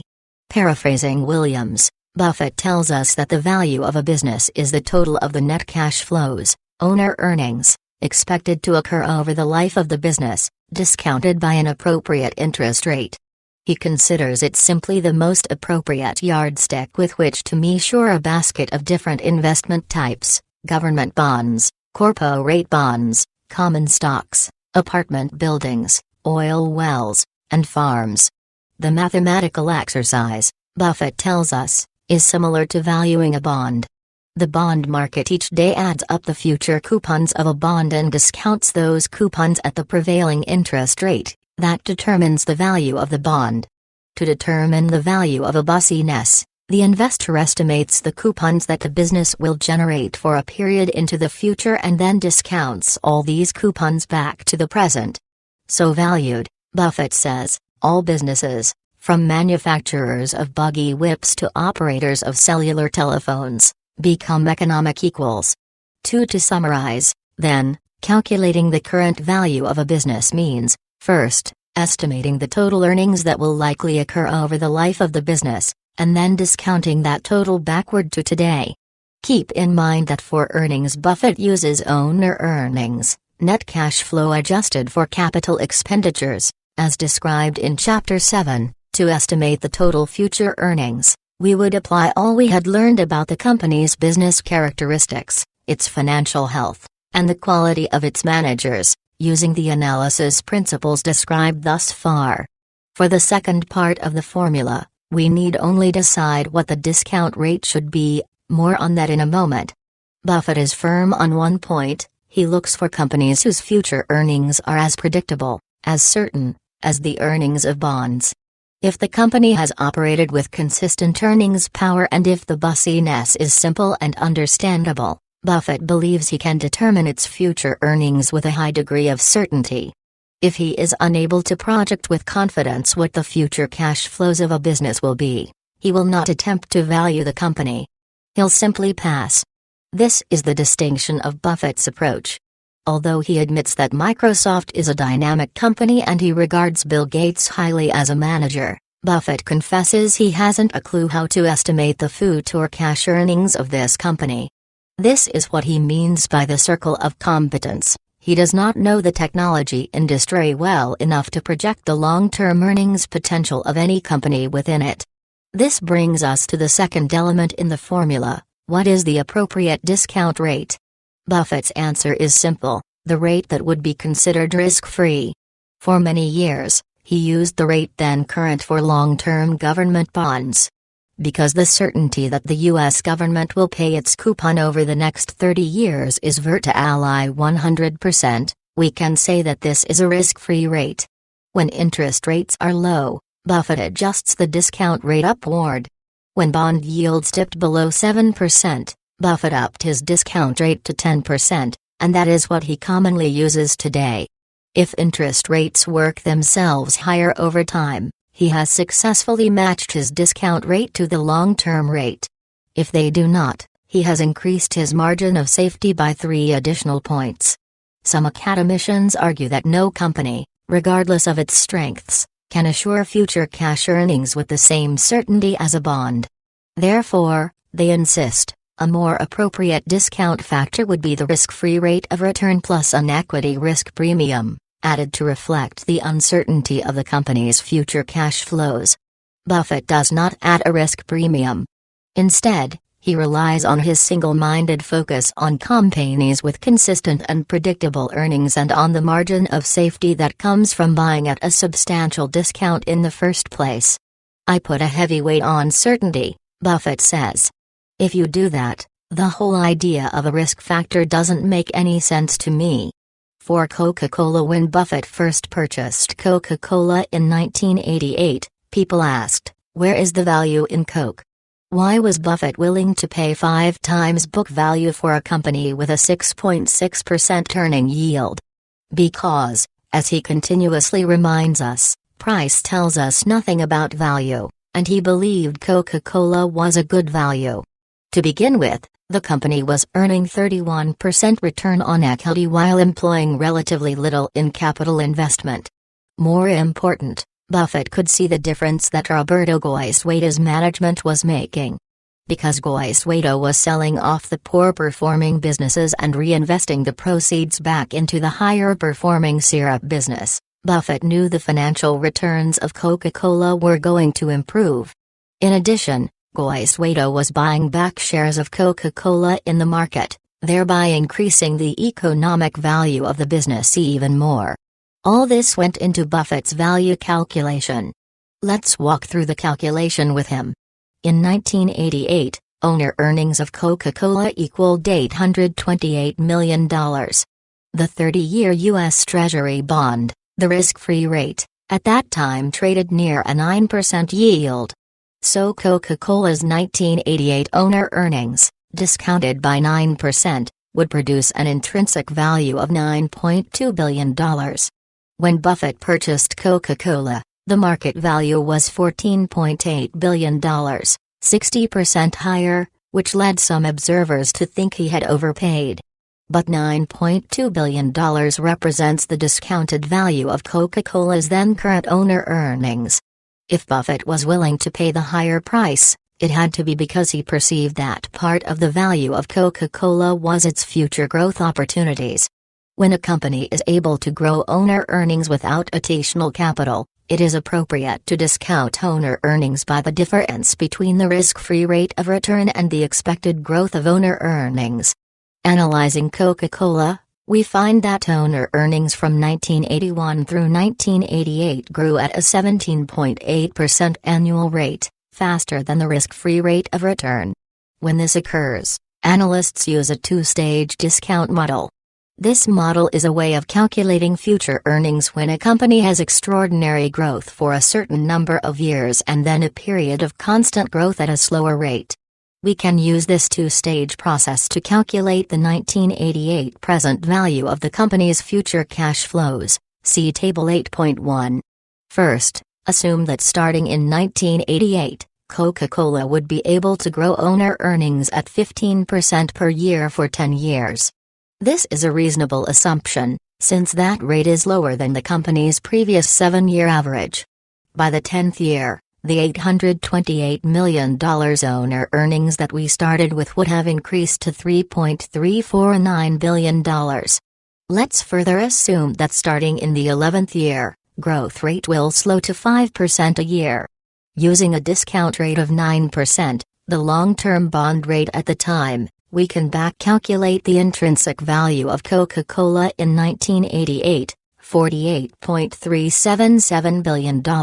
See Notes section at the end of this book for details of this calculation. 5. But what happens if we decide to be more conservative, and use different growth rate assumptions? If we assume that Coca-Cola can grow owner earnings at 12% for 10 years followed by 5% growth, the present value of the company discounted at 9% would be $38.163 billion. At 10% growth for 10 years and 5% thereafter, the value of Coca-Cola would be $32.497 billion. And if we assume only 5% throughout, the company would still be worth at least $20.7 billion, $828 million divided by 9 minus 5%. Gillette. Berkshire, as mentioned in Chapter 4, bought $600 million worth of convertible preferred stock in July 1989. After a 2-for-1 stock split in February 1991, Berkshire converted its preferred stock and received 12 million common shares, 11% of Gillette's shares outstanding. Now that Berkshire owned Gillette common yielding 1.7% versus the convertible preferred yielding 8.75%, its investment in Gillette was no longer a fixed income security with appreciation potential but a straight equity commitment. If Berkshire were to retain its common stock, Buffett needed to be convinced that Gillette was a good investment. We already know that Buffett understood the company and that the company's long-term prospects were favorable. Gillette's financial characteristics, including return on equity and pre-tax margins, were improving. The ability to increase prices thereby boosting return on equity to above-average rates signaled the company's growing economic goodwill.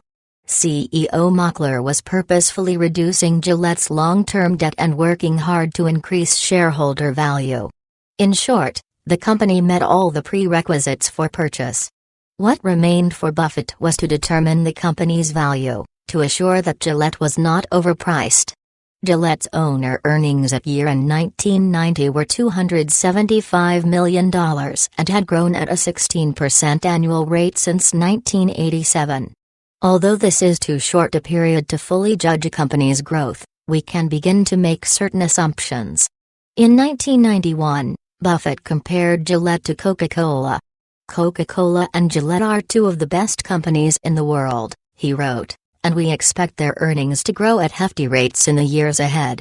6. In early 1991, the 30-year U.S. government bond was trading at an 8.62% yield. To be conservative, we can use a 9% discount rate to value Gillette. But like Coca-Cola, Gillette's potential growth of earnings exceeds the discount rate, so again we must use the two-stage discount model.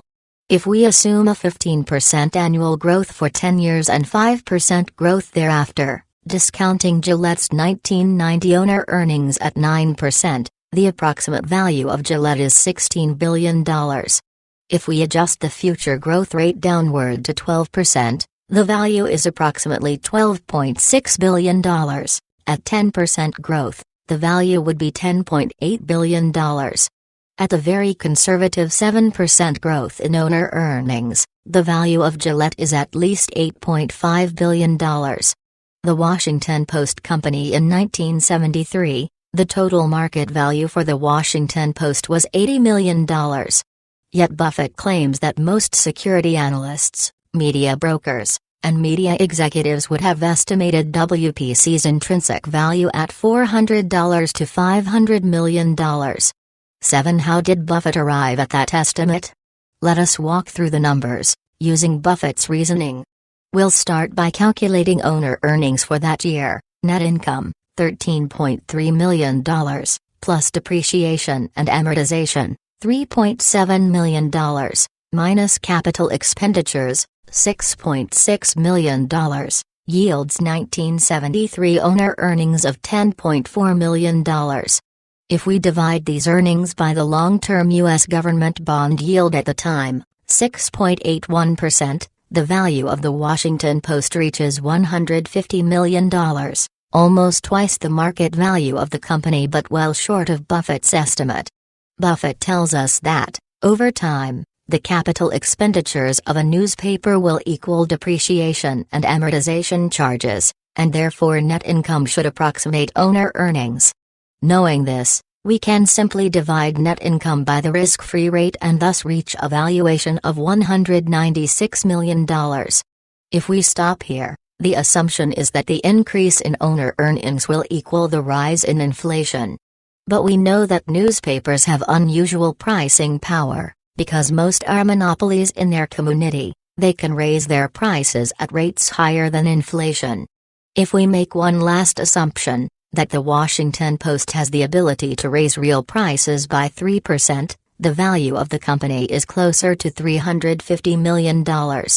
Buffett also knew that the company's 10% pre-tax margins were below its 15% historical average margins, and he knew that Katharine Graham was determined that the Post would once again achieve these margins. If pre-tax margins improved to 15%, the present value of the company would increase by $135 million, bringing the total intrinsic value to $485 million. Wells Fargo. The value of a bank is the function of its net worth plus its projected earnings as a going concern. When Berkshire Hathaway began purchasing Wells Fargo in 1990, the company in the previous year had earned $600 million. The average yield on the 30-year U.S. government bond that year was approximately 8.5%. To remain conservative, we can discount Wells Fargo's 1989 $600 million earnings by 9% and value the bank at $6.6 billion. If the bank never earned another dime over $600 million a year for the next 30 years, it was worth at least $6.6 billion. When Buffett purchased Wells Fargo in 1990, he paid $58 per share for its stock. With 52 million shares outstanding, this was equivalent to paying $3 billion for the company, a 55% discount to its value. The debate in investment circles at the time centered on whether Wells Fargo, after taking into consideration all its loan problems, even had earnings power. The short sellers said it no. Buffett said yes. He knew full well that ownership of Wells Fargo carried some risk, but he felt confident in his analysis. His step-by-step thinking is a good model for everyone weighing the risk factor of an investment. He started with what he already knew. Carl Reichardt, then chairman of Wells Fargo, had run the bank since 1983, with impressive results. Under his leadership, growth in earnings and return on equity were both above average and operating efficiencies were among the highest in the country. Reichardt had also built a solid loan portfolio. Next, Buffett envisioned the events that would endanger the investment and came up with 3 possibilities, then tried to imagine the likelihood that they would occur. It is, in a real sense, an exercise in probabilities. The first possible risk was a major earthquake, which would wreak havoc on borrowers and in turn on their lenders. The second risk was broader, a systemic business contraction or financial panic so severe it would endanger almost every highly leveraged institution, no matter how intelligently run. Neither of those two could be ruled out entirely, of course, but Buffett concluded, based on best evidence, that the probability of either one was low. The third risk, and the one getting the most attention from the market at the time, was that real estate values in the West would tumble because of overbuilding and deliver huge losses to banks that have financed the expansion. How serious would that be? Buffett reasoned that a meaningful drop in real estate values should not cause major problems for a well-managed bank like Wells Fargo. Consider some mathematics, he explained. Buffett knew that Wells Fargo earned $1 billion pre-tax annually after expensing an average $300 million for loan losses. He figured if 10% of the bank's $48 billion in loans, not just commercial real estate loans but all the bank's loans, were problem loans in 1991 and produced losses, including interest, averaging 30% of the principal value of the loan, Wells Fargo would still break even. In Buffett's judgment, the possibility of this occurring was low. But even if Wells Fargo earned no money for a year, but merely broke even, Buffett would not flinch. A year like that, which we consider only a low-level possibility, not a likelihood, would not distress us. 9. The attraction of Wells Fargo intensified when Buffett was able to purchase shares at a 50% discount to their value. His bet paid off. By the end of 1993, Wells Fargo's share price reached $137 per share, nearly triple what Buffett originally paid. At attractive prices focusing on businesses that are understandable, with enduring economics, run by shareholder-oriented managers, all those characteristics are important, Buffett says, but by themselves will not guarantee investment success. For that, he first has to buy at sensible prices, and then the company has to perform to his business expectations. The second is not always easy to control, but the first is, if the price isn't satisfactory, he passes. Buffett's basic goal is to identify businesses that earn above-average returns, and then to purchase these businesses at prices below their indicated value. Graham taught Buffett the importance of buying a stock only when the difference between its price and its value represents a margin of safety. Today, this is still his guiding principle, even though his partner Charlie Munger has encouraged him toward occasionally paying more for outstanding companies. The margin of safety principle assists Buffett in two ways. First, it protects him from downside price risk.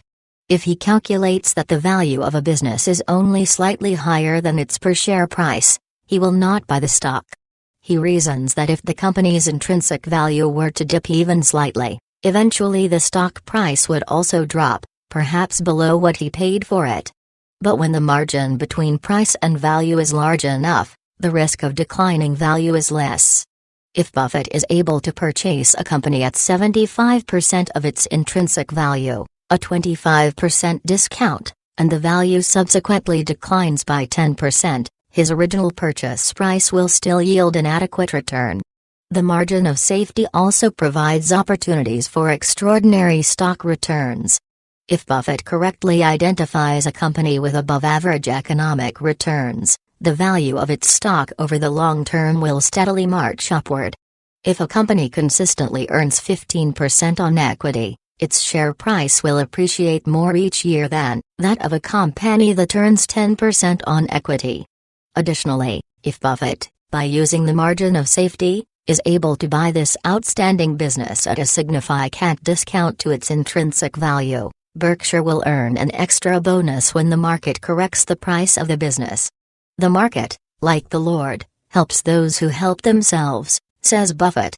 But unlike the Lord, the market does not forgive those who know not what they do. Coca-Cola. From the time that Roberto Goizueta took control of Coca-Cola in 1980, the company's stock price had increased every year. In the 5 years before Buffett purchased his first shares, the price increased an average of 18% every year. The company's fortunes were so good that Buffett was unable to purchase any shares at distressed prices. Still, he charged ahead. Price, he reminds us, has nothing to do with value. In June 1988, the price of Coca-Cola was approximately $10 per share, split adjusted. Over the next 10 months, Buffett acquired 93,400,000 shares, at an average price of $10.96, 15 times earnings, 12 times cash flow, and 5 times book value. He was willing to do that because of Coke's extraordinary level of economic goodwill, and because he believed the company's intrinsic value was much higher. The stock market's value of Coca-Cola in 1988 and 1989, during Buffett's purchase period, averaged $15.1 billion. But Buffett was convinced its intrinsic value was higher, $20 billion, assuming 5% growth, $32 billion, assuming 10% growth, $38 billion, at 12% growth, perhaps even $48 billion, if 15% growth. Therefore, Buffett's margin of safety, the discount to intrinsic value, could be as low as a conservative 27% or as high as 70%. At the same time, his conviction about the company had not changed. The probabilities of Coca-Cola's share price beating the market rate of return were going up, and up, see Figure 8.1. So what did Buffett do? Between 1988 and 1989, Berkshire Hathaway purchased more than $1 billion of Coca-Cola stock, representing 35% of Berkshire's common stock portfolio. It was a bold move. It was Buffett acting on one of his guiding principles: when the probabilities of success are very high, make a big bet. Gillette from 1984 through 1990, the average annual gain in Gillette's share was 27%. In 1989, the share price gained 48%, and in 1990, the year before Berkshire converted its preferred stock to common, Gillette's share price rose 28%, see Figure 8.2. In February 1991, Gillette's share price reached $73 per share, pre-split, then a record high. At that time, the company had 97 million shares outstanding. When Berkshire converted, total shares increased to 109 million. Gillette's stock market value was $8.03 billion. Depending on your growth assumptions for Gillette, at the time of conversion the market price for the company was at a 50% discount to value, 15% growth in owner earnings, a 37% discount, 12% growth, or a 25% discount, 10% growth. The Washington Post Company. Even the most conservative calculation of value indicates that Buffett bought the Washington Post Company for at least half of its intrinsic value. He maintains that he bought the company at less than 1/4 of its value. Either way, Buffett satisfied Ben Graham's premise that buying at a discount creates a margin of safety. The Pampered Chef. It is reported that Buffett bought a majority stake in the Pampered Chef for somewhere between $800,000 and $900,000. With pre-tax margins of 20 to 25%, this means that the Pampered Chef was bought at a multiple of 4.3 times to 5 times pre-tax income and 6.5 times to 7.5 times net income, assuming full taxable earnings. With revenue growth of 25% or above and net income that converts into cash at anywhere from a high fraction of earnings to a multiple of earnings, and with a very high return on capital, there is no doubt that the Pampered Chef was purchased at a significant discount. Clayton Homes. Berkshire's purchase of Clayton was not all smooth sailing. A legal battle erupted over the selling price. At $12.50 per share, Buffett's April 2003 offer for Clayton was at the low end of the $11.49 to $15.58 range that bankers had assigned to the shares a month earlier. Clayton management argued that the deal was fair considering the industry slump at the time. But Clayton shareholders mounted a battle in the courts, saying that Berkshire's offer was far below the real value of Clayton's shares. James J. Dorr, General Counsel for Orbis Investment Management Limited, which voted its 5.4% stake against the merger, grumbled, "The fact that it's Warren Buffett who wants to buy from you should tell you that you shouldn't sell, at least not at his price. 15 for a value investor, that is probably a very high compliment." Warren Buffett defended his offer. At the time of the shareholder vote, he wrote, "The mobile home business was in bad shape and companies such as Clayton, which needs at least $1 billion of financing each year and faces declining sales, would continue to have a hard time finding funds." Clayton's board apparently agreed. Then, as evidence of his commitment to Clayton, Buffett added that he had advanced the company $360 million of financing since his offer. 16 Buffett and Clayton management ended up winning the shareholder battle by a narrow margin. Putting it all together, Warren Buffett has said more than once that investing in stocks is really simple. Find great companies that are run by honest and competent people and are selling for less than they are intrinsically worth. No doubt many who have heard and read that remark over the years have thought to themselves, "Sure, simple if you're Warren Buffett. Not so simple for me." Both sentiments are true. Finding those great companies takes time and effort, and that is never easy. But the next step, determining their real value so you can decide whether the price is right, is a simple matter of plugging in the right variables. And that is where the investment tenets described in these chapters will serve you well. The business tenets will keep you focused on companies that are relatively predictable. If you stick to those with a consistent operating history and favorable prospects, producing basically the same products for the same markets, you will develop a sense of how they will do in the future. The same is true if you concentrate on businesses that you understand. If not, you won't be able to interpret the impact of new developments. The management tenets will keep you focused on companies that are well run. Excellent managers can make all the difference in a company's future success. Together, the business and management tenets will give a good sense of the company's future earnings potential. The financial tenets will reveal the numbers you need to make a determination of the company's real value. The value tenets will take you through the mathematics necessary to come up with a final answer, based on everything you have learned. Is this a good buy? The two value tenets are crucial. But don't worry too much if you are unable to address the other 10 fully. Don't let yourself become paralyzed by too much information. Do the best you can, get started, and keep moving forward. 9. Investing in fixed income securities. Warren Buffett is perhaps best known in the investment world for his decisions in common stocks, and he is famous for his buy and hold positions in companies such as Coca-Cola, American Express, The Washington Post, and Gillette. His activities are not, however, limited to stocks. He also buys short-term and long-term fixed income securities, a category that includes cash, bonds, and preferred stocks. In fact, fixed income investing is one of Buffett's regular outlets, provided, as always, that there are undervalued opportunities. He simply seeks out, at any given time, those investments that provide the highest after-tax return. In recent years, this has included forays into the debt market, including corporate and government bonds, convertible preferred stock, and even high-yielding junk bonds.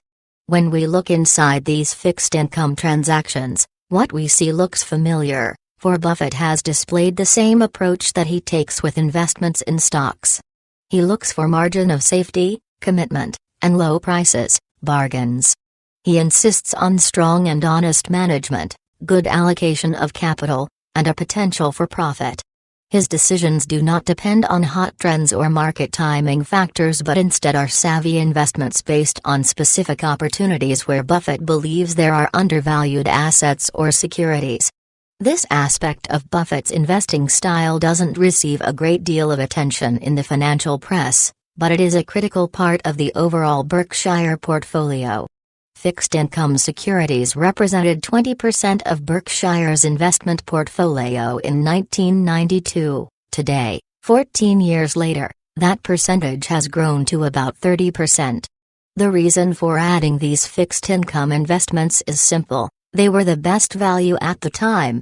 Because of the absolute growth of the Berkshire Hathaway portfolio and the changing investment environment, including a lack of publicly traded stocks that he finds attractive, Buffett has often turned to buying entire companies and to acquiring fixed income securities.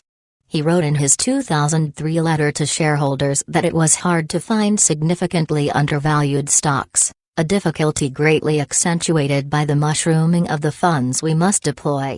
In that same 2003 letter, Buffett explained that Berkshire would continue the capital allocation practices it had used in the past. If stocks become cheaper than entire businesses, then we will buy them aggressively. If selected bonds become attractive, as they did in 2002, we will again load up on these securities.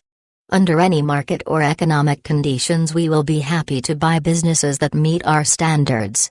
And, for those that do, the bigger, the better. Our capital is underutilized now. It is a painful condition to be in, but not as painful as doing something stupid. I speak from experience. To some extent, fixed income investments will always be necessary for Berkshire Hathaway's portfolio because of Berkshire's concentration in insurance companies. To fulfill their obligation to policyholders, insurance companies must invest some of their assets in fixed income securities. Still, Berkshire holds a significantly smaller percentage of fixed income securities in its insurance investment portfolio compared with other insurance companies. Generally speaking, Buffett has tended to avoid fixed income investments, outside what was needed for the insurance portfolios, whenever he feared impending inflation, which would erode the future purchasing power of money and therefore the value of bonds. Even though interest rates in the late 1970s and early 1980s approximated the returns of most businesses, Buffett was not a net purchaser of long-term bonds.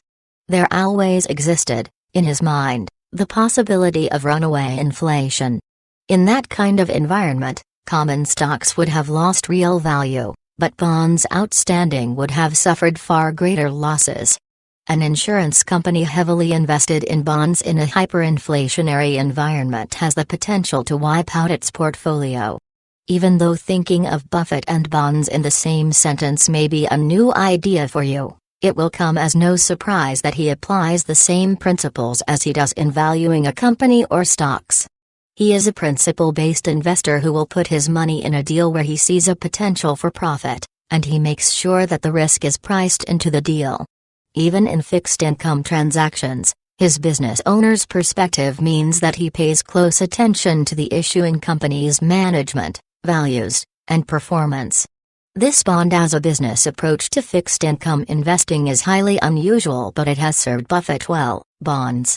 Washington Public Power Supply System. Back in 1983, Buffett decided to invest in some bonds of the Washington Public Power Supply System, WPPSS. The transaction is a clear example of Buffett's thinking in terms of the possible gains from buying the bonds compared with those if he bought the entire company. On July 25, 1983, WPPSS, pronounced, with macabre humor, whoops, announced that it was in default of $2.25 billion in municipal bonds used to finance the uncompleted construction of 2 nuclear reactors, known as Projects 4 and 5. The state ruled that the local power authorities were not obligated to pay WPPSS for power they had previously promised to buy but ultimately did not require. That decision led to the largest municipal bond default in U.S. history. The size of the default and the debacle that followed depressed the market for public power bonds for several years. Investors moved quickly to sell their utility bonds, forcing prices lower and current yields higher. The cloud over WPPSS Projects 4 and 5 cast a shadow over Projects 1, 2, and 3. But Buffett perceived significant differences between the terms and obligations of Projects 4 and 5 on the one hand and those of Projects 1, 2, and 3 on the other. The first three were operational utilities that were also direct obligations of Bonneville Power Administration, a government agency. However, the problems of Projects 4 and 5 were so severe that some were predicting they could weaken the credit position of Bonneville Power. Buffett evaluated the risks of owning municipal bonds of WPPSS Projects 1, 2, and 3. Certainly there was a risk that these bonds could default and a risk that the interest payments could be suspended for a prolonged period. Still another factor was the upside ceiling on what these bonds could ever be worth. Even though he could purchase these bonds at a discount to their par value, at the time of maturity they could only be worth 100 cents on the dollar. Shortly after Projects 4 and 5 defaulted, Standard & Poor's suspended its ratings on Projects 1, 2, and 3. The lowest coupon bonds of Projects 1, 2, and 3 sank to 40 cents on the dollar and produced a current yield of 15 to 17% tax-free. The highest coupon bonds fell to 80 cents on the dollar and generated a similar yield.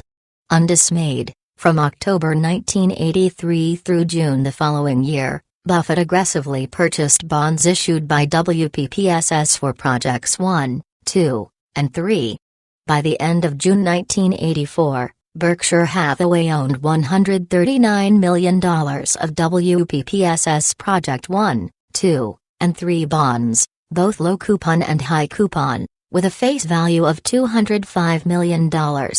With WPPSS, explains Buffett, Berkshire acquired a $139 million business that could expect to earn $22.7 million annually after tax, the cumulative value of WPPSS annual coupons, and would pay those earnings to Berkshire in cash. Buffett points out there were few businesses available for purchase during this time that were selling at a discount to book value and earning 16.3% after tax on unleveraged capital. Buffett figured that if he set out to purchase an unleveraged operating company earning $22.7 million after tax, $45 million pre-tax, it would have cost Berkshire between $250 and $300 million, assuming he could find one. Given his strong business that he understands and likes, Buffett would have happily paid that amount. But, he points out, Berkshire paid half that price for WPPSS bonds to realize the same amount of earnings. Furthermore, Berkshire purchased the business, the bonds, at a 32% discount to book value. Looking back, Buffett admits that the purchase of WPPSS bonds turned out better than he expected. Indeed, the bonds outperformed most business acquisitions made in 1983. Buffett has since sold the WPPSS low-coupon bonds. These bonds, which he purchased at a significant discount to par value, doubled in price while annually paying Berkshire a return of 15 to 17% tax-free. Our WPPSS experience, though pleasant, does this nothing to alter our negative opinion about long-term bonds, said Buffett. It only makes us hope that we run into some other large stigmatized issue, whose troubles have caused it to be significantly misappraised by the market. To R.J.R. Nabisco later in the 1980s, a new investment vehicle was introduced to the financial markets. The formal name is high-yield bond, but most investors, then and now, call them junk bonds. In Buffett's view, these new high-yield bonds were different from their predecessor fallen angels, Buffett's term for investment-grade bonds that, having fallen on bad times, were downgraded by ratings agencies. The WPPSS bonds were fallen angels. He described the new high-yield bonds as a bastardized form of the fallen angels and, he said, were junk before they were issued. Wall Street's securities salespeople were able to promote the legitimacy of junk bond investing by quoting earlier research that indicated higher interest rates compensated investors for the risk of default. Buffett argued that earlier default statistics were meaningless since they were based on a group of bonds that differed significantly from the junk bonds currently being issued. It was illogical, he said, to assume that junk bonds were identical to the fallen angels. That was an error similar to checking the historical death rate from Kool-Aid before drinking the version served at Jonestown. 3. As the 1980s unfolded, high-yield bonds became junkier as new offerings flooded the market. Mountains of junk bonds, noted Buffett, were sold by those who didn't care to those that didn't think, and there was no shortage of either. 4. At the height of this debt mania, Buffett predicted that certain capital enterprises were guaranteed to fail when it became apparent that debt-laden companies were struggling to meet their interest payments. In 1989, Southmark Corporation and Integrated Resources both defaulted on their bonds. Even Campo Corporation, a U.S. retailing empire created with junk bonds, announced it was having difficulty meeting its debt obligations. Then on October 13, 1989, Al Corporation, the target of a $6.8 billion management union-led buyout that was to be financed with high-yield bonds, announced that it was unable to obtain financing. Arbitrageurs sold their Al common stock position, and the Dow Jones Industrial Average dropped 190 points in one day. The disappointment over the Al deal, coupled with the losses in Southmark and Integrated Resources, led many investors to question the value of high-yield bonds. Portfolio managers began dumping their junk bond positions. Without any buyers, the price for high-yield bonds plummeted. After beginning the year with outstanding gains, Merrill Lynch's index of high-yield bonds returned a paltry 4.2% compared with the 14.2% returns of investment-grade bonds. By the end of 1989, junk bonds were deeply out of favor with the market.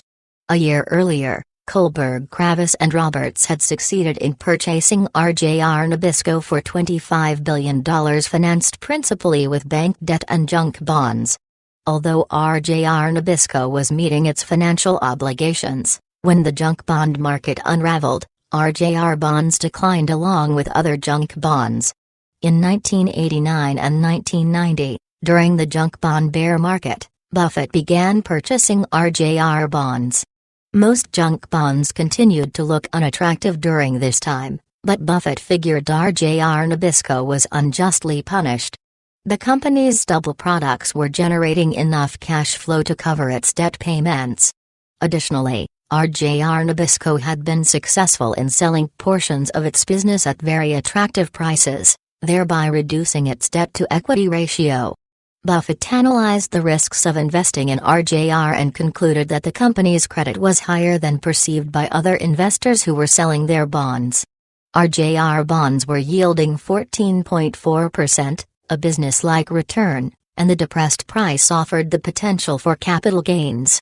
So, between 1989 and 1990, Buffett acquired $440 million in discounted RJR bonds. In the spring of 1991, RJR Nabisco announced it was retiring most of its junk bonds by redeeming them at face value. The RJR bonds rose 34%, producing a $150 million capital gain for Berkshire Hathaway. Level 3 Communications. In 2002, Buffett bought up large bundles of other high-yield corporate bonds, increasing his holdings in these securities sixfold to $8.3 billion. Of the total, 65% were in the energy industry and about $7 billion were bought through Berkshire insurance companies. Describing his thinking in the 2002 letter to shareholders, Buffett wrote, "The Berkshire management does not believe the credit risks associated with the issuers of these instruments has correspondingly declined. And this comes from a man who does not take unaccounted for, unpriced, risks." To that point, he added, "Charlie and I detest taking even small risks unless we feel we are being adequately compensated for doing so. About as far as we will go down that path is to occasionally eat cottage cheese a day after the expiration date on the carton." 5. In addition to pricing his risk, he also typically bought the securities at far less than what they were worth, even at distressed prices, and waited until the asset value was realized. What is particularly intriguing about these bond purchases is that, in all likelihood, Buffett would not have bought equity in many of these companies. By the end of 2003, However, his high-yield investments paid off to the tune of about $1.3 billion, while net income for the company that year was a total of $8.3 billion. As the high-yield market skyrocketed, some of the bonds were called or sold. Buffett's comment at the time was simply, "Yesterday's weeds are being priced as today's flowers." In July 2002, 3 companies invested a total of $500 million in Broomfield, Colorado-based Level 3 Communications, 10-year convertible bonds, with a coupon of 9% and a conversion price of $3.41, to help the company make acquisitions and to enhance the company's capital position. The 3 were Berkshire Hathaway, $100 million, Legg Mason, $100 million, and Longleaf Partners, $300 million. Technology-intensive companies are not Buffett's normal acquisition fare. He candidly admits he does not know of a way to properly value technology companies. This was an expensive deal for Level 3, but it gave them the cash and credibility when they needed it. For his part, Buffett obtained a lucrative 9% investment with an equity position. At the time, Buffett was quoted as saying that investors should expect 7 to 8% returns from the stock market annually, so at 9%, he was ahead of the game. There is another aspect to this story that is typical of Buffett, a strong component of managerial integrity and personal relationships. Level 3 Communications was a spin-off from an Omaha-based construction company. Peter Kiewit's Sons, Buffett's friend Walter Scott Jr., is both chairman emeritus of Kiewit and chairman of Level 3. Often called Omaha's first citizen, Scott was the driving force behind the city's zoo, its art museum, the Engineering Institute, and the Nebraska Game and Parks Foundation. Scott and Buffett have close personal and professional connections. Scott sits on Berkshire's board, and the 2 men are only floors away from each other at Kiewit Plaza. Even though Buffett knew Scott well and held him in high regard, he wanted the investment to be fair and transparent, with no question that the relationship between the 2 men unduly influenced the deal. So Buffett suggested that O.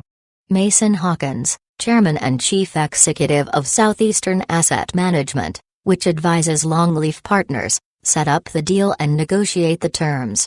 By mid-June 2003, a year later, Buffett, Legg Mason, and Longleaf Partners exchanged $500 million for a total of 174 million Level 3 common shares, including an extra 27 million shares as an incentive to convert. Longleaf had already converted $43 million earlier in the year and then converted the rest, $457 million. In June, Buffett received 36.7 million shares.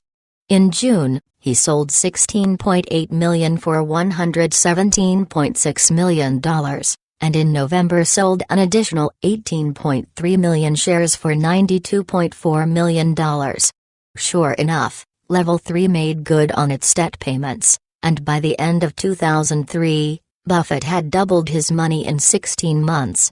On top of that, his bonds had earned $45 million of interest, and he still held on to 1,644,900 of Level 3's shares. Quest In the summer of 2002, Berkshire purchased hundreds of millions of dollars of bonds issued by Quest Communications, a struggling telecommunications company based in Denver formerly known as US West, and its regulatory operating subsidiary, Quest Corporation. At the time, Quest had $26 billion in debt and was in the midst of restating its 1999, 2000, and 2001 financial statements. Bankruptcy rumors were flying. Quest corporate bonds were trading at 35 to 40 cents on the dollar and the bonds of its operating company at 80 cents to the dollar. Some of the bonds were yielding 12.5% and were backed with specific assets, other, riskier bonds were not. Buffett bought both. Most analysts at the time said that Quest's assets had enough value for Buffett to more than recover his investment given the current trading price. And, if it had not been for the interest payments, Quest would have had a healthy cash flow. The company's most valuable asset was the 14-state local phone service franchise, But Buffett had faith that with former Ameritech CEO, Dick Notabert, at the helm, the company would solve its problems. Amazon.com in July 2002, only 1 week after Buffett wrote CEO Jeff Bezos a letter praising him for his decision to account for stock options as an expense, Buffett bought $98.3 million of Amazon's high-yield bonds. Buffett clearly appreciates managers who exhibit integrity and strong values, and he has long advocated for expensing stock options, but he certainly was not on a goodwill mission when he bought the Amazon.com bonds. The government employees insurance company, the auto insurance unit of Berkshire, stood to make $16.4 million profit on the investment in high-yield bonds, a 17% return in 9 months if Amazon repurchased the $264 million in 10% senior notes that were issued in 1998. Later that summer, Buffett bought an additional $60.1 million of Amazon's 67/8% convertible bonds. Assuming a price of $60 per $1,000 bond, the yield would have been a healthy 11.46% and the yield to maturity would have been even higher once interest payments were calculated in. It is well known that Buffett sticks with things he understands and shies away from technology. His involvement with the internet is limited to 3 online activities: he buys books, reads the Wall Street Journal, and plays bridge. Buffett even made fun of his own technology avoidance in his 2000 letter to shareholders. "We have embraced the 21st century by entering such cutting-edge industries as brick, carpet and paint. Try to control your excitement." 6. So why was he attracted to Amazon's bonds? First, he said, they were extraordinarily cheap. Second, he had faith that the company would thrive. Buffett may also have observed that Amazon.com had a similar profile to many of his other investments in retail companies. Amazon.com generates its revenue through huge amounts of sales for low prices, and although it has low margins, the company is efficient and profitable. Buffett admires the way Bezos has created a mega brand and the way he has pulled the company through some very difficult times. Arbitrage, in its simplest form, involves purchasing a security in one market and simultaneously selling the same security in another market. The object is to profit from price discrepancies. For example, if stock in a company was quoted as $20 per share in the London market and $20.01 in the Tokyo market, an arbitrager could profit from simultaneously purchasing shares of the company in London and selling the same shares in Tokyo. In this case, there is no capital risk. The arbitrager is merely profiting from the inefficiencies that occur between markets. Because this transaction involves no risk, it is appropriately called riskless arbitrage. Risk arbitrage, on the other hand, is the sale or purchase of a security in hopes of profiting from some announced value. The most common type of risk arbitrage involves the purchase of a stock at a discount to some future value. This future value is usually based on a corporate merger, liquidation, tender offer, or reorganization. The risk an arbitrager confronts is that the future announced price of the stock may not be realized. To evaluate risk arbitrage opportunities, explains Buffett, you must answer 4 basic questions. How likely is it that the promised event will indeed occur? How long will your money be tied up? What chance is there that something better will transpire, a competing takeover bid, for example? What will happen if the event does not take place because of antitrust action, financing glitches, etc.? 7. Confronted with more cash than investable ideas, Buffett has often turned to arbitrage as a useful way to employ his extra cash. The Arcata Corporation transaction in 1981, where he bought over 600,000 shares as the company was going through a leveraged buyout, was a good example. However, whereas most arbitrageurs might participate in 50 or more deals annually, Buffett sought out only a few, financially large transactions. He limited his participation to deals that were announced and friendly, and he refused to speculate about potential takeovers or the prospects for greenmail. Although he never calculated his arbitrage performance over the years, Buffett estimated that Berkshire has averaged an annual return of about 25% pre-tax. Because arbitrage is often a substitute for short-term treasury bills, Buffett's appetite for deals fluctuated with Berkshire's cash level. Nowadays, however, he does not engage in arbitrage on a large scale but rather keeps his excess cash in treasuries and other short-term liquid investments. Sometimes Buffett holds medium-term, tax-exempt bonds as cash alternatives.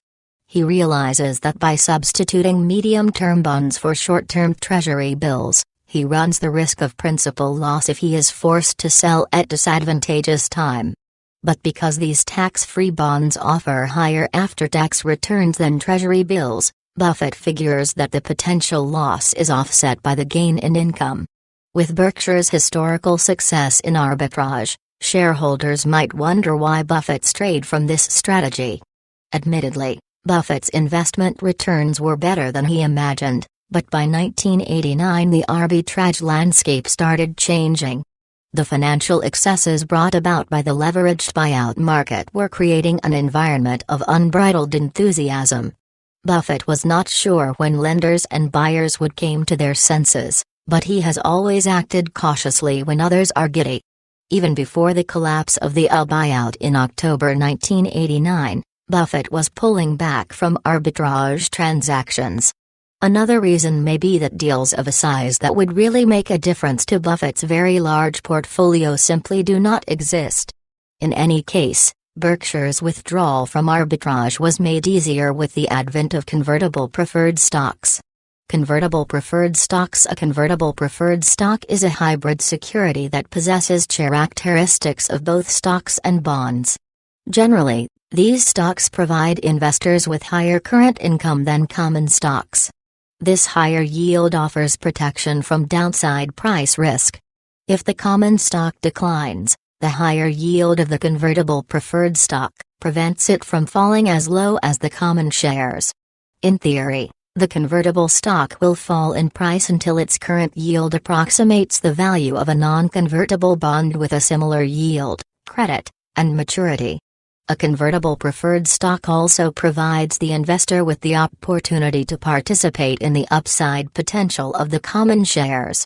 Since it is convertible into common shares, when the common rises, the convertible stock will rise as well.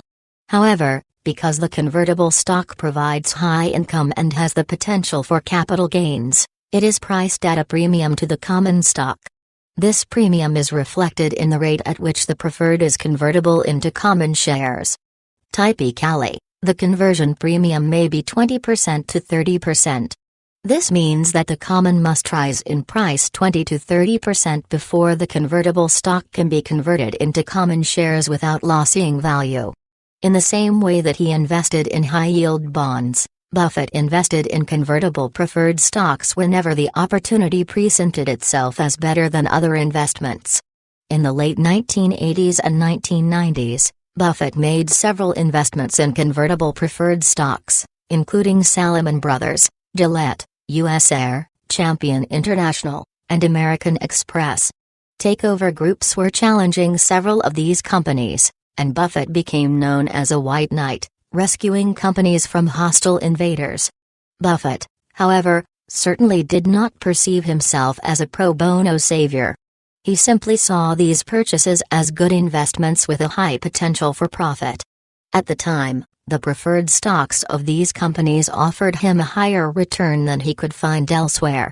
Some of the companies issuing the convertible preferred securities were familiar to Buffett, but in other cases he had no special insight about the business nor could he predict with any confidence what its future cash flows would be. This unpredictability, Buffett explains, is the precise reason Berkshire's investment was a convertible preferred issue rather than common stock. Despite the conversion potential, the real value of the preferred stock, in his eye, was its fixed income characteristics. There is one exception, Mid-American. This is a multifaceted transaction involving convertible preferred and common stock as well as debt. Here, Buffett values the convertible preferred for its fixed income return as well as for its future equity stake. Mid-American. On March 14, 2000, Berkshire acquired 34.56 million shares of convertible preferred stock along with 900,942 shares of common stock in Mid-American Energy Holdings Company, a Des Moines-based gas and electric utility, for approximately $1.24 billion, or $35.05 per share. 2 years later, in March 2002, Berkshire bought 6.7 million more shares of the convertible preferred stock for $402 million. This brought Berkshire's holdings to over 9% voting interest and just over 80% economic interest in Mid-American. Since 2002, Berkshire and certain of its subsidiaries also have acquired approximately $1.728 million of 11% non-transferable trust preferred securities, of which $150 million were redeemed in August 2003. An additional $300 million was invested by David Sokol, Mid-American's chairman and CEO, and Walter Scott, Mid-American's largest individual shareholder. It was, in fact, Scott who initially approached Buffett. It was the first major deal they had worked on together in their 50 years of friendship. The price Buffett paid for Mid-American was toward the low end of the scale, which according to reports was $34 to $48 per share, so he was able to achieve a certain discount. Yet Buffett also committed himself and Berkshire to Mid-American's future growth to the extent that they would support Mid-American's acquisition of pipelines up to $15 billion. As part of its growth strategy, Mid-American, with Buffett's help, bought pipelines from distressed energy merchants. One such purchase happened almost immediately.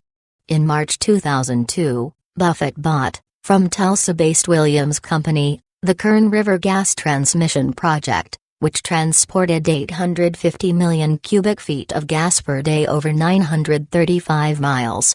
Buffett paid $960 million, including assumption of debt and an additional $1 billion in capital expenses. Mid-American also went on to acquire Dynegy's Northern Natural Gas Pipeline later in 2002 for a bargain price of about $900 million. Plus the assumption of debt. Then, as of early January 2004, Berkshire announced it would put up about 30% of the costs, or $2 billion, for a new natural gas pipeline tapping Alaskan North Slope natural gas reserves that would boost U.S. reserves by 7%.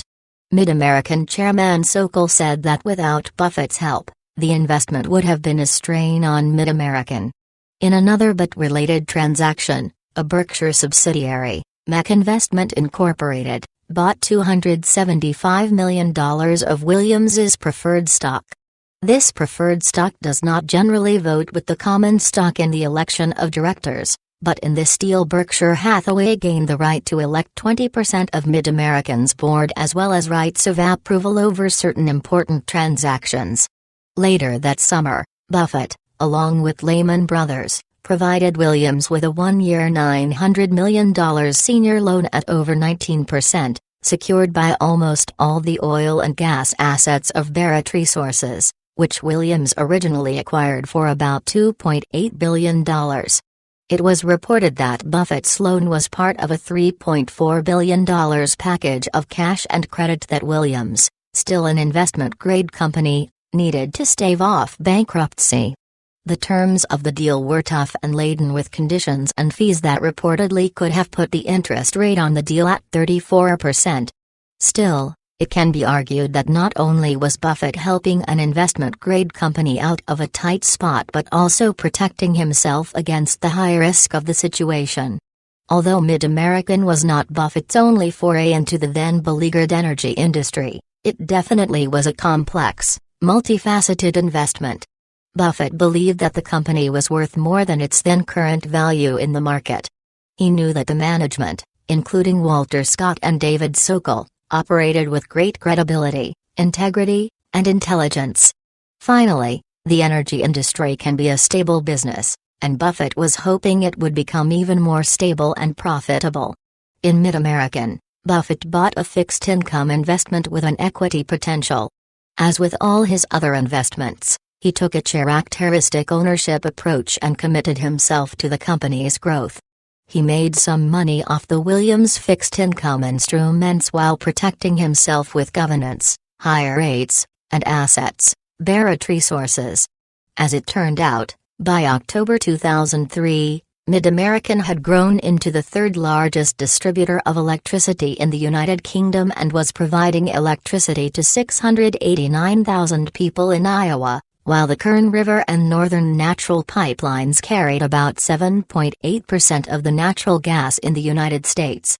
In total, the company had about $19 billion of assets and $6 billion in annual revenues from 25 states and several other countries, and was yielding Berkshire Hathaway about $300 million per year. It is important to remember that Buffett thinks of convertible preferred stocks first as fixed income securities and second as vehicles for appreciation. Hence, the value of Berkshire's preferred stocks cannot be any less than the value of a similar non-convertible preferred and, because of conversion rights, is probably more. Buffett is widely regarded as the world's greatest value investor, which basically means buying stocks, bonds, and other securities, and whole companies, for a great deal less than their real worth, and waiting until the asset value is realized. So whether it is blue-chip stocks or high-yield corporate debt, Buffett applies his same principles. A value investor goes where the deals are. Although Buffett is usually thought of as a long-term investor in common stocks, he has the capability, stamina, and capital to wade into beleaguered industries and pick out diamonds in the rough. He chooses specific companies with honest, smart managers and cash-generating products.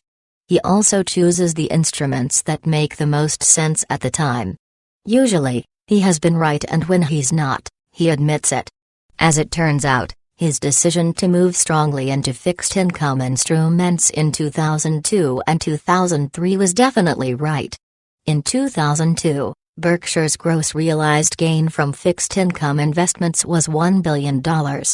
In 2003, that number almost tripled to $2.7 billion. 10. Managing your portfolio. Up to this point, we have studied Warren Buffett's approach to making investment decisions, which is built on timeless principles codified into 12 tenets.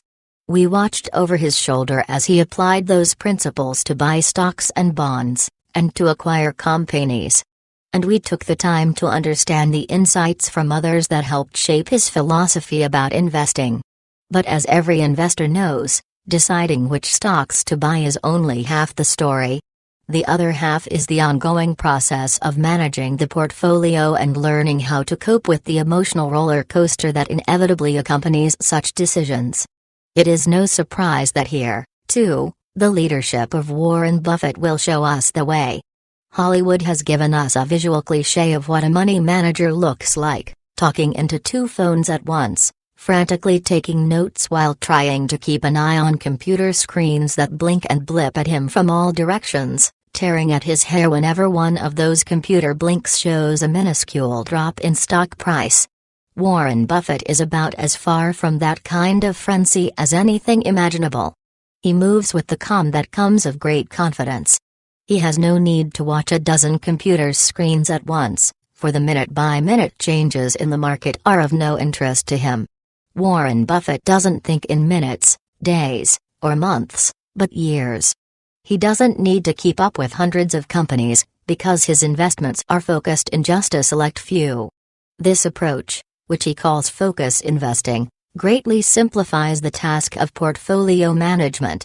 Status quo, a choice of to the current state of portfolio management, as practiced by everyone else, appears to be locked into a tug-of-war between two competing strategies: active portfolio management and index investing.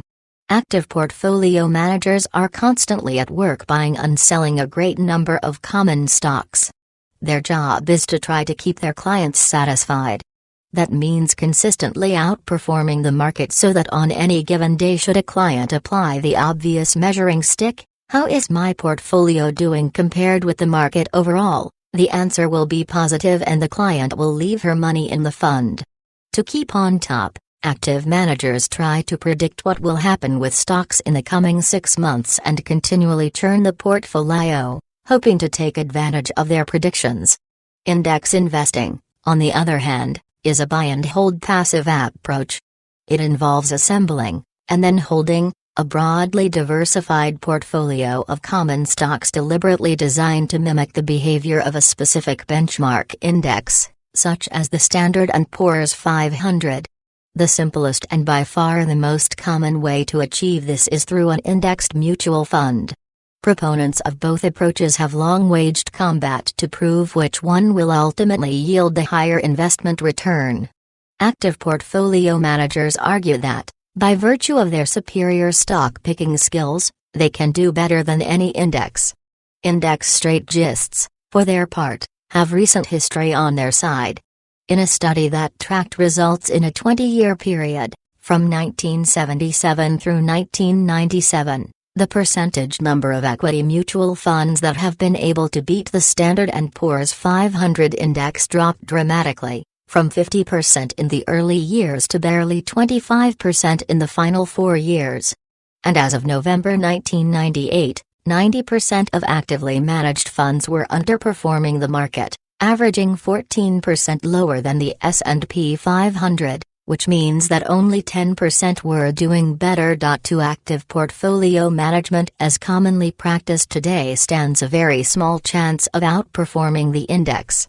For one thing, it is grounded in a very shaky premise: by today whatever we predict can be sold soon at a profit, regardless of what it is.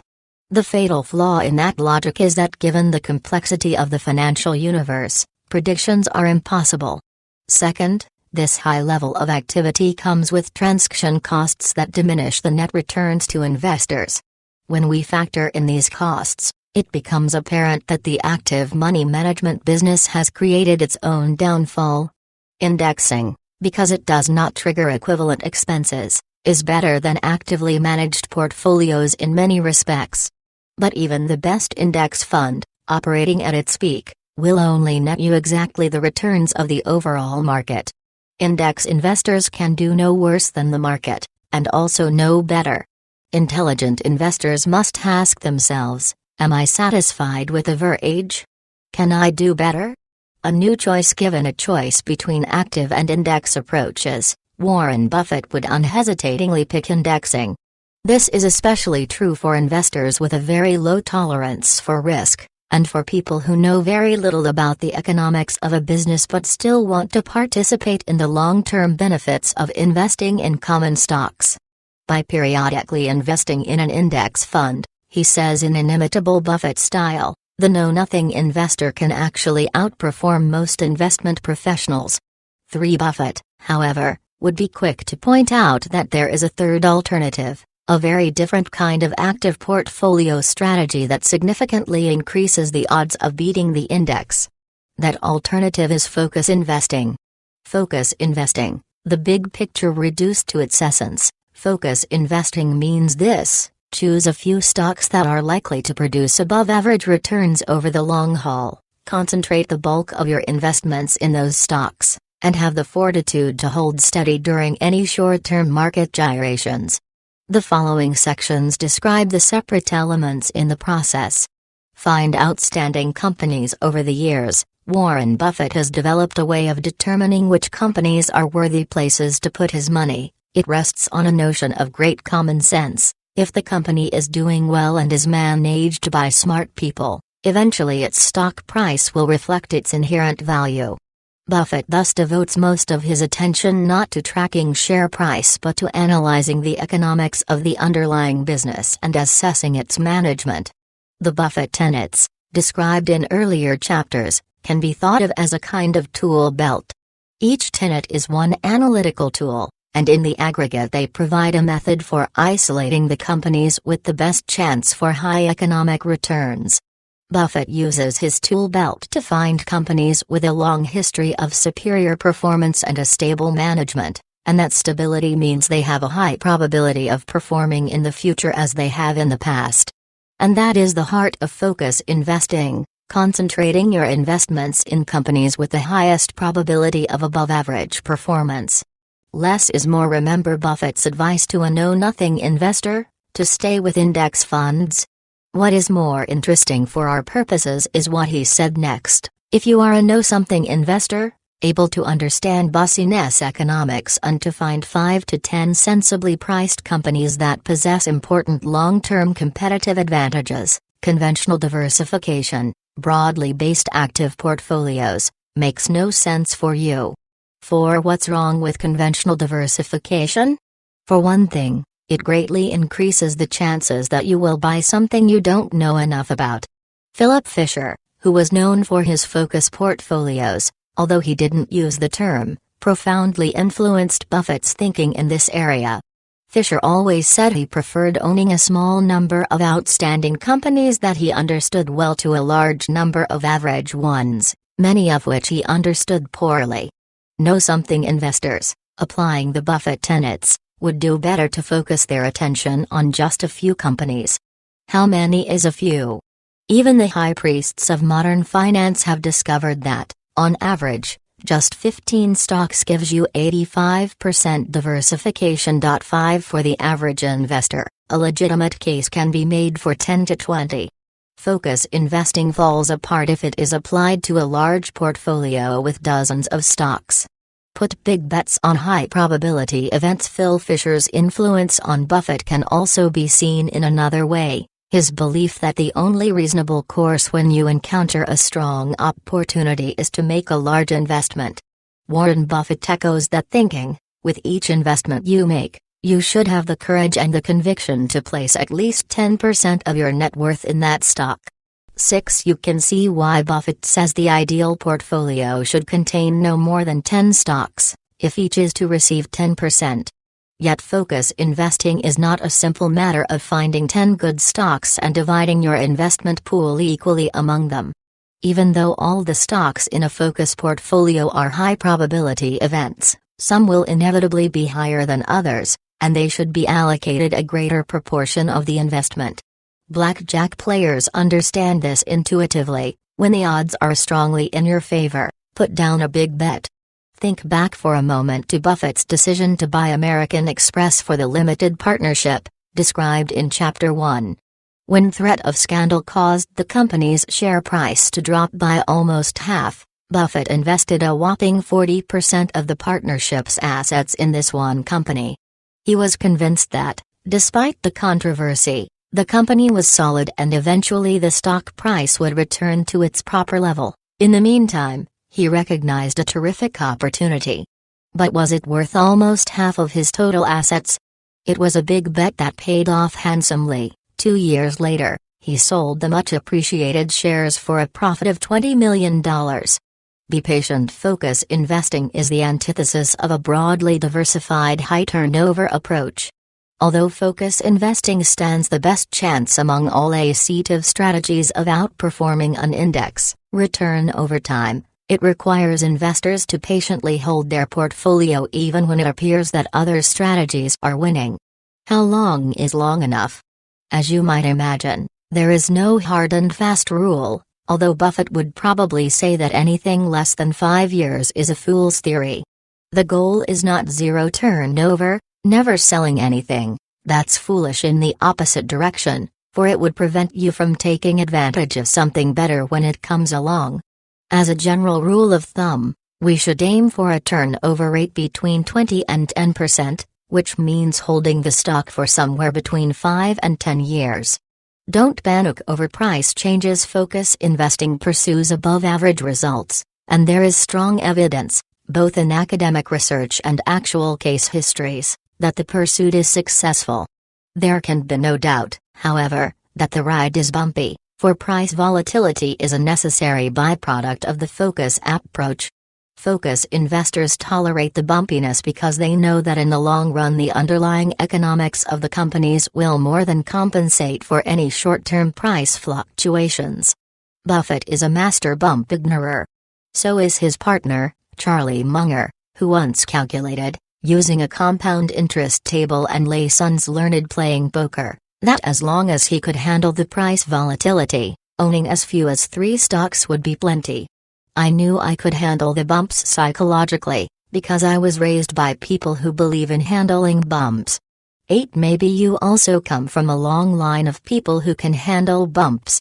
But even if you were not born so lucky, you can acquire some of their traits. It is a matter of consciously deciding to change how you think and behave.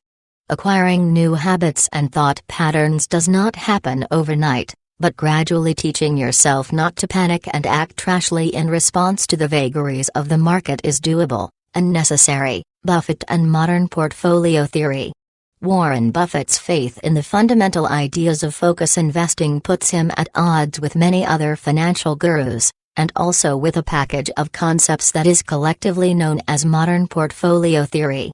Because this is a book about Buffett's thinking, and because Buffett himself does not subscribe to this theory, we will not spend much time describing it.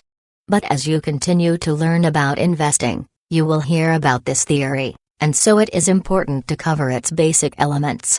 Then we'll give Buffett the chance to weigh in on each. Modern portfolio theory is a combination of 3 seminal ideas about finance from 3 powerful minds. Harry Markowitz, a graduate student in economics at the University of Chicago, first quantified the relationship between return and risk.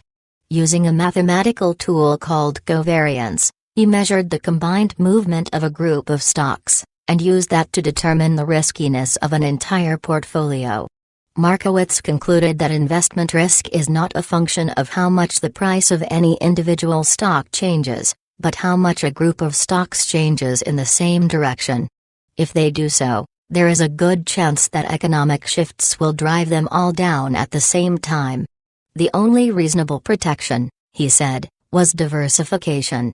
About 10 years later, another graduate student, Bill Sharp from the University of California, Los Angeles, developed a mathematical process for measuring volatility that simplified Markowitz's approach.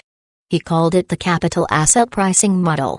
So in the space of 1 decade, 2 academicians had defined 2 important elements of what we would later came to call modern portfolio theory. Markowitz with his idea that the proper reward-risk balance depends on diversification, and Sharp with his definition of risk. A third piece, the efficient market theory, EMT, came from a young assistant professor of finance at the University of Chicago, Eugene Fama. Fama began studying the changes in stock prices in the early 1960s. An intense reader, he absorbed all the written work on stock market behavior then available and concluded that stock prices are not predictable because the market is too efficient.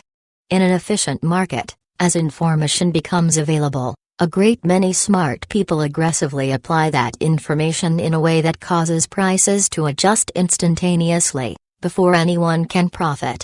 At any given moment, stock prices reflect all available information. Predictions about the future therefore have no place in an efficient market, because the share prices adjust too quickly. Buffett's view of risk in modern portfolio theory, the volatility of the share price defines risk. But throughout his career, Buffett has always perceived a drop in share prices as an opportunity to make money. In his mind, then, a dip in price actually reduces risk. He points out, for owners of a business, and that's the way we think of shareholders, the academic's definition of risk is far off the mark, so much so that it produces absurdities.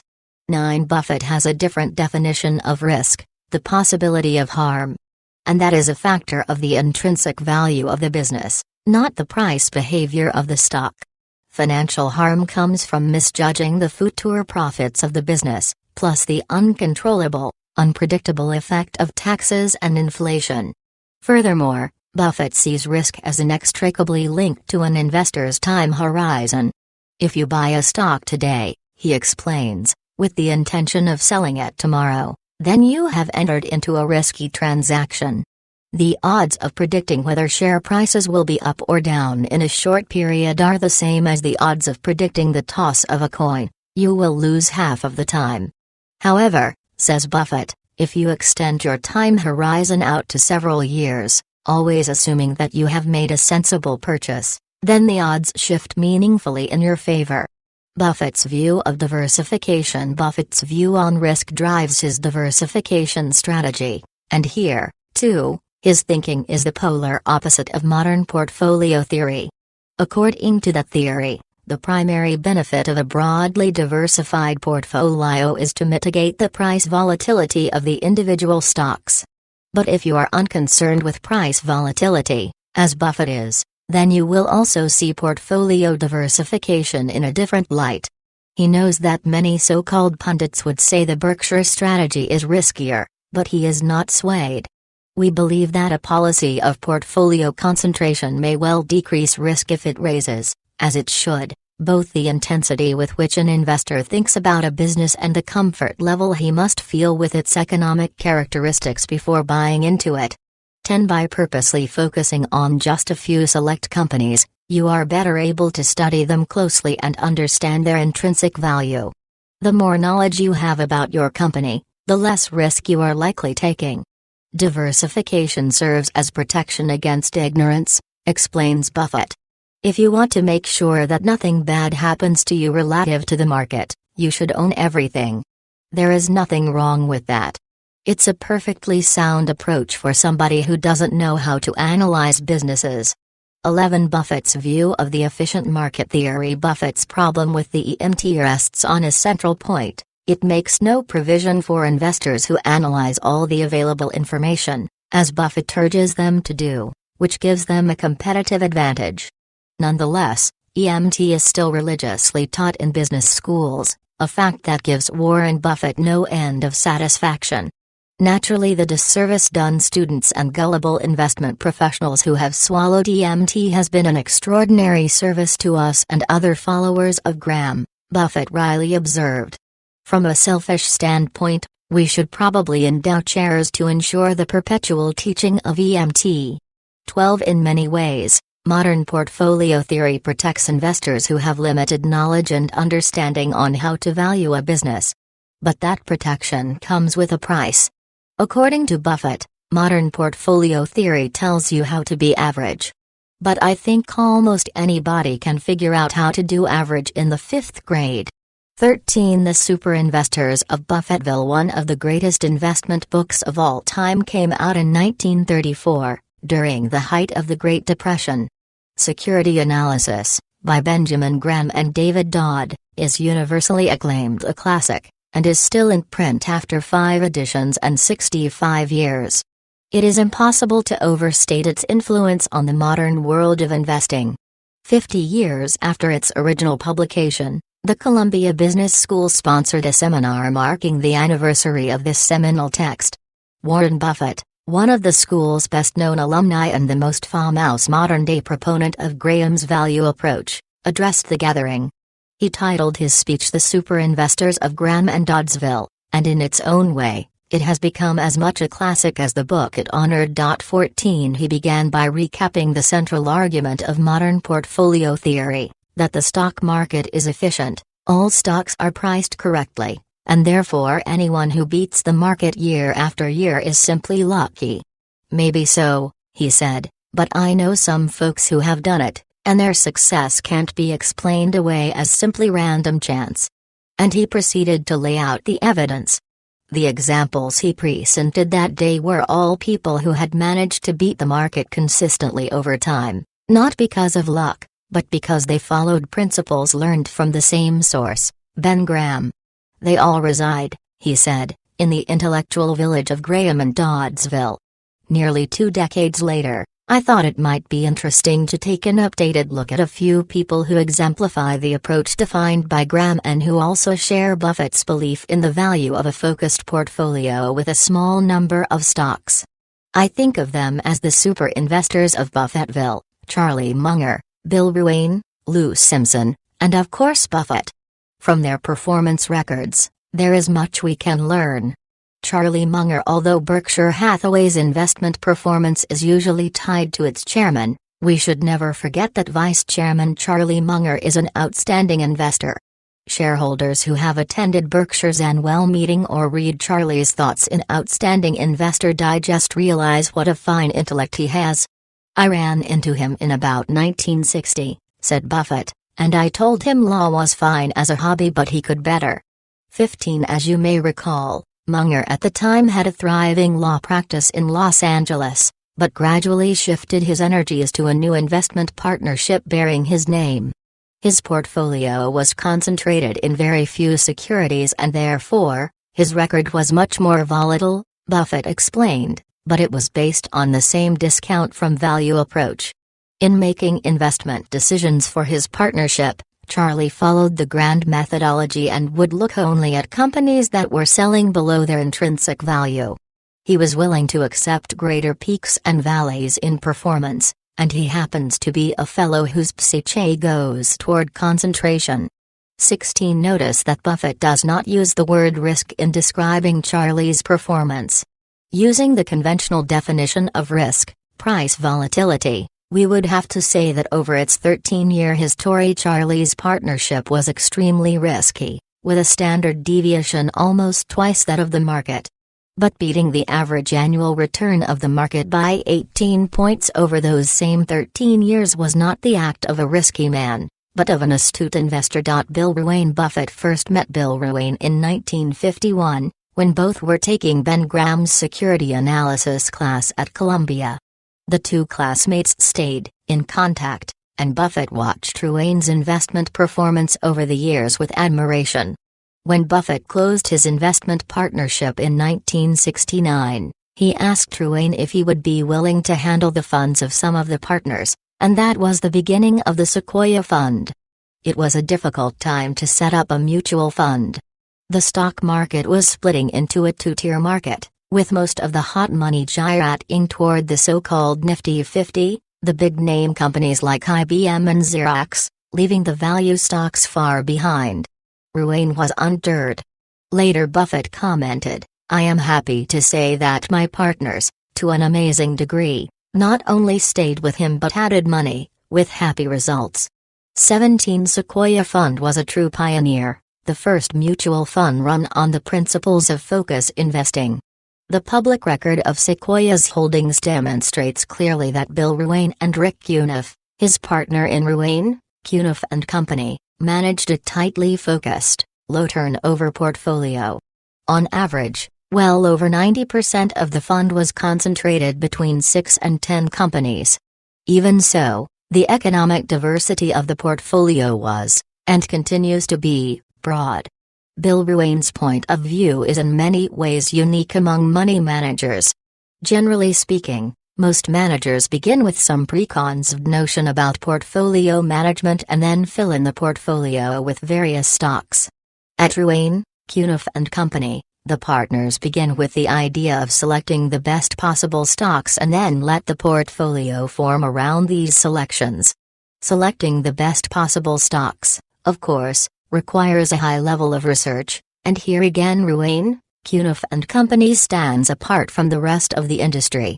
The firm eschews Wall Street's broker-fed research reports and instead relies on its own intensive company investigations. "We don't go in much for titles at our firm," Ruane once said, "but, if we did, my business card would read Bill Ruane, research analyst." 18. How well has this unique approach served their shareholders? Table 10.2 outlines the investment performance of Sequoia Fund from 1971 through 2003. During this period, Sequoia earned an average annual return of 18%, compared with the 12.9% of the Standard & Poor's 500 index. Lou Simpson. About the time Warren Buffett began acquiring the stock of the government employees insurance company, Geico, in the late 1970s, he also made another acquisition that would have a direct benefit on the insurance company's financial health. His name was Lou Simpson. Simpson, who earned a master's degree in economics from Princeton, worked for both Stein Rowe and Farnham and Western Asset Management before Buffett lured him to Geico in 1979. He is now CEO of capital operations for the company. Recalling his job interview, Buffett remembers that Lou had the ideal temperament for investing.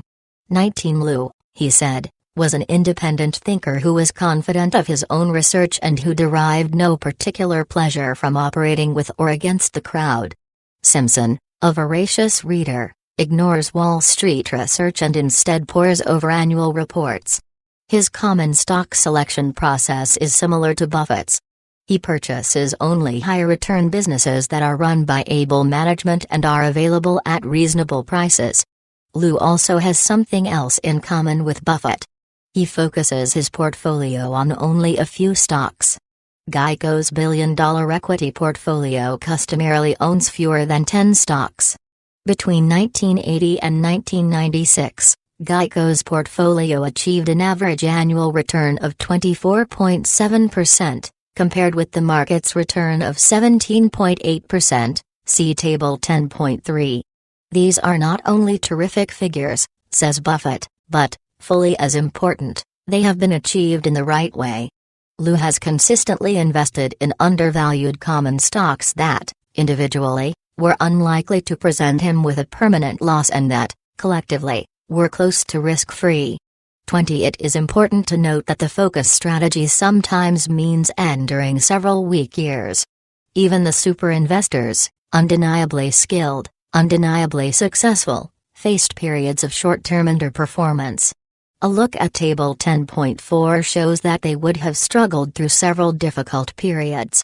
What do you think would have happened to Munger, Simpson, and Ruane if they had been rookie managers starting their careers today in an environment that can only see the value of 1 year's, or even 1 quarter's, performance? They would probably have been canned, to their clients' profound loss. Making changes in your portfolio. Don't be lulled into thinking that just because a focus portfolio lags the stock market on a price basis from time to time, you are excused from the ongoing responsibility of performance scrutiny. Granted, a focus investor should not become a slave to the stock market's swings, but you should always be acutely aware of all economic stirrings of the companies in your portfolio. There will be times when buying something, selling something else, is exactly the right thing to do. The decision to buy, an easy guideline. When Buffett considers adding an investment, he first looks at what he already owns to see whether the new purchase is any better. What Buffett is saying is something very useful to practically any investor, Charlie Munger stresses. For an ordinary individual, the best thing you already have should be your measuring stick. What happens next is one of the most critical but widely overlooked secrets to increasing the value of your portfolio. If the new thing you are considering purchasing is not better than what you already know is available, says Charlie, then it hasn't met your threshold. This screens out 99% of what you see. 21. The decision to sell. 2 good reasons to move slowly. Focus investing is necessarily a long-term approach to investing. If we were to ask Buffett what he considers an ideal holding period, he would answer forever, so long as the company continues to generate above-average economics and management allocates the earnings of the company in a rational manner. Inactivity strikes us as intelligent behavior, he explains. 22. If you own a lousy company, you require turnover because otherwise you end up owning the economics of a subpar business for a long time. But if you own a superior company, the last thing you want to do is to sell it.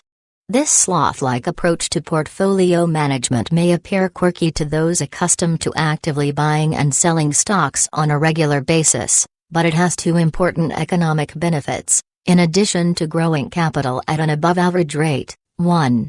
It works to reduce transaction costs. This is one of those common-sense dynamics that is so obvious it is easily overlooked. Every time you buy or sell, you trigger brokerage costs that lower your net returns. 2. It increases after-tax returns. When you sell a stock at a profit, you will be hit with capital gain taxes, eating into your profit. The solution: leave it be. If you leave the gain in place, this is referred to as unrealized gain, your money compounds more forcefully.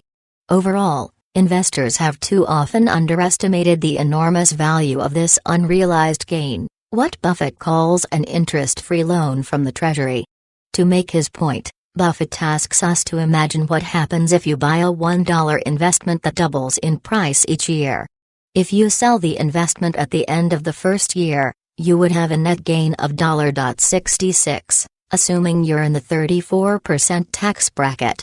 Now you reinvest the $1.66, and it doubles in value by year-end.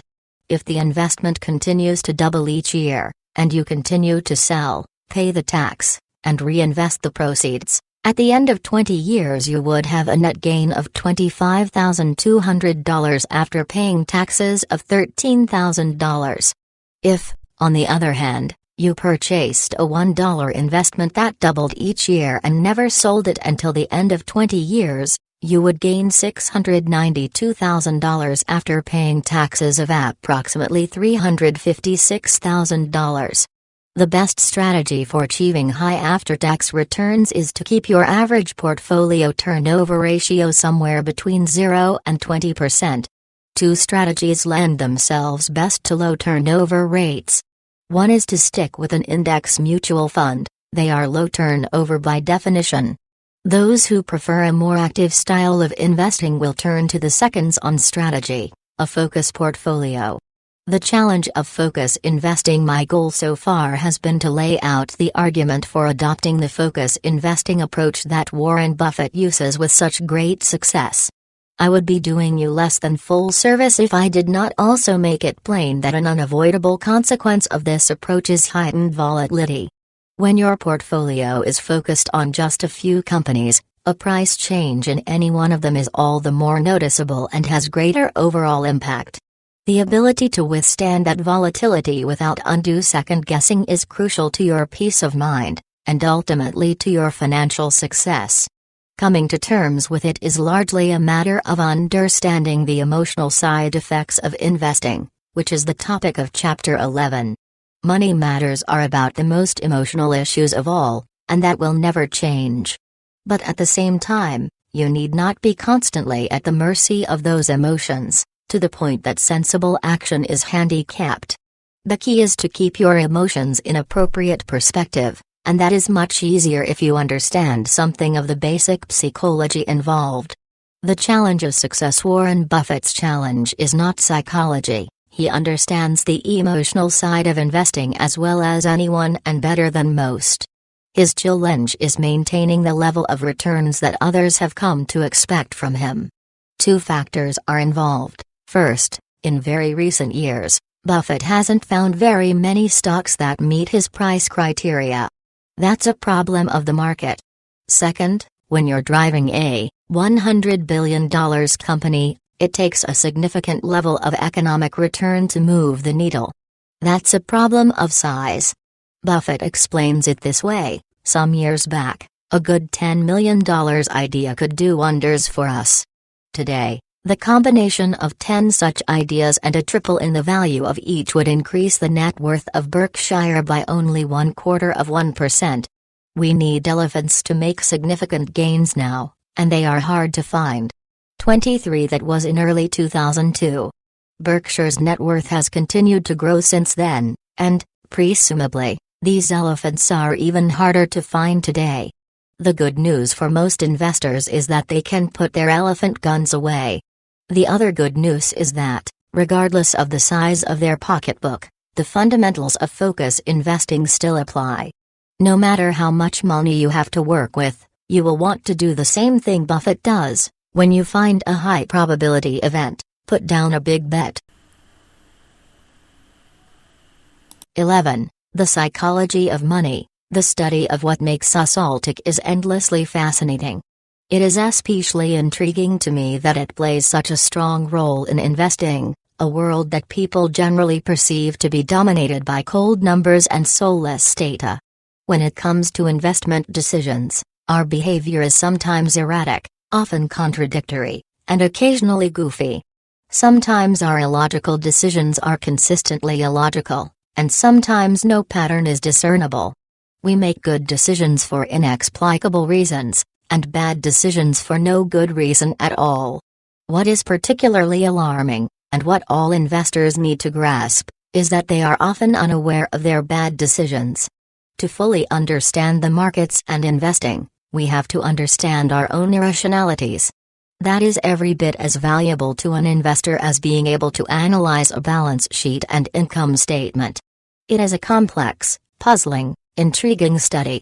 Few aspects of human existence are more emotion-laden than our relationship to money. And the two emotions that drive decisions most profoundly are fear and greed. Motivated by fear or greed, or both, investors frequently buy or sell stocks at foolish prices, far above or below a company's intrinsic value. To say this another way, investor sentiment has a more pronounced impact on stock prices than a company's fundamentals. Much of what drives people's decisions about stock purchases can be explained only by principles of human behavior. And since the market is, by definition, the collective decisions made by all stock purchasers, it is not an exaggeration to say that psychological forces push and pull the entire market. Anyone who hopes to participate profitably in the market, therefore, must allow for the impact of emotion. It is a two-sided issue, keeping your own emotional profile under control as much as possible and being alert for those times when other investors' emotion-driven decisions present you with a golden opportunity. The first step in properly weighting the impact of emotion in investing is understanding it. Fortunately, there is good information at hand. In recent years, psychologists have turned their attention to how established principles of human behavior play out when the dynamic is money.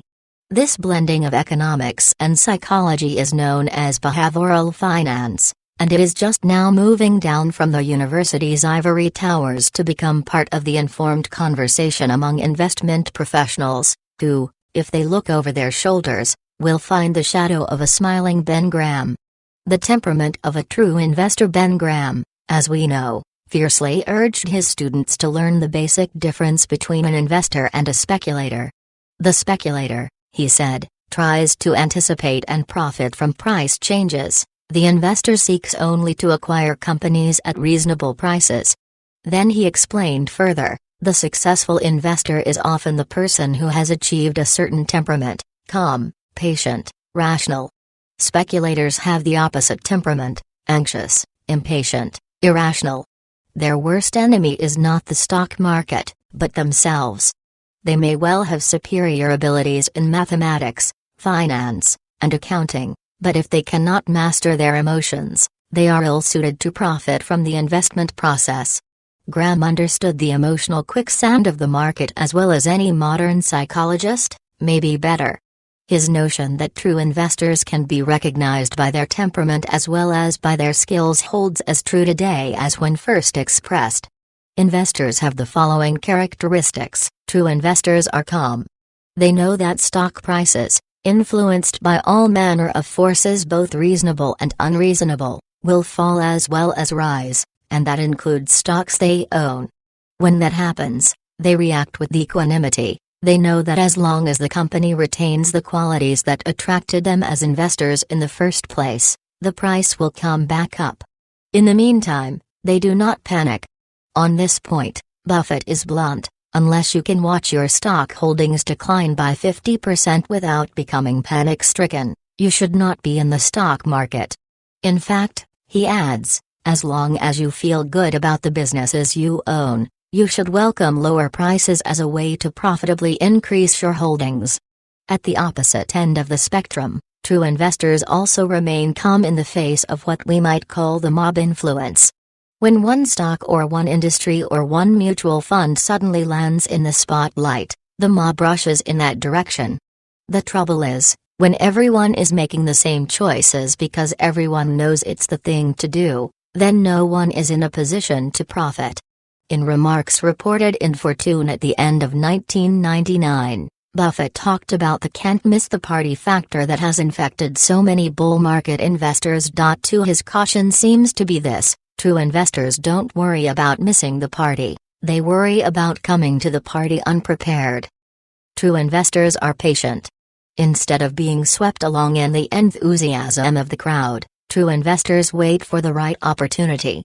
They say no more often than yes. Buffett recalls that when he worked for Graham Newman, analyzing stocks for possible purchase, Ben Graham turned down his recommendations most of the time. Graham, Buffett says, was never willing to purchase a stock unless all the facts were in his favor. From this experience, Buffett learned that the ability to say no is a tremendous advantage for an investor. Buffett believes that too many of today's investors feel a need to purchase too many stocks, most of which are certain to be mediocre, instead of waiting for the few exceptional companies. To reinforce Graham's lesson, Buffett often uses the analogy of a punch card. An investor, he says, should act as though he had a lifetime decision card with just 20 punches on it. With every investment decision his card is punched, and he has one fewer available for the rest of his life. For if investors were restrained in this way, Buffett figures that they would be forced to wait patiently until a great investment opportunity surfaced. True investors are rational. They approach the market, and the world, from a base of clear thinking. They are neither unduly pessimistic nor irrationally optimistic, they are, instead, logical and rational. Buffett finds it odd that so many people habitually dislike markets that are in their best interests and favor those markets that continually put them at a disadvantage. They feel optimistic when market prices are rising, pessimistic when prices are going down. If they go the next step and put those feelings into action, what do? Sell at lower prices and buy at higher prices, not the most profitable strategy. Undue optimism rears its head when investors blithely assume that somehow the fates will smile on them and their stock choice will be the 1 in 100 that really takes off. It is especially prevalent in bull markets, when high expectations are commonplace. Optimists see no need to do the fundamental research and analysis that would illuminate the real long-term winners, for example, finding the few keepers among all the look-alike.coms. Because the short-term numbers are so seductive. Undue pessimism, whether directed at one company or the market in general, motivates investors to sell at exactly the wrong time. In Buffett's view, true investors are pleased when the rest of the world turns pessimistic, because they see it for what it really is, a perfect time to buy good companies at bargain prices. Pessimism, he says, is the most common cause of low prices. We want to do business in such an environment, not because we like pessimism but because we like the prices it produces. It's optimism that is the enemy of the rational buyer. 5. Whether an investor feels optimistic or pessimistic is a statement of what that investor thinks about the future. Forecasting what is going to happen next is tricky at best, and downright foolish when optimism, or pessimism, is based more on emotion than on research. Buffett, who once remarked that the only value of stock forecasters is to make fortune tellers look good, makes no attempt to anticipate the periods in which the market is likely to go up or down. 6. Instead, he keeps an eye on the general emotional tenor of the overall market, and acts accordingly. We simply attempt, he explains, to be fearful when others are greedy and to be greedy only when others are fearful. 7. Introducing Mr. Market to show his students how powerfully emotions are tied to stock market fluctuations, and to help them recognize the folly of succumbing to emotion, Graham created an allegorical character he named Mr. Market. Buffett has frequently shared the story of Mr. Market with Berkshire's shareholders. Imagine that you and Mr. Market are partners in a private business. Each day without fail, Mr. Market quotes a price at which he is willing to either buy your interest or sell you his. The business that you both own is fortunate to have stable economic characteristics, but Mr. Market's quotes are anything but. For you see, Mr. Market is emotionally unstable. Some days, he is cheerful and enormously optimistic, and can only see brighter days ahead. On these days, he offers a very high price for shares in your business. At other times, Mr. Market is discouraged and terribly pessimistic, seeing nothing but trouble ahead. He quotes a very low price for your shares in the business. Mr. Market has another endearing characteristic, Graham said: he does not mind being snubbed. If Mr. Market's quotes are ignored, he will be back again tomorrow with a new quote. Graham warned his students that it is Mr. Market's pocketbook, not his wisdom, that is useful. If Mr. Market shows up in a foolish mood, you are free to ignore him or take advantage of him, but it will be disastrous if you fall under his influence. The investor who permits himself to be stampeded or unduly worried by unjustified market declines in his holdings is perversely transforming his basic advantage into a basic disadvantage, Grom wrote. That man would be better off if his stocks had no market quotation at all, for he would then be spared the mental anguish caused him by other persons' mistakes of judgment. 8. To be successful, investors need good business judgment and the ability to protect themselves from the emotional whirlwind that Mr. Market unleashes. One is insufficient without the other. An important factor in Buffett's success is that he has always been able to disengage himself from the emotional forces of the stock market. He credits Ben Graham and Mr. Market with teaching him how to remain insulated from the silliness of the market. Mr. Market, meet Charlie Munger. It was more than 60 years ago that Ben Graham introduced Mr. Market, 60 years since he began writing about the irrationality that exists in the market. Yet in all the years since, there has been little apparent change in investor behavior. Investors still act irrationally. Foolish mistakes are still the order of the day. Fear and greed still permeate the marketplace. We can, through numerous academic studies and surveys, track investor foolishness. We can, if we follow Warren Buffett's lead, turn other people's fear or greed to our advantage. But to fully understand the dynamics of emotion in investing, we turn to another individual, Charlie Munger. Munger's understanding of how psychology affects investors, and his insistence on taking it into account, have greatly influenced the operations of Berkshire Hathaway. It is one of his most profound contributions. In particular, he stresses what he calls the psychology of misjudgment. What is it in human nature that draws people to mistakes of judgment? Munger believes a key problem is that our brain takes shortcuts in analysis. We jump too quickly to conclusions. We are easily misled and are prone to manipulation. To compensate, Munger has developed a mental habit that has served him well. Personally, I've gotten so that I now use a kind of two-track analysis, he said in a 1994 speech reprinted in Outstanding Investor Digest. First, what are the factors that really govern the interests involved, rationally considered? And second, what are the subconscious influences where the brain at a subconscious level is automatically doing these things, which by and large are useful, but which often misfunction? 10. Behavioral finance. In many ways, Charlie Munger is a genuine pioneer.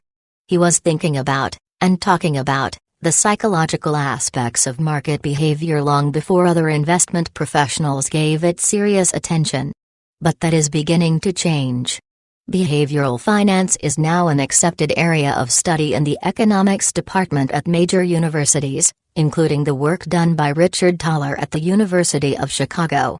Observing that people often make foolish mistakes and illogical assumptions when dealing with their own financial affairs, academics, including Thaler, began to dig deeper into psychological concepts to explain the irrationalities in people's thinking. It is a relatively new field of study, but what we are learning is fascinating, as well as eminently useful to smart investors. Overconfidence. Several psychological studies have pointed out that errors in judgment occur because people in general are overconfident. Ask a large sample of people how many believe their skills at driving a car are above average age, and an overwhelming majority will say they are excellent drivers.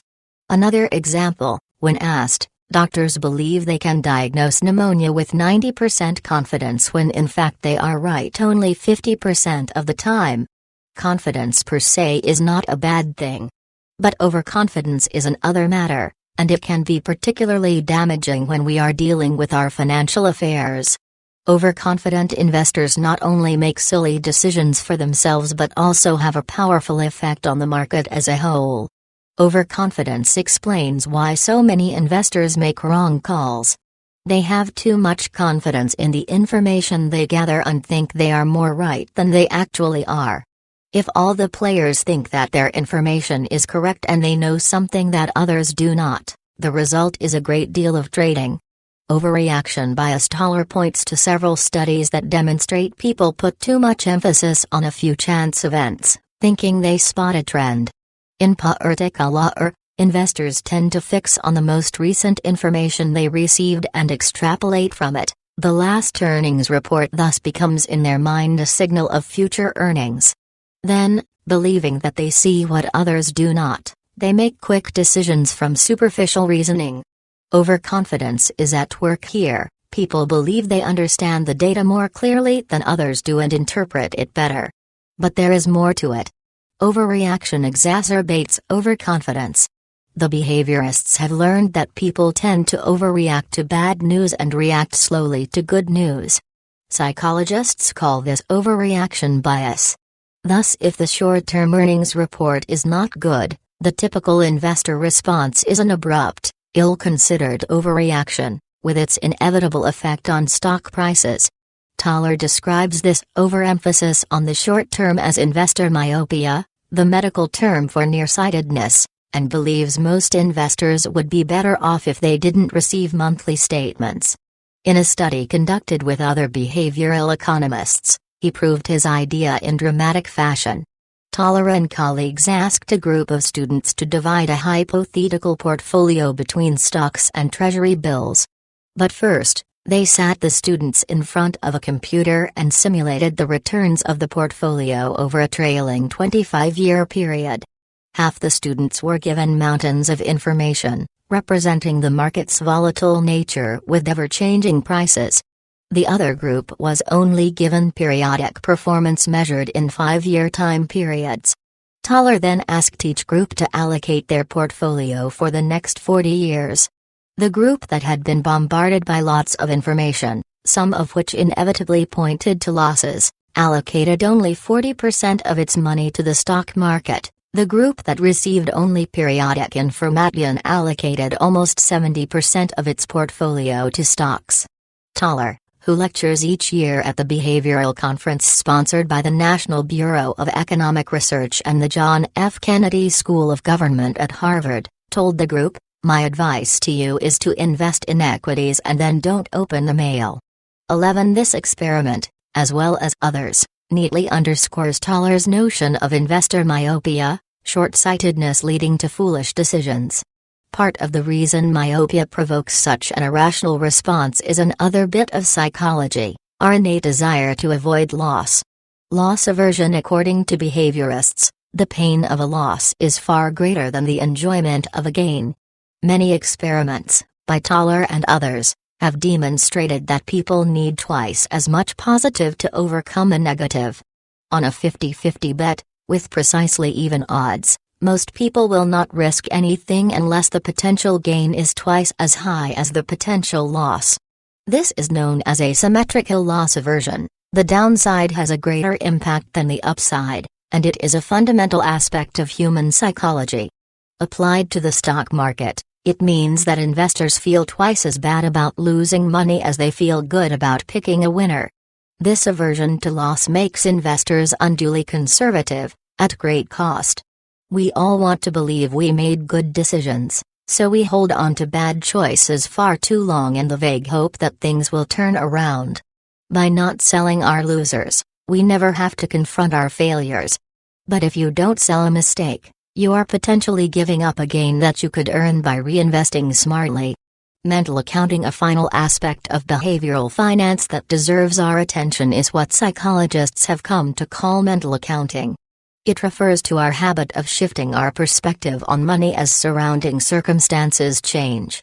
We tend to mentally put money into different accounts, and that determines how we think about using it. A simple situation will illustrate. Let us imagine that you have just returned home from an evening out with your spouse. You reach for your wallet to pay the babysitter, but discover that the $20 bill you thought was there is not. So, when you drive the sitter home, you stop by an ATM and get another $20. Then the next day, you discover the original $20 bill in your jacket pocket. If you're like most people, you react with something like glee. The $20 in the jacket is found money. Even though the first $20 and the second $20 both came from your checking account, and both represent money you worked hard for, the $20 bill you hold in your hand is money you didn't expect to have, and you feel free to spend it frivolously. Once again, Richard Thaler provides an interesting academic experiment to demonstrate this concept. In his study, he started with two groups of people. People in the first group were given $30 in cash and told they had two choices: 1, they could pocket the money and walk away, or 2, they could gamble on a coin flip. If they won, they would get $9 extra, and if they lost, they would have $9 deducted. Most, 70%, took the gamble because they figured at the very least they would end up with $21 of found money. Those in the second group were offered a different choice: 1, they could gamble on a coin toss. If they won, they would get $39, and if they lost, they would get $21. Or 2, they could get an even $30 with no coin toss. More than half, 57%, decided to take the sure money. Both groups of people stood to win the exact same amount of money with the exact same odds, but they perceived the situation differently. 12 Risk tolerance. In the same way that a strong magnet pulls together all the nearby pieces of metal, your level of risk tolerance pulls together all the elements of the psychology of finance. The psychological concepts are abstract; where they get real is in the day-to-day decisions that you make about buying and selling. And the common thread in all those decisions is how you feel about risk. In the last dozen or so years, investment professionals have devoted considerable energy to helping people assess their risk tolerance. At first, it seemed like a simple task. By using interviews and questionnaires, they could construct a risk profile for each investor. The trouble is, people's tolerance for risk is founded in emotion, and that means it changes with changing circumstances. When the market declines drastically, even those with an aggressive profile will become very cautious. In a booming market, supposedly conservative investors add more stocks just as quickly as aggressive investors do. A true picture of risk tolerance requires digging below the surface of the standard assessment questions and investigating issues driven by psychology. A few years ago, in collaboration with Dr. Justin Green of Villanova University, I developed a risk analysis tool that focuses on personality as much as on the more obvious and direct risk factors. Summarizing our research, we found that propensity for risk-taking is connected to two demographic factors: gender and age. Women are typically more cautious than men, and older people are less willing to assume risk than younger people. Looking at personality factors, we learned that the investor with a high degree of risk tolerance will be someone who sets goals and believes he or she has control of the environment and can affect its outcome. This person sees the stock market as a contingency dilemma in which information combined with rational choices will produce winning results. For investors, the implications of behavioral finance are clear: how we decide to invest, and how we choose to manage those investments, has a great deal to do with how we think about money. Mental AC counting has been suggested as a further reason people don't sell stocks that are doing badly. In their minds, the loss doesn't become real until they act on it. Another powerful connection has to do with risk. We are far more likely to take risks with found money. On a broader scale, mental accounting emphasizes one weakness of the efficient market hypothesis. It demonstrates that market values are determined not solely by the aggregated information but also by how human beings process that information. The psychology of focus investing. Everything we have learned about psychology and investing comes together in the person of Warren Buffett. He puts his faith in his own research, rather than in luck. His actions derive from carefully thought-out goals, and he is not swept off course by short-term events. He understands the true elements of risk and accepts the consequences with confidence. Long before behavioral finance had a name, it was understood and accepted by a few renegades like Warren Buffett and Charlie Munger. Charlie points out that when he and Buffett left graduate school, they entered the business world to find huge, predictable patterns of extreme irrationality. 13. He is not talking about predicting the timing, but rather the idea that when irrationality does occur, it leads to predictable patterns of subsequent behavior. When it comes to investing, emotions are very real. in the sense that they affect people's behavior and thus ultimately affect market prices. You have already sensed, I am sure, 2 reasons understanding the human dynamic is so valuable in your own investing. 1. You will have guidelines to help you avoid the most common mistakes. 2. You will be able to recognize other people's mistakes in time to profit from them. All of us are vulnerable to individual errors of judgment that can affect our personal success. When 1,000 or 1,000,000 people make errors of judgment, the collective impact is to push the market in a destructive direction. Then, so strong is the temptation to follow the crowd, accumulated bad judgment only compounds itself. In a turbulent sea of irrational behavior, the few who act rationally may well be the only survivors. Successful focus investors need a certain kind of temperament. The road is always bumpy, and knowing the right path to take is often counterintuitive. The stock market's constant gyrations can be unsettling to investors and make them act in irrational ways. You need to be on the lookout for these emotions and be prepared to act sensibly even when your instincts may strongly call for the opposite behavior. But as we have learned, the future rewards focus investing significantly enough to warrant our strong effort. 12. The Unreasonable Man. George Bernard Shaw wrote, "The reasonable man adapts himself to the world. The unreasonable one persists in trying to adapt the world to himself. Therefore all progress depends on the unreasonable man." Shall we conclude that Buffett is the unreasonable man? To do so, we must presume that his investment approach represents progress in the financial world, an assumption I freely make. For when we look at the recent achievements of the reasonable men, we see at best unevenness, at worst disaster. The 1980s are likely to be remembered as the future shock decade of financial management. Program trading, leveraged buyouts, junk bonds, derivative securities, and index futures frightened many investors. The distinctions between money managers faded. The grind of fundamental research was replaced by the whirl of computers. Black boxes replaced management interviews and investigation. Automation replaced intuition. The late 1990s were, if anything, worse. That frenzied, overvalued marketplace phenomenon generally known as the dot-com boom went disastrously bust. Warren Buffett called it the Great Bubble. And we all know what happens to bubbles when they get too big: they burst, dripping sticky residue on everyone within range. Many investors have become disenchanted and estranged from the financial marketplace. The residue of the 3-year bear market of 2000 through 2002 left many with a particularly bitter taste in their mouths. Even now, with so many money managers unable to add value to client portfolios, it is easy to understand why passive investing has gained popularity. Throughout the past few decades, investors have flirted with many different investment approaches. Periodically, small capitalization, large capitalization, growth, value, momentum, thematic, and sector rotation have proven financially rewarding. At other times, these approaches have stranded their followers in periods of mediocrity.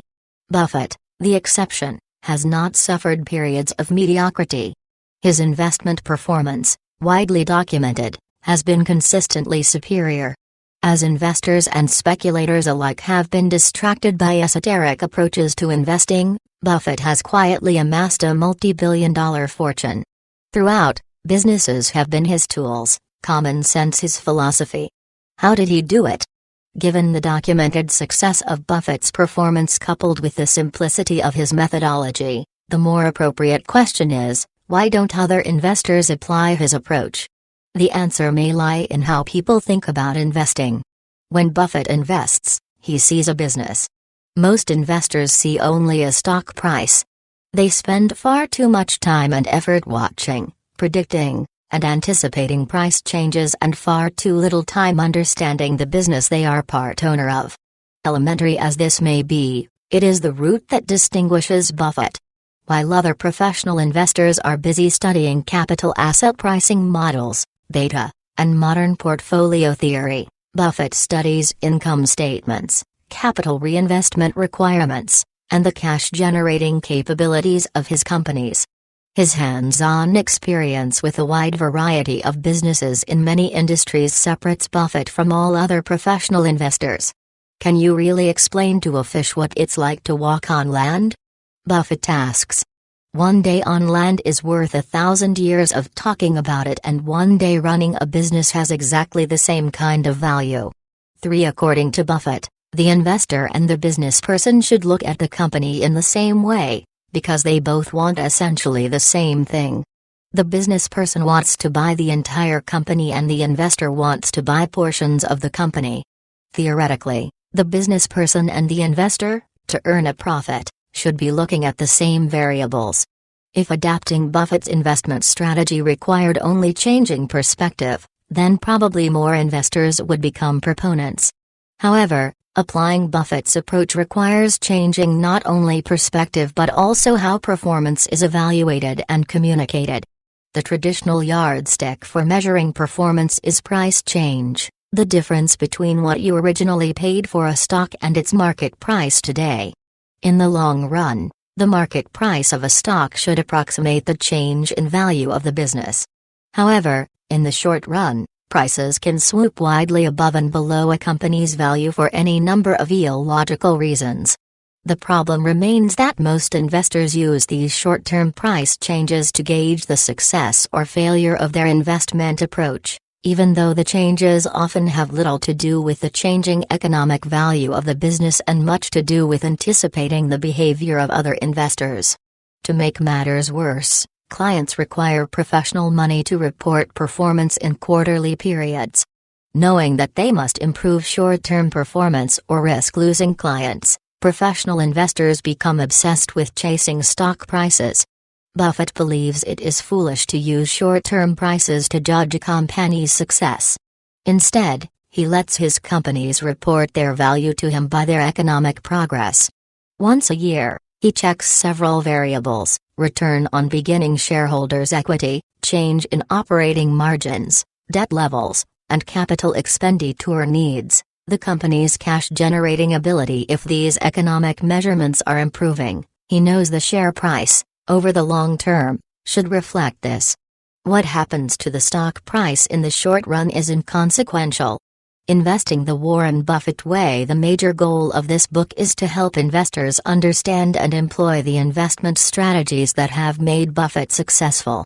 It is my hope that, having learned from his past experiences, you will be able to go forward and apply his methods. Perhaps in the future you may see examples of Buffett-like purchases and will be in a position to profit from his teachings.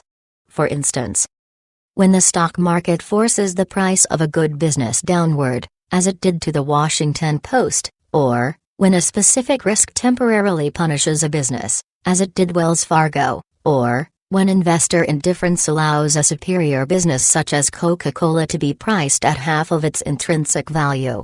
Investors who know how to think and act like Buffett will be rewarded. The Warren Buffett way is deceptively simple. There are no computer programs to learn, no cumbersome investment banking manuals to decipher. There is nothing scientific about valuing a business and then paying a price that is below this business value. What we do is not beyond anybody else's competence, says Buffett. It is just not necessary to do extraordinary things to get extraordinary results. The irony is that Buffett's success lies partly in the failure of others.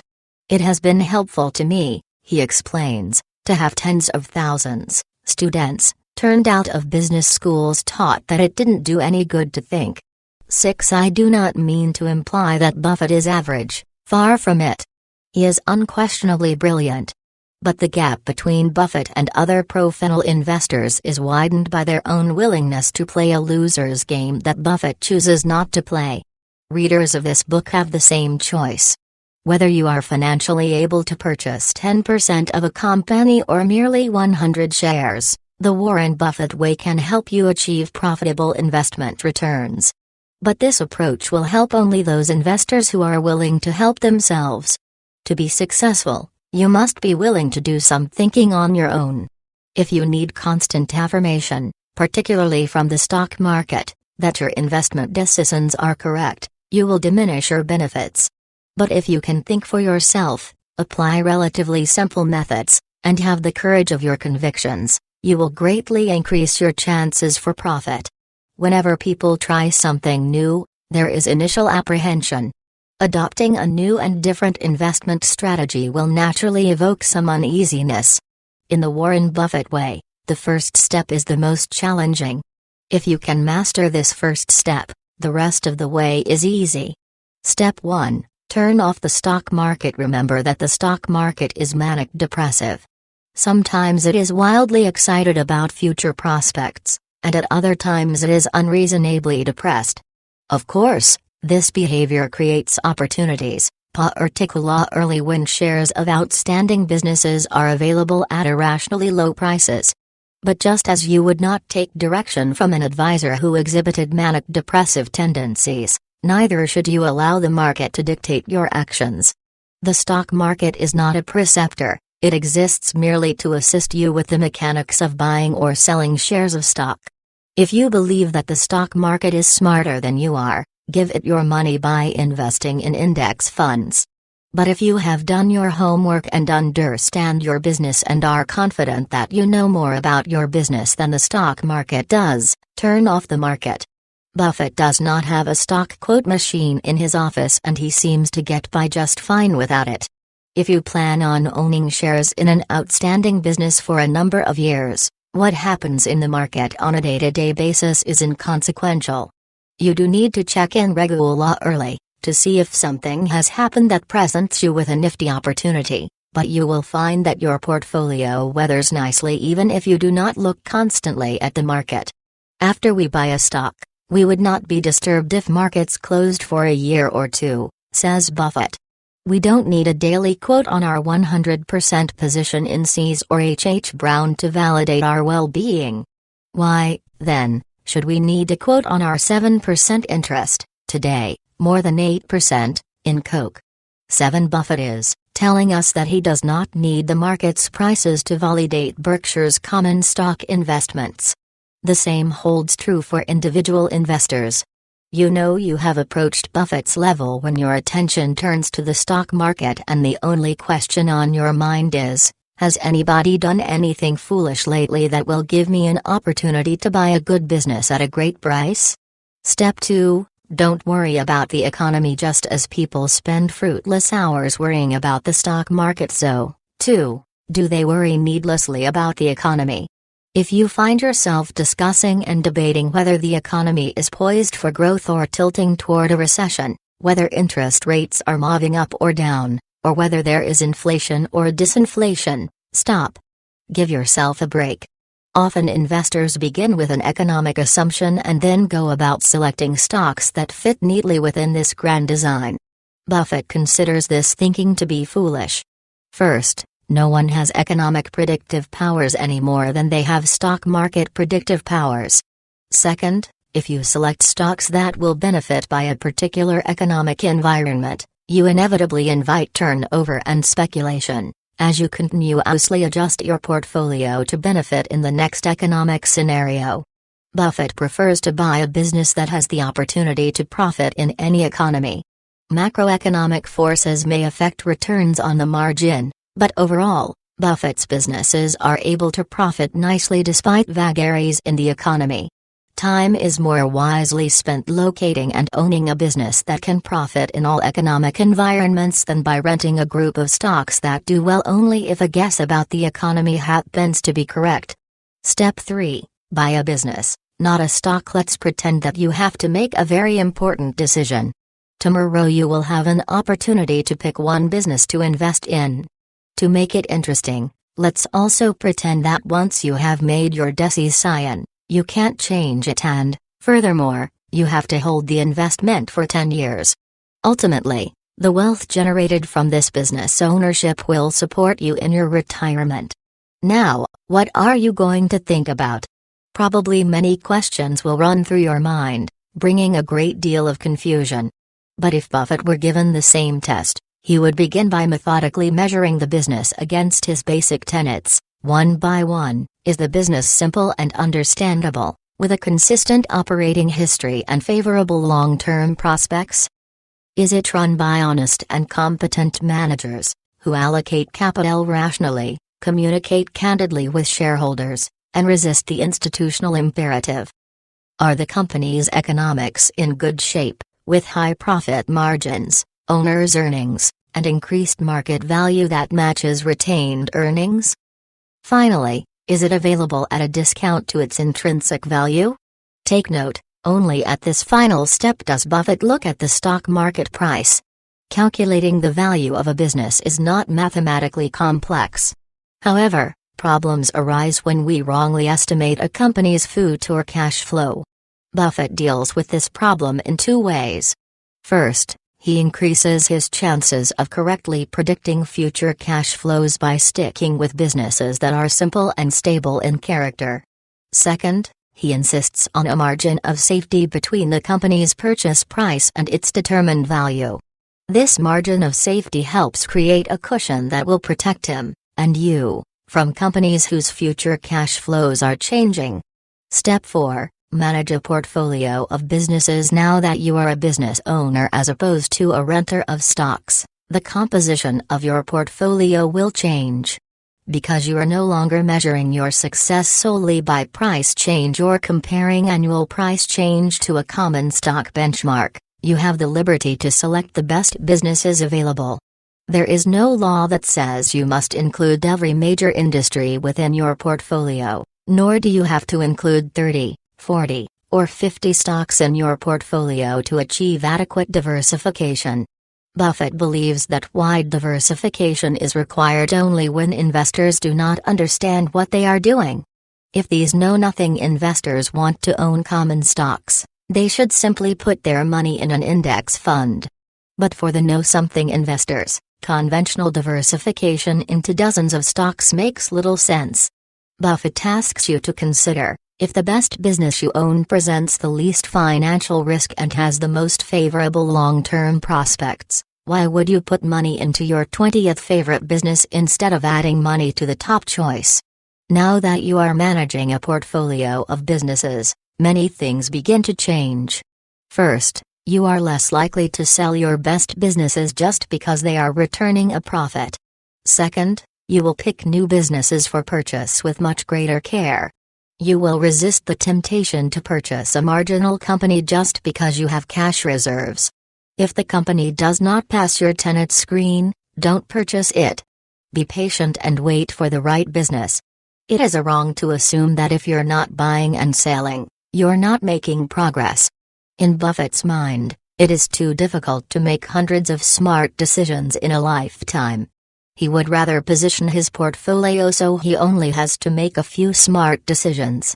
The essence of Warren Buffett. The driving force of Warren Buffett's investment strategy is the rational allocation of capital. Determining how to allocate a company's earnings is the most important decision a manager will make.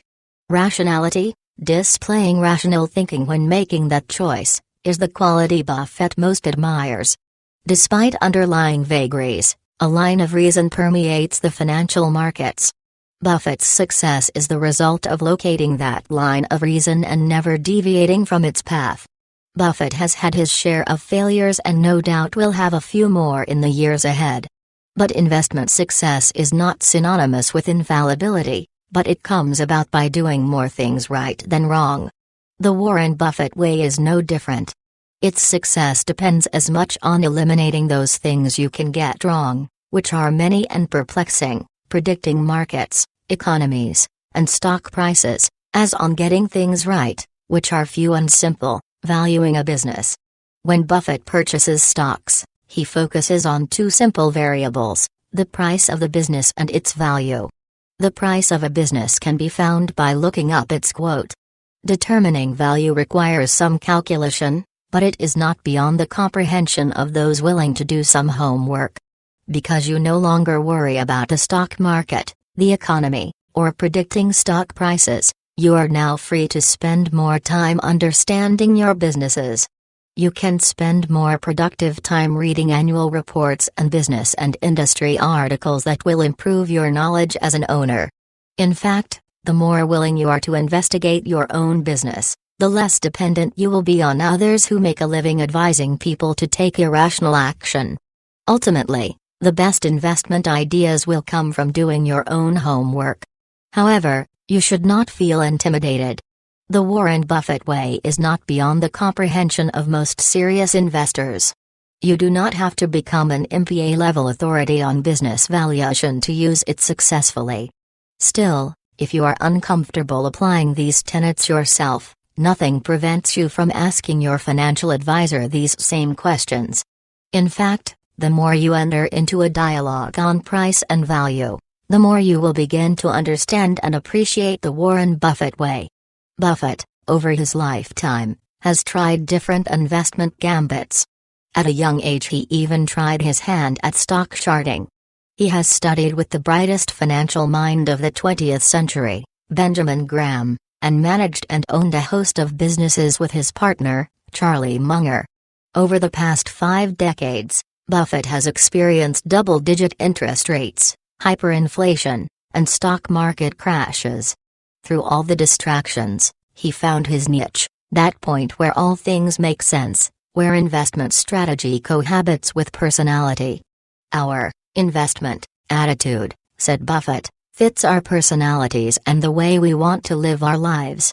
6. Buffett's attitude easily reflects this harmony. He is always upbeat and supportive. He is genuinely excited about coming to work every day.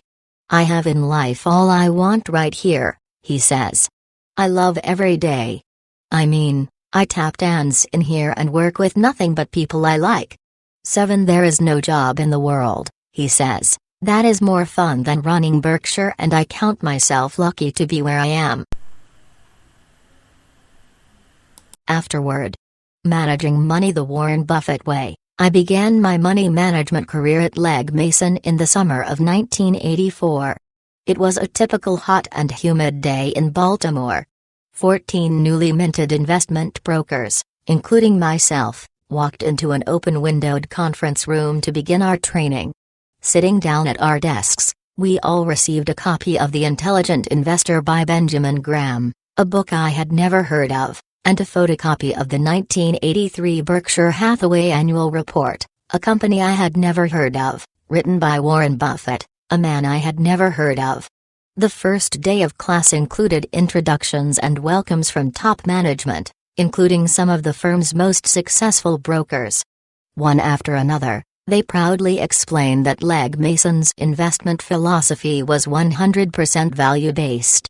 Clutching The Intelligent Investor, each took a turn at reciting chapter and verse from this holy text. Buy stocks with low price-to-earnings ratios, P/E, low price-to-book value, and high dividends, they said.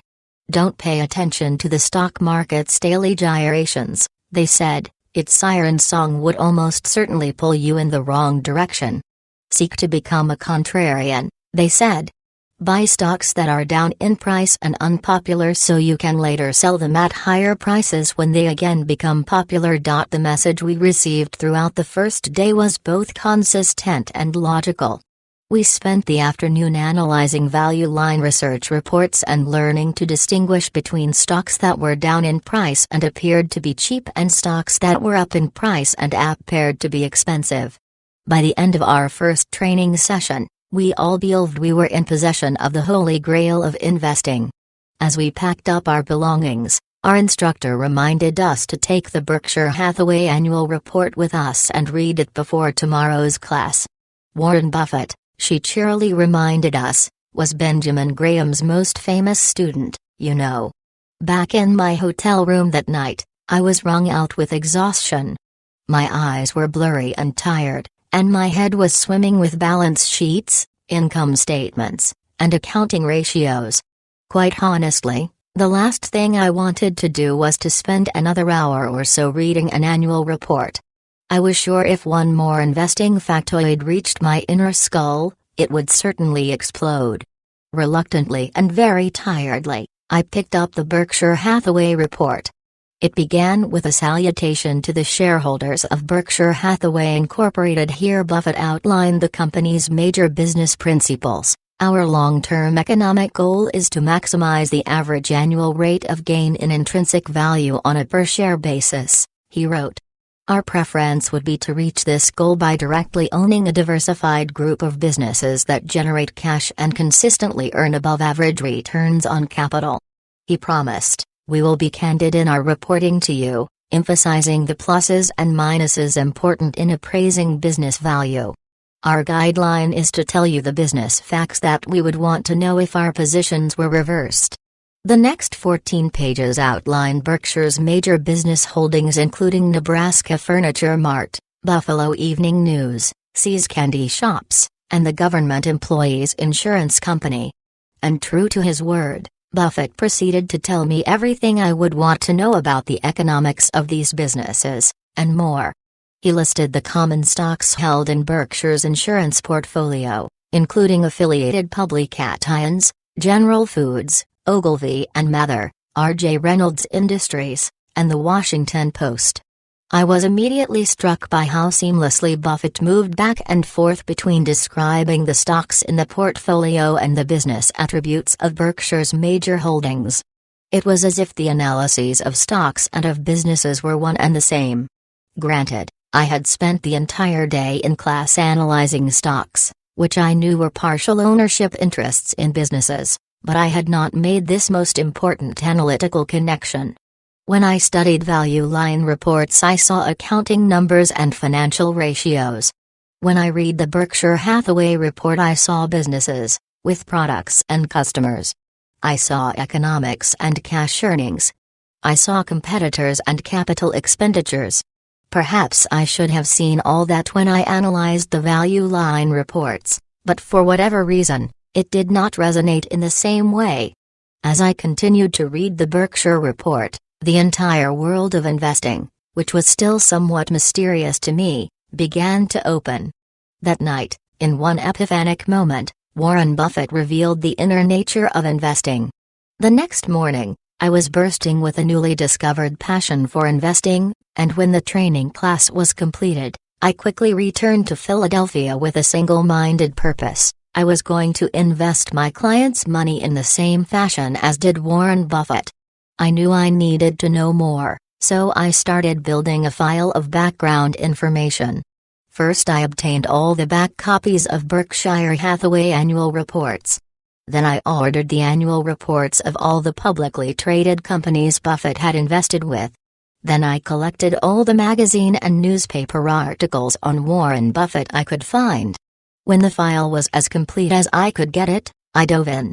My goal was to first become an expert on Warren Buffett and then share those insights with my clients. Over the ensuing years, I built a respectable investment business. By following Buffett's teachings and stock picks, I achieved for my clients more investment success than failure. Most of my clients intellectually bought into the approach of thinking about stocks as businesses and trying to buy the best businesses at a discount. The few clients who did not stick around left not because the Buffett approach was unsound, but because being contrarian was too much of an emotional challenge. And a few left simply because they did not have enough patience to see the process succeed. They were impatient for activity, and the constant itch to do something, anything, drove them off the track. Looking back, I don't believe I dealt with anyone who openly disagreed with the logic of Buffett's investment approach, yet there were several who could not get the psychology right.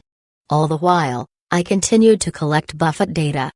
Annual reports, magazine articles, interviews, anything having to do with Warren Buffett and Berkshire Hathaway, I read, analyzed, and filed. I was like a kid following a ballplayer. He was my hero, and each day I tried to swing the bat like Warren. As the years passed, I had a growing and powerful urge to become a full-time portfolio manager. At the time, investment brokers were compensated on their purchases and sales. It was largely a commission-based system. As a broker, I was getting the buy part of the equation right, but Buffett's emphasis on holding stocks for the long term made the sell part of the equation more difficult. Today, most financial service businesses allow investment brokers and financial advisors to manage money for their clients for a fee instead of a commission, if they choose. Eventually I met several portfolio managers who were compensated for performance regardless of whether they did a lot of buying or selling. This arrangement appeared to me to be the perfect environment in which to apply Buffett's teachings. Initially, I gained some portfolio management experience at a local bank trust department in Philadelphia, and along the way obtained the obligatory Chartered Financial Analyst designation. Later, I joined a small investment counseling firm where I managed client portfolios for a fee. Our objective was to help our clients achieve a reasonable rate of return within an acceptable level of risk. Most had already achieved their financial goals, and now they wanted to preserve their wealth. Because of this, many of the portfolios in our firm were balanced between stocks and bonds. It was here that I began to put my thoughts about Buffett down on paper, to share with our clients the wisdom of his investment approach. After all, Buffett, who had been investing for 40 years, had built up a pretty nice nest egg. Learning more about how he did it certainly couldn't hurt. These collected writings ultimately became the basis for the Warren Buffett way. The decision to start an equity mutual fund based on the principles described in the Warren Buffett way came from two directions. First, our investment counseling firm needed an instrument to manage those accounts that were not large enough to warrant a separately managed portfolio. Second, I wanted to establish a discretionary performance record that was based on the teachings of the book. I wanted to demonstrate that what Buffett had taught and what I had written, if followed, would allow an investor to generate market-beating returns. The proof would be in the performance. The new fund was established on April 17, 1995. Armed with the knowledge gained by having studied Warren Buffett for over 10 years, coupled with the experience of managing portfolios for 7 of those years, I felt we were in a great position to help our clients achieve above-average results. Instead, what we got was 2 very mediocre years of investment performance. What happened? As I analyzed the portfolio and the stock market during this period, I discovered 2 important but separate explanations. First, when I started the fund, I populated the portfolio mostly with Berkshire Hathaway-type stocks, newspapers, beverage companies, other consumer non-durable businesses, and selected financial service companies. I even bought shares of Berkshire Hathaway. Because my fund was a laboratory example of Buffett's teachings, perhaps it was not surprising that many of the stocks in the portfolio were stocks Buffett himself had purchased. But the difference between Buffett's stocks in the 1980s and those same stocks in 1997 was striking. Many of the companies that had consistently grown owner earnings at a double-digit rate in the 1980s were slowing to a high single-digit rate in the late 1990s. In addition, the stock prices of these companies had steadily risen over the decade, and so the discount to intrinsic value was smaller compared with the earlier period. When the economics of your business slow and the discount to intrinsic value narrows, the future opportunity for outsized investment returns diminishes. If the first factor was lack of high growth level inside the portfolio, the second factor was what happening outside the portfolio. At the same time that the economics of the businesses in the fund were slowing, the economics of certain technology companies, telecommunications, software, and internet service providers, were sharply accelerating.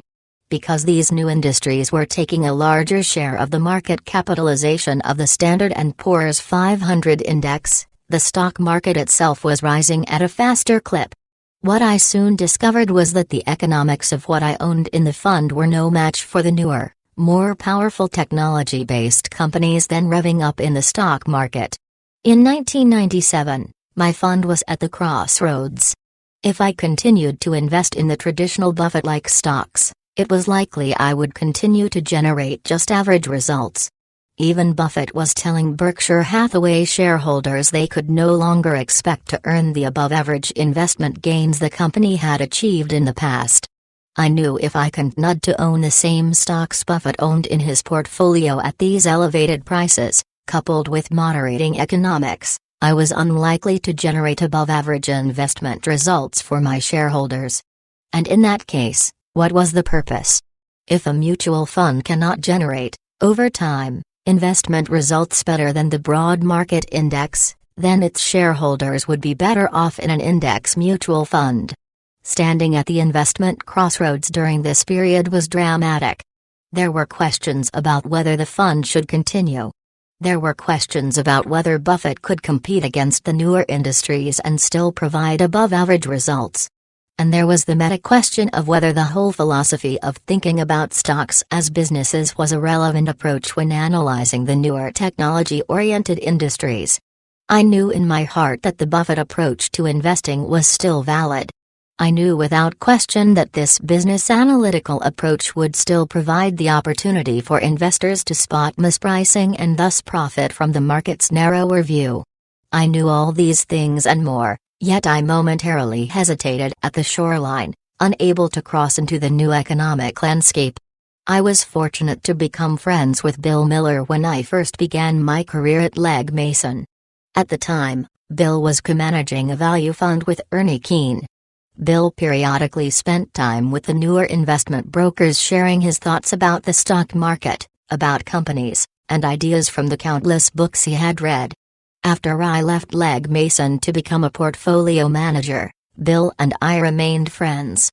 After The Warren Buffett Way was published, we circled back for more intense discussions about investing and the challenges of navigating the economic landscape. In the book, I pointed out that Buffett did not rely solely on low P/E ratios to select stocks. The driving force in value creation was owner earnings and a company's ability to generate above-average returns on capital. Sometimes a stock with a low P/E ratio did generate cash and achieve higher returns on capital and subsequently became a great investment. Other times, a stock with a low P/E ratio consumed cash. Back then Microsoft was a $22 billion business that most value investors thought was significantly overvalued. By the end of 2003, Microsoft had grown to a $295 billion business. The company went up in price over 1,000%, while the S&P 500 index advanced 138% during the same time period. Was Microsoft a value stock in 1993? It certainly looks like it was, yet no value investor would touch it. Is eBay a value stock today? We obviously believe it is, but we will not know for certain for some years to come.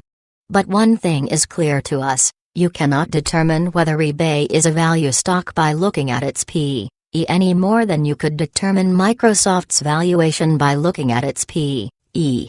At the heart of all Bill's investment decisions is the requirement of understanding a company's business model. What are the value creators? How does the company generate cash?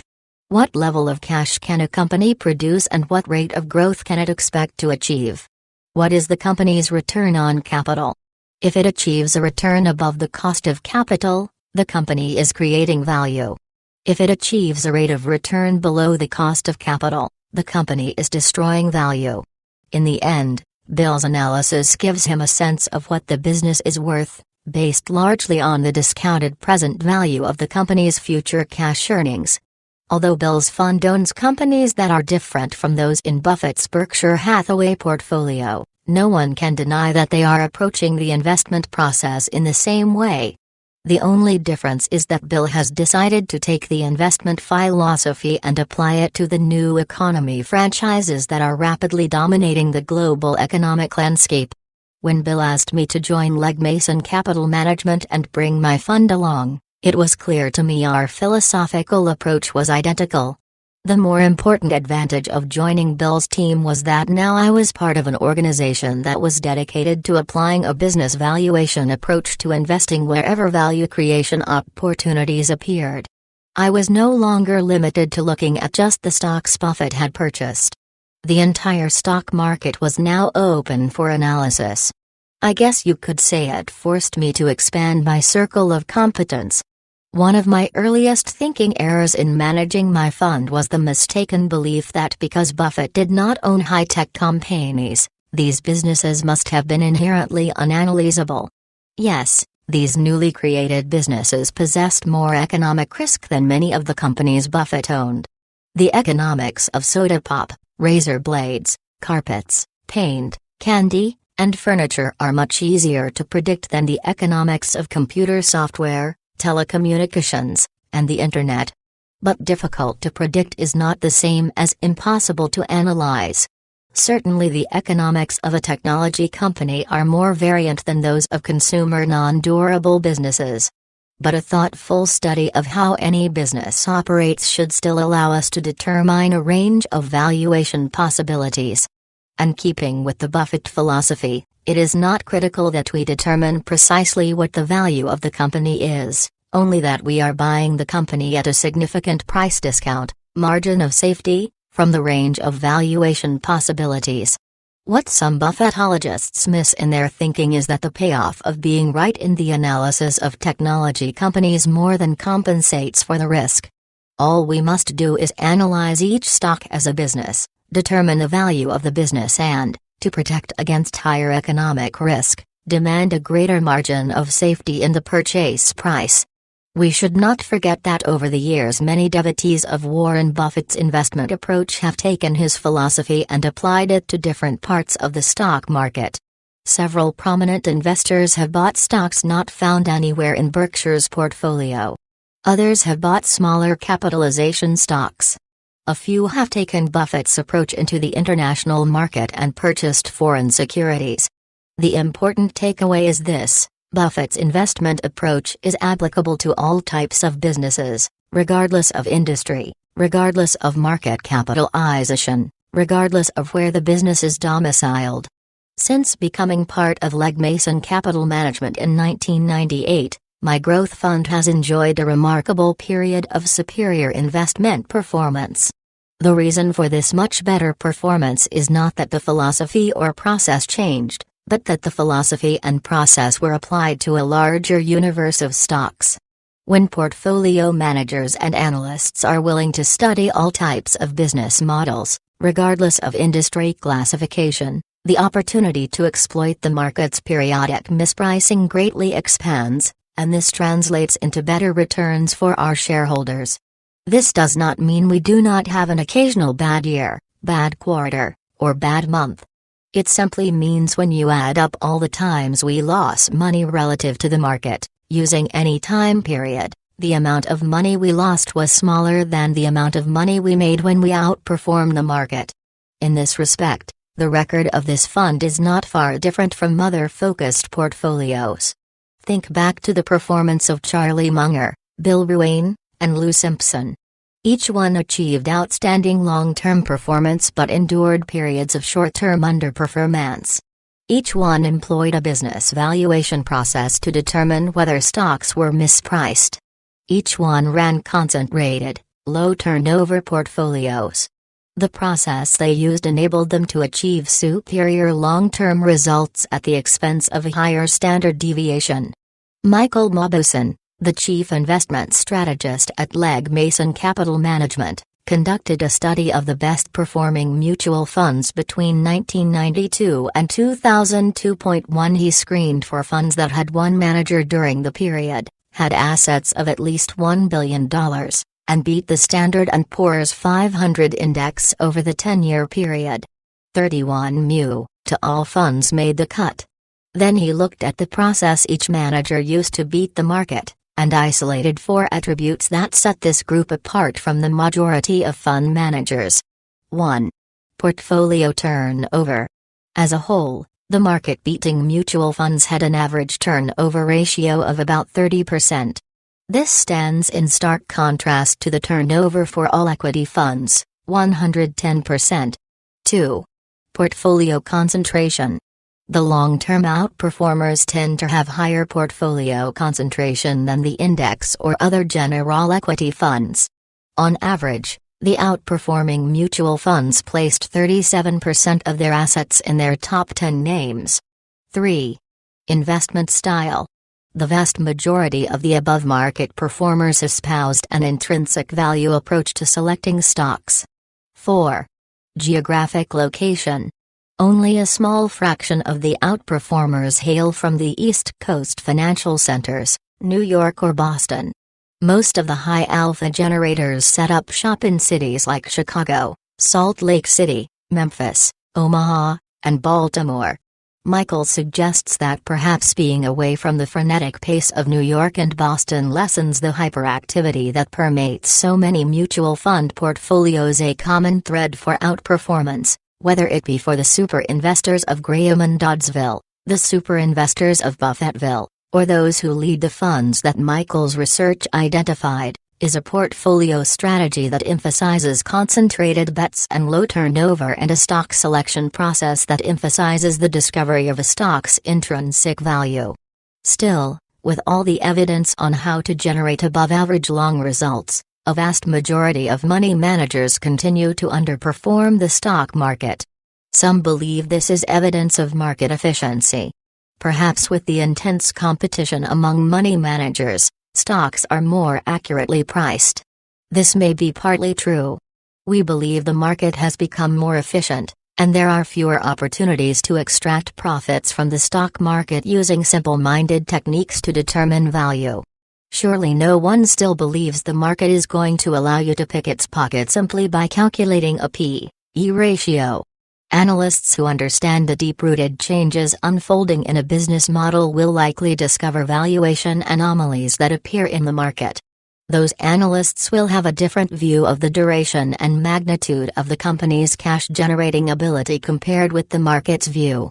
That the S&P 500 has also beaten other active money managers is not an argument against active money management, said Bill Miller. It is an argument against the methods employed by most active money managers. It has been 20 years since I read my first Berkshire Hathaway annual report. Even now, when I think about Warren Buffett and his philosophy, it fills me with excitement and passion for the world of investing. There is no doubt in my mind that the process is sound and, if consistently applied, will generate above-average long-term results. We have only to observe today's best-in-class money managers to see that they are all using varied forms of Buffett's investment approach. Although companies, industries, markets, and economies will always evolve over time, the value of Buffett's investment philosophy lies in its timelessness. No matter what the condition, investors can apply Buffett's approach to selecting stocks and managing portfolios. When Buffett first started managing money in the 1950s and 1960s, he was thinking about stocks as businesses and managing focused portfolios. When he added the new economic franchises to Berkshire's portfolio in the 1970s and 1980s, he was still thinking about stocks as businesses and managing a focused portfolio. When Bill Miller bought technology and internet companies for his value fund in the 1990s and into the first half of this decade, he was thinking about stocks as businesses and managing a focused portfolio. Were the companies purchased in the 1950s different from the companies in the 1980s? Yes. Were the companies purchased in the 1960s different from those purchased in 1990s? Of course they were. Businesses change. Industries unfold, and the competitiveness of markets allows new economic franchises to be born while others slowly wither. Throughout the constant evolution of markets and companies, it should be comforting for investors to realize there is an investment process that remains robust even against the inevitable forces of change. At Berkshire's 2004 annual meeting, a shareholder asked Warren whether, looking back, he would change anything about his approach. If we were to do it over again, we'd do it pretty much the same way, he answered. We'd read everything in sight about businesses and industries. Working with far less capital, our investment universe would be far broader than it is currently. I would continually learn the basic principles of sound investing, which are Ben Graham's, affected in a significant way by Charlie and Phil Fisher in terms of looking at better businesses. He paused for a moment, then added, "There's nothing different, in my view, about analyzing securities today versus 50 years ago. Nor will there be anything different 5, 10, or 20 years from now. Markets change, prices change, economic environments change, industries come and go. And smart investors change their day-to-day behavior to adapt to the changing context. What does not change, however, are the fundamentals. Those who follow Buffett's way will still analyze stocks, and companies, according to the same tenets, will maintain a focus portfolio, and will ignore bumps, dips, and bruises. They believe, as I do, that the principles that have guided Warren Buffett's investment decisions for some 60 years are indeed timeless, and provide a foundation of solid investment wisdom on which all of us may build. Thank you. Have a good day.